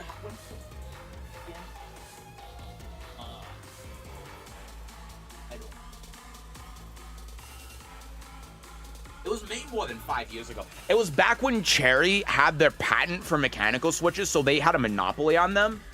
And now Cherry switches are like not good, and there are a lot of other companies that make switches now because the patent expired. I don't know anything about mechanical switches. I haven't gotten a new keyboard in so goddamn long. I'm ignorant on everything, so I don't even know what switches I would get for this thing. But you can replace the switches on these. So yeah, I don't know, man. I saw someone spamming their dead button during a Street Fighter 6 match once. At the end of the super animation, the person reacted with DP and ended up dying to that. The look on that guy's face was priceless. Yeah, I mean, that's why I do it. I've been doing it a little bit as I play at locals, and I've gotten better at it. But it's really good in Tekken, because if you hear them like doing that, you hear them going, then your first thought is going to be, oh, they're teching, so let me do my tech trap or my tech setup or whatever, and then that whiffs, and then you eat shit with a wake up kick or a toe kick or something, and now it's like, oh, well, all of a sudden now it's easy for me to get out of the corner, right? Playing in a tournament is so interesting because there are so many things in this game that are like hit confirmable, or you can trick the opponent doing something that you can only do offline because you can hear and see them hitting buttons. Like, for example, Miari's more 1-2. I wouldn't say that's hit confirmable online. It's very delayable, but I would say it's just outside of the realm of being hit confirmable online. Offline, it's hit confirmable, but it's not because it's easier to do offline. I mean, that is part of it, but a big reason is because when you do more 1, you can hear them going, and then you can counter hit them with the second hit because you can delay it so much. You can just, like, you can hear them going like this, and then because you can delay the 4 button so much, you can, on reaction to hearing them press, hit the 4 button and then counter hit launch them. Obviously not something you can do online. It's very interesting how that dynamic works. But at the same time, you know, if you have a dead button and you're doing the same thing, and then they try like, oh, I'm going to counter hit them then with the follow up on my string because they're hitting a button, you trick them, then, oh yeah, you're minus 13, boom, heat engage, and now you lose, you know? It's really interesting, that dynamic. I'm curious on the new moves on Miari. Can't tell what moves they could give her. Yeah, it's gonna be interesting. I mean, they might just give her something that's whatever, but we'll see. One thing I do know one thing I do know is that Miari has been designed with season 3 in mind. So the changes that she's going to get in season 3 are mainly going to be bug fixes or things that they didn't intend. She isn't going to get big balance changes, and this was the same thing with Clive in season 1. And because of that, whatever new move that she's going to get is either not going to really do anything, or it's going to be with that in mind. It's not going to be something that they've just come up with like in the last month. It's going to be something that they already had planned when they were making her, and they're just giving it to her later. Which also means that Miari is probably going to be really strong in season 3 because she's already really strong now. Maybe a horde move. I was thinking that they're probably going to give her a move that uses her wings.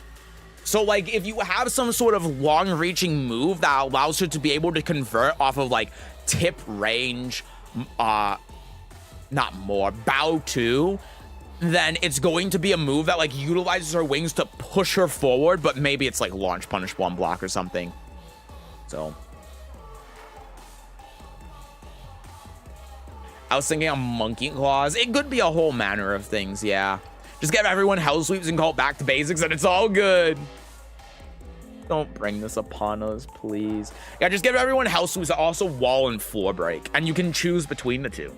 Just turn everyone into Ana. Just give everyone a from crouch low launcher. Oh my god. I can't wait for the Tekken talk. Hi, Borkos. I'm late for the stream. What did I miss?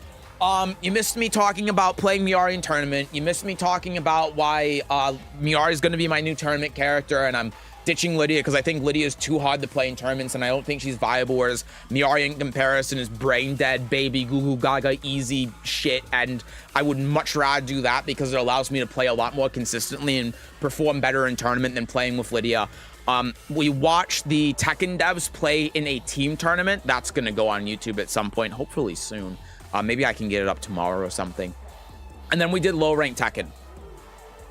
That was pretty much the stream today. Oh yeah, and then I watched back through the matches where I played in tournament because the tournament was actually played on my laptop. And I was reacting to Elisa's down back 4 in tournament, which was crazy. Don't tell me 20 frame lows aren't reactable. Don't tell me Elisa's down back 4 isn't reactable. I have proof now that it is. She's seen Diablo Jimmy for a minute now. Just yoink his morning crow. Stop. Yeah, I might though. I'm not failing on Tekken Talk like last time. Last time I wasted my sleep. Well, okay. Yes. And I know that we have pinned. Hold on. In the Discord. In the Discord. Hold on. Where is it? Where is it? Where is it? I got to turn on display capture real quick. Here we go. We have pinned in the Discord. Ignore this one. Ignore this one. This, by the way, I forgot I pinned this. I need to jump back. Hold on. Considering Armor King is alive and searching for vengeance, Marduk definitely isn't returning. Marduk isn't coming back. The Soul Read, man. Oh, that feels so good. Ignore.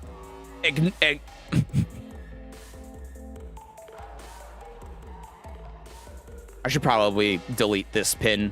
It's old. It's not really relevant. Ignore.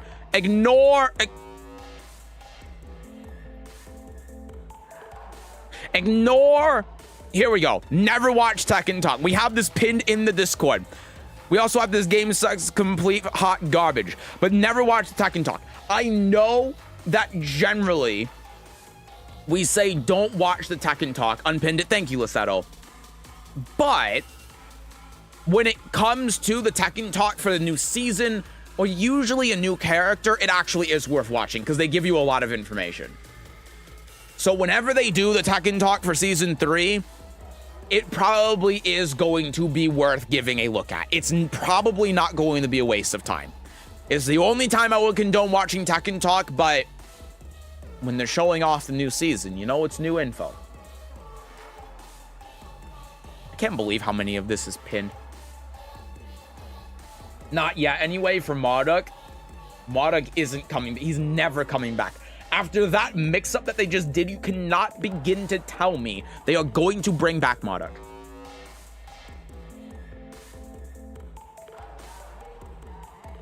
New characters, Tifa. All right. Yeah, I'm gonna go, everyone. I'm sorry we're not playing Neo today, but yeah, I mean, judging by how my computer is doing right now of just Tekken on, I imagine that's going to start thermal throttling again if I play Neo.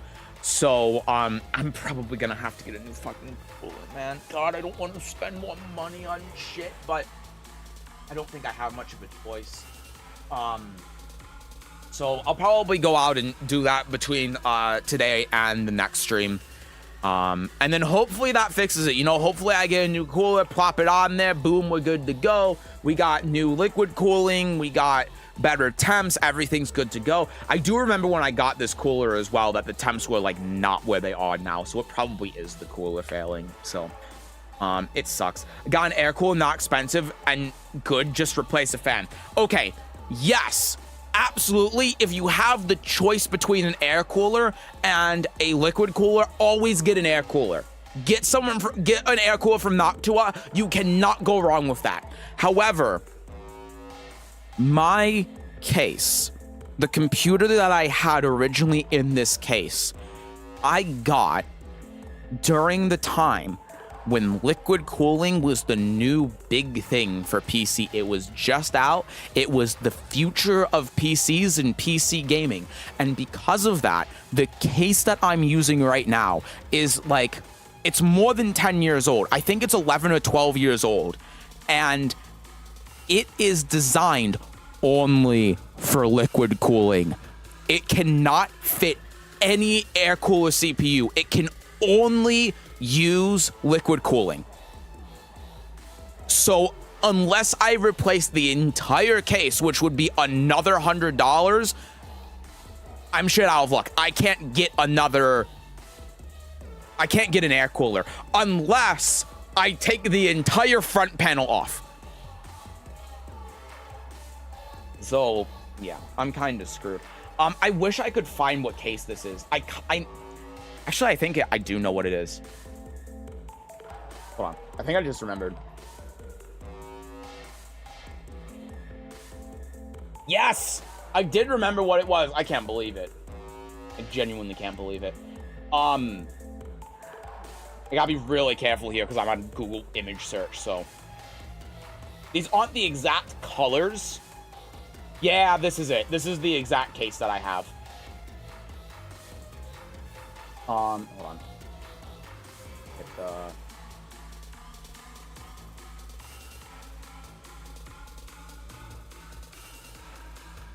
I'm pulling up some images real quick.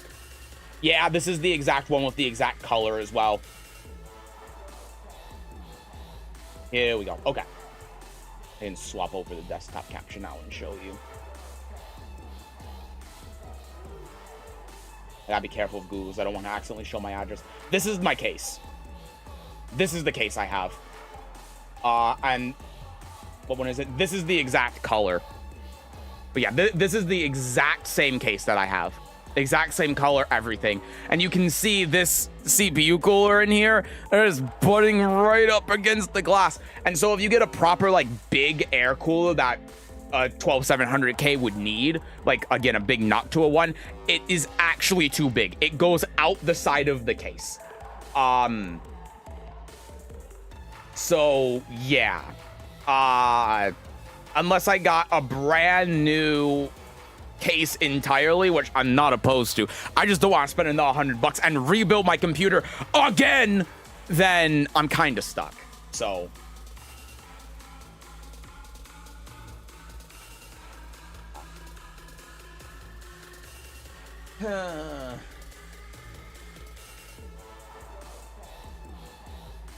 Looks like an expensive case, not gonna lie.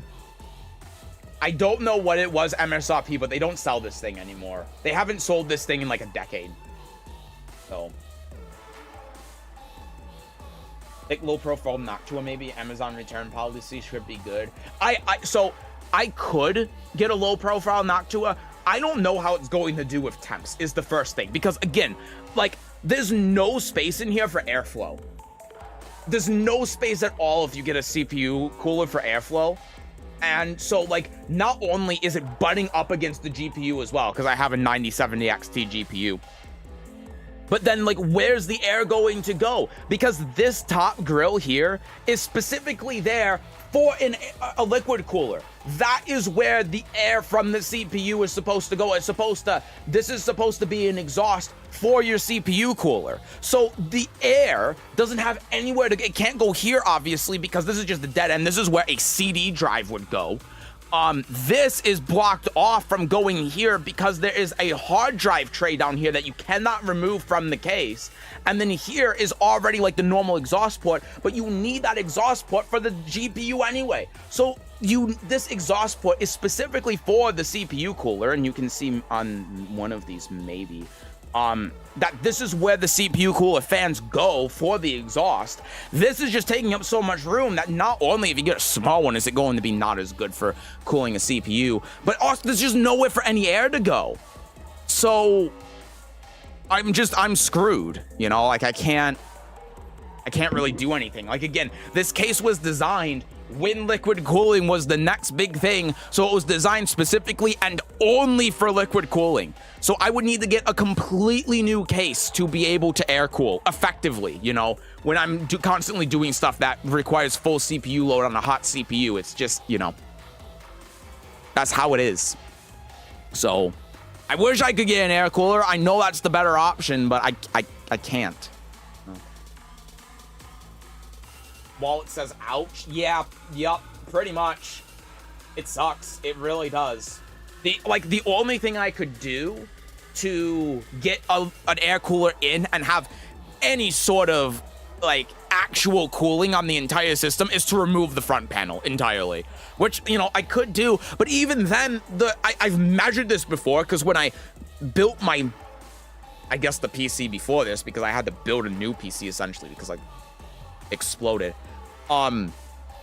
When I built my new CPU, I was going to get an air cooler, and I measured it, and I went, oh, not only is it going to come out of the case, but it's also going to butt up against the GPU. Or maybe it wasn't the GPU, maybe it was like one of the exhaust fans or something. I can't remember. Either, I just know it doesn't fit. Ghetto modding cases is fun. Get a drill and go ham for air holes. I mean, I could like, one thing I could do, actually, this would be really fun. I could take a drill to my case. Again, this is the exact case I have. It's the exact same color and everything. And just take out this plexiglass window and then drill a little bit of space around here. And then boom, this thing is just like sticking out of the case. That could be interesting. That could even work, thinking about it.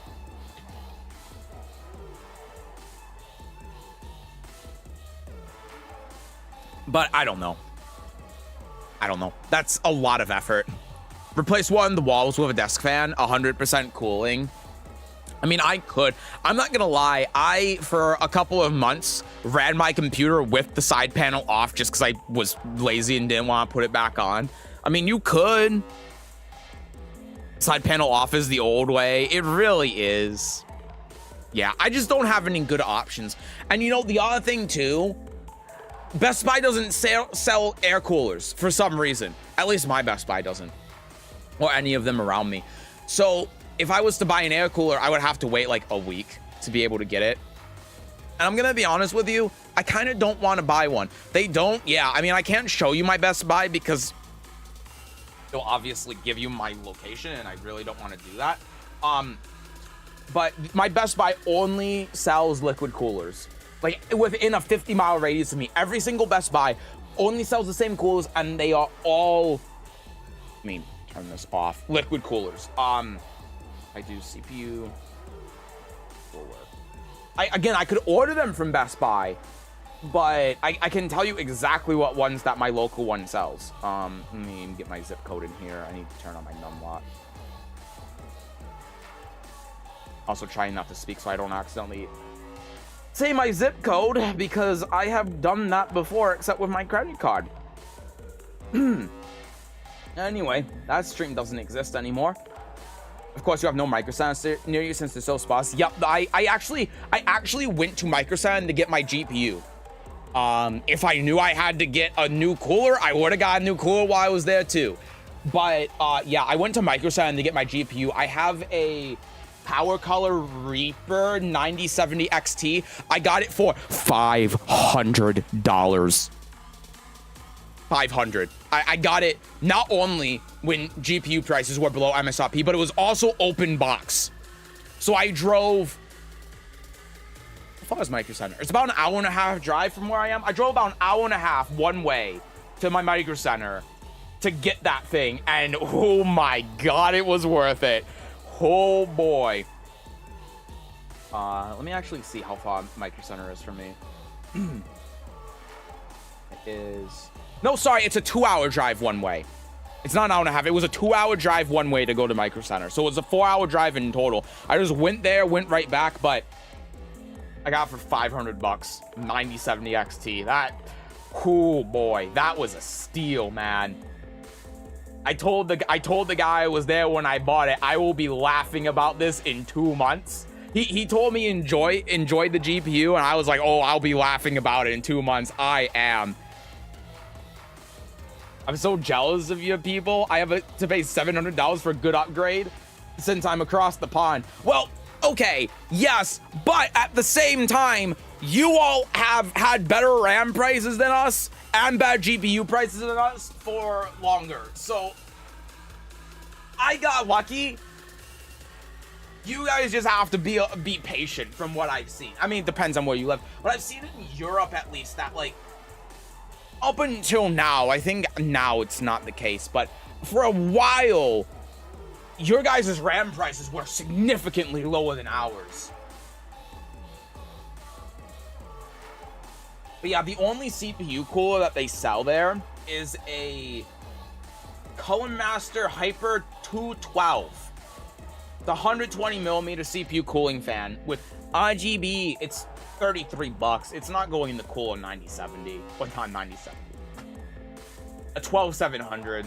So I'm just gonna have to get a proper CPU cooler. Oh, they actually have an NZXT Kraken on sale for $120 from $140, and it doesn't have the RGB bullshit on it. That's nice. Where's the open box? Oh, I could order an open box one for $91 and just get it shipped.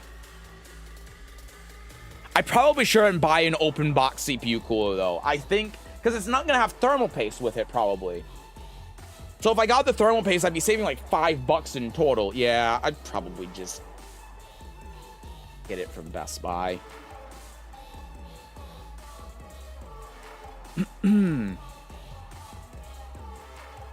I was lucky with my laptop. Don't care for my PC anymore. I was lucky with my laptop too. I got this gaming laptop. It's an Asus TUF thingamabobber.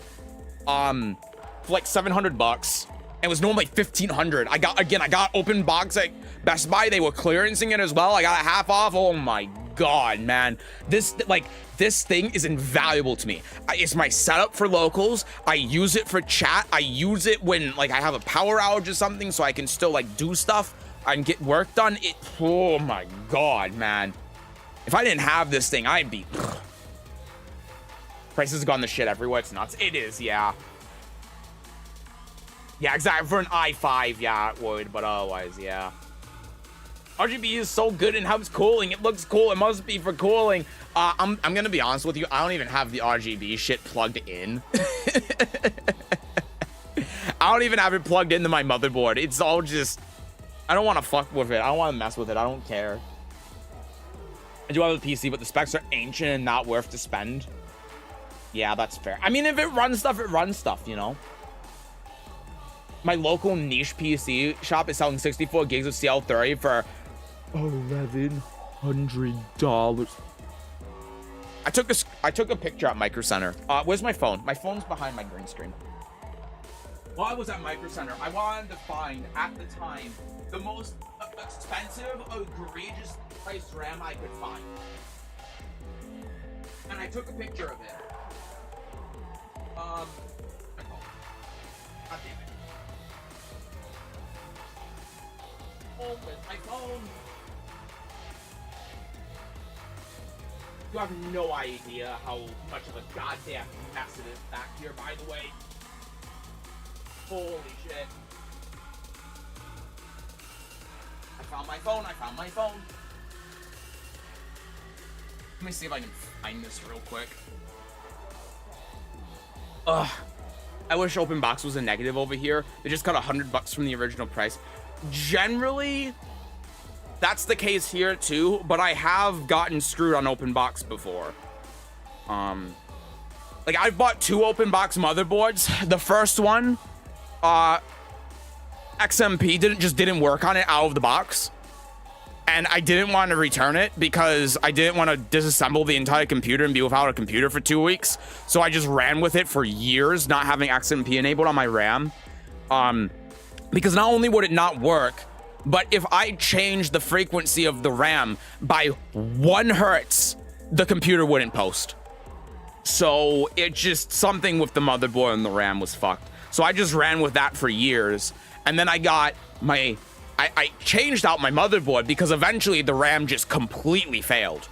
And I got another open box one from Gigabyte and it exploded. Sparks everywhere. Thank God it almost caught on fire. If I wasn't in my room when it happened, or I was sleeping or whatever, it would have caused a fire. My computer would have burst into flames and it could have burned the entire house down. I'm not kidding. Like, it was smoking. If you look at it, there are marks where it was burning the motherboard on there. Insane. And that was open box from Gigabyte. So now this motherboard I have now, I just didn't get open box and I didn't save any money on it, but... Gigabyte going up in flames? I've heard multiple stories. Well, you've heard another one. I didn't believe it because I'm like, oh yeah, I got a Gigabyte monitor and it's great. You know, it's like, it should be fine. No, it almost caught my house on fire. So, yeah, that was great. BIOS update. Yeah, that's the first thing I tried doing. It didn't do anything. It was just something that was faulty with the motherboard out of the box. Probably why it got returned. And guess what? I bought it refurbished from Newegg. So that's probably why. Newegg got it returned because the customer said that XMP didn't work on it. And then they just resold it as refurbished. And it still didn't work.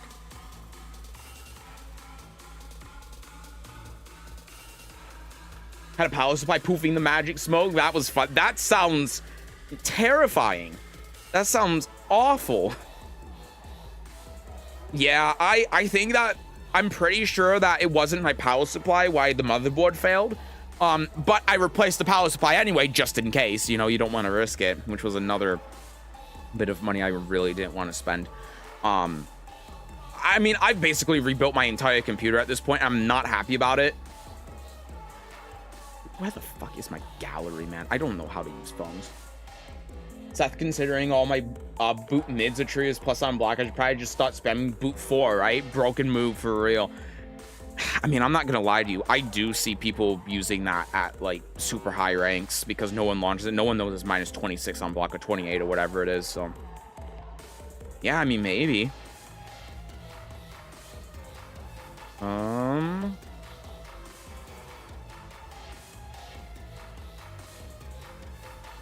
Yeah, dude, it's actually funny. This was 96 gigs of RAM. As advertised, which I thought was really funny. This was from Micro Center. Kind of hard to see because of the lighting. $1,131 for 96 gigs of DDR5 6700, or not 6800 CL36 RAM. What is this right now? Yeah, I was going to say, for 96 gigs of RAM, that's actually not bad. As awful as that is. But that was the only one priced over $1,000. And I was like, oh, that's really funny. Let me see what this costs now. It's probably like $2,000. Create expert. 96 gigabytes. DDR5. 6800 CL36. That's a lot to type out.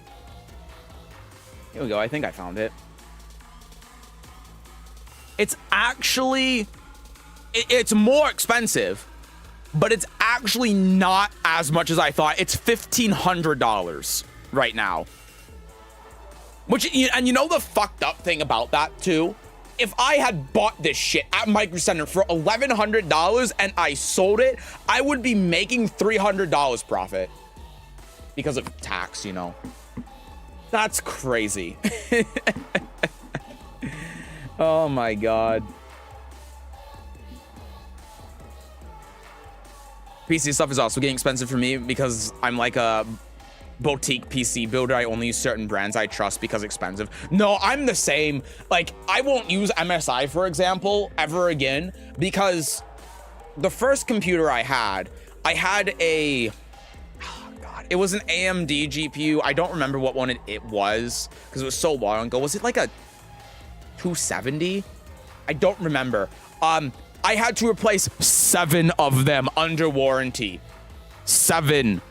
Because they kept breaking. I had, after that,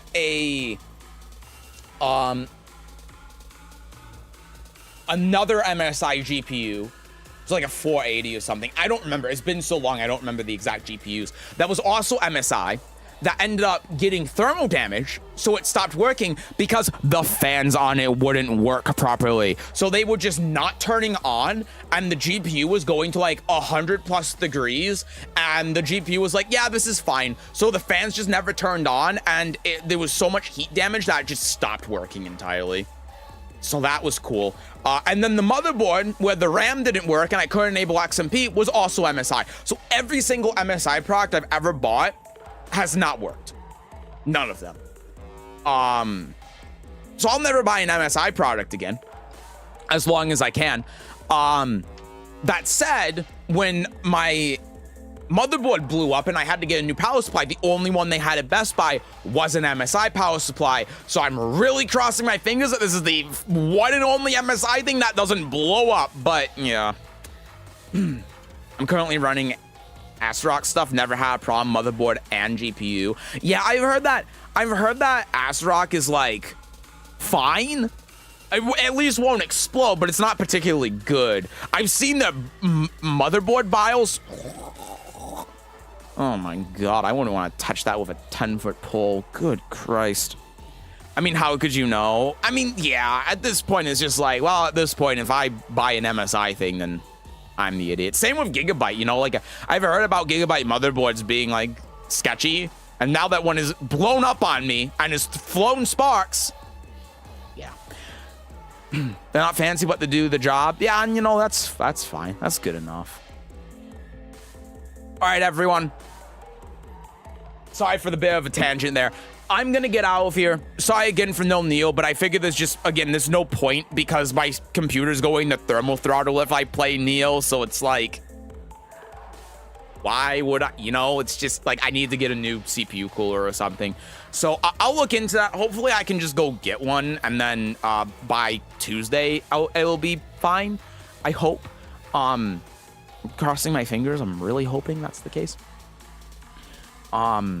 But yeah, I just don't want to, again, I don't want to spend money on a goddamn CPU cooler, but it is what it is. At this point, legitimately, the only thing I haven't replaced in my computer now is the fans and my case and my CPU, which the CPU is a big thing, but yeah, it's just expense after expense, thing breaking after thing breaking. It's almost like I built my computer 4 or 5 years ago and things need to get replaced after that time. No, that's not true. The GPU didn't need to get replaced. I just replaced it because, you know, I knew GPU prices were going to go up, and I was 100% correct.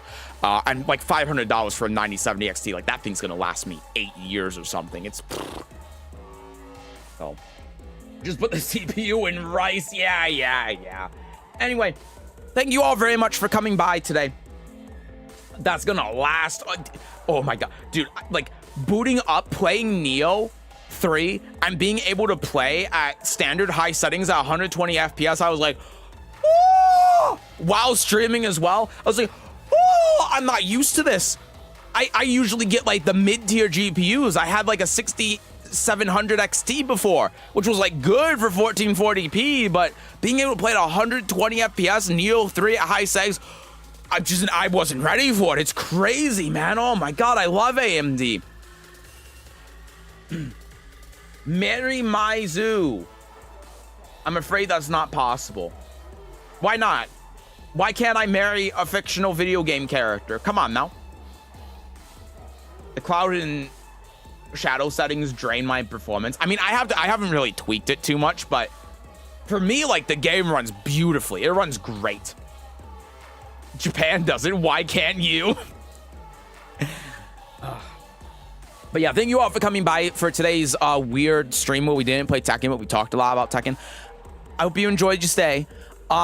Schedule for next week, by the way. Up until the Tekken talk, it's really going to depend. So obviously, I'm going to restream the Tekken talk whenever they do it. Depending on when they announce it, it's going to change the schedule. I assume that they're going to announce it the Monday before they do it, and I assume that they're going to do Tekken talk on a Monday because that's what they did last year. So what we're going to do the week leading up to whenever they do the Tekken talk, I'm obviously going to restream the Tekken talk. The Sunday, the day before, which I assume is Sunday, they do the Tekken talk. I won't be streaming so that I can sit through the entire Tekken talk and, you know, obviously, like, not be tired and have my energy drained and all of that stuff. And then the day after the Tekken talk, I probably won't be streaming so that I can edit and record videos for all of you on YouTube that talk about Season 3. That's the plan. So what that means for this upcoming week is if they end up announcing the Tekken talk tomorrow, and it is next Monday, then Sunday I'm not going to be streaming. And instead what we're going to do is we're going to do probably something like Tuesday, Wednesday, and then Friday, Saturday for streaming. That's going to be kind of the plan. And then we stream Monday.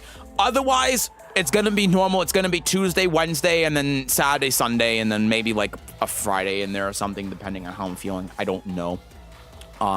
So that's sort of what we're looking at. That's the plan. So schedule at the end of the week is going to change depending on if they do the Tekken talk or not. Again, I imagine that they're going to announce it tomorrow if they do it. So, yeah, just keep an eye on the Discord for that if the schedule changes or anything, but that is the plan. I'm American. I can marry whoever the fuck I can imagine hard enough. That's... I wish that was the case. I don't think I get the tax benefits, though.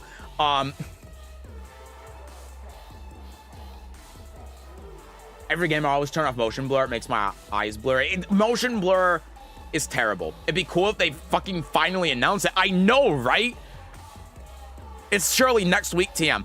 I think, though, realistically, I don't think the Tekken talk is going to be until March 9th. That's my prediction. I think that the Tekken talk they're going to do is going to be the week before Season 3 comes out. So I don't think it's going to be next Monday. I think it's going to be the following Monday. Which means I imagine that they're going to announce the Tekken talk on March 2nd or something. That's my prediction. I don't know. I might be wrong, but... For my birthday, how nice. Oh, it's your birthday? Listen, you gotta remind me to wish you a happy birthday. But happy early birthday, especially if I forget, because you know how I am. Steve's down back 3-2 knocks down again, and Lionheart 2 tornadoes here. Down back 3-2 is back to basics. Have fun. I want to go back to basics. Launches Tekken 3. Launches Tekken 3. Play Ogre, Waning Moon, TOD. This is real Tekken. Yeah. Announcement will be going back to basics Season 3. Thanks for coming. They're really going to throw that buzzword around of... what did they say in the thing? What did they call it? I don't remember. I'm a streamer. I can't take more than 5 seconds to think, or else it's too long and everyone's going to get bored. They're going to throw that buzzword around a lot, I'm sure.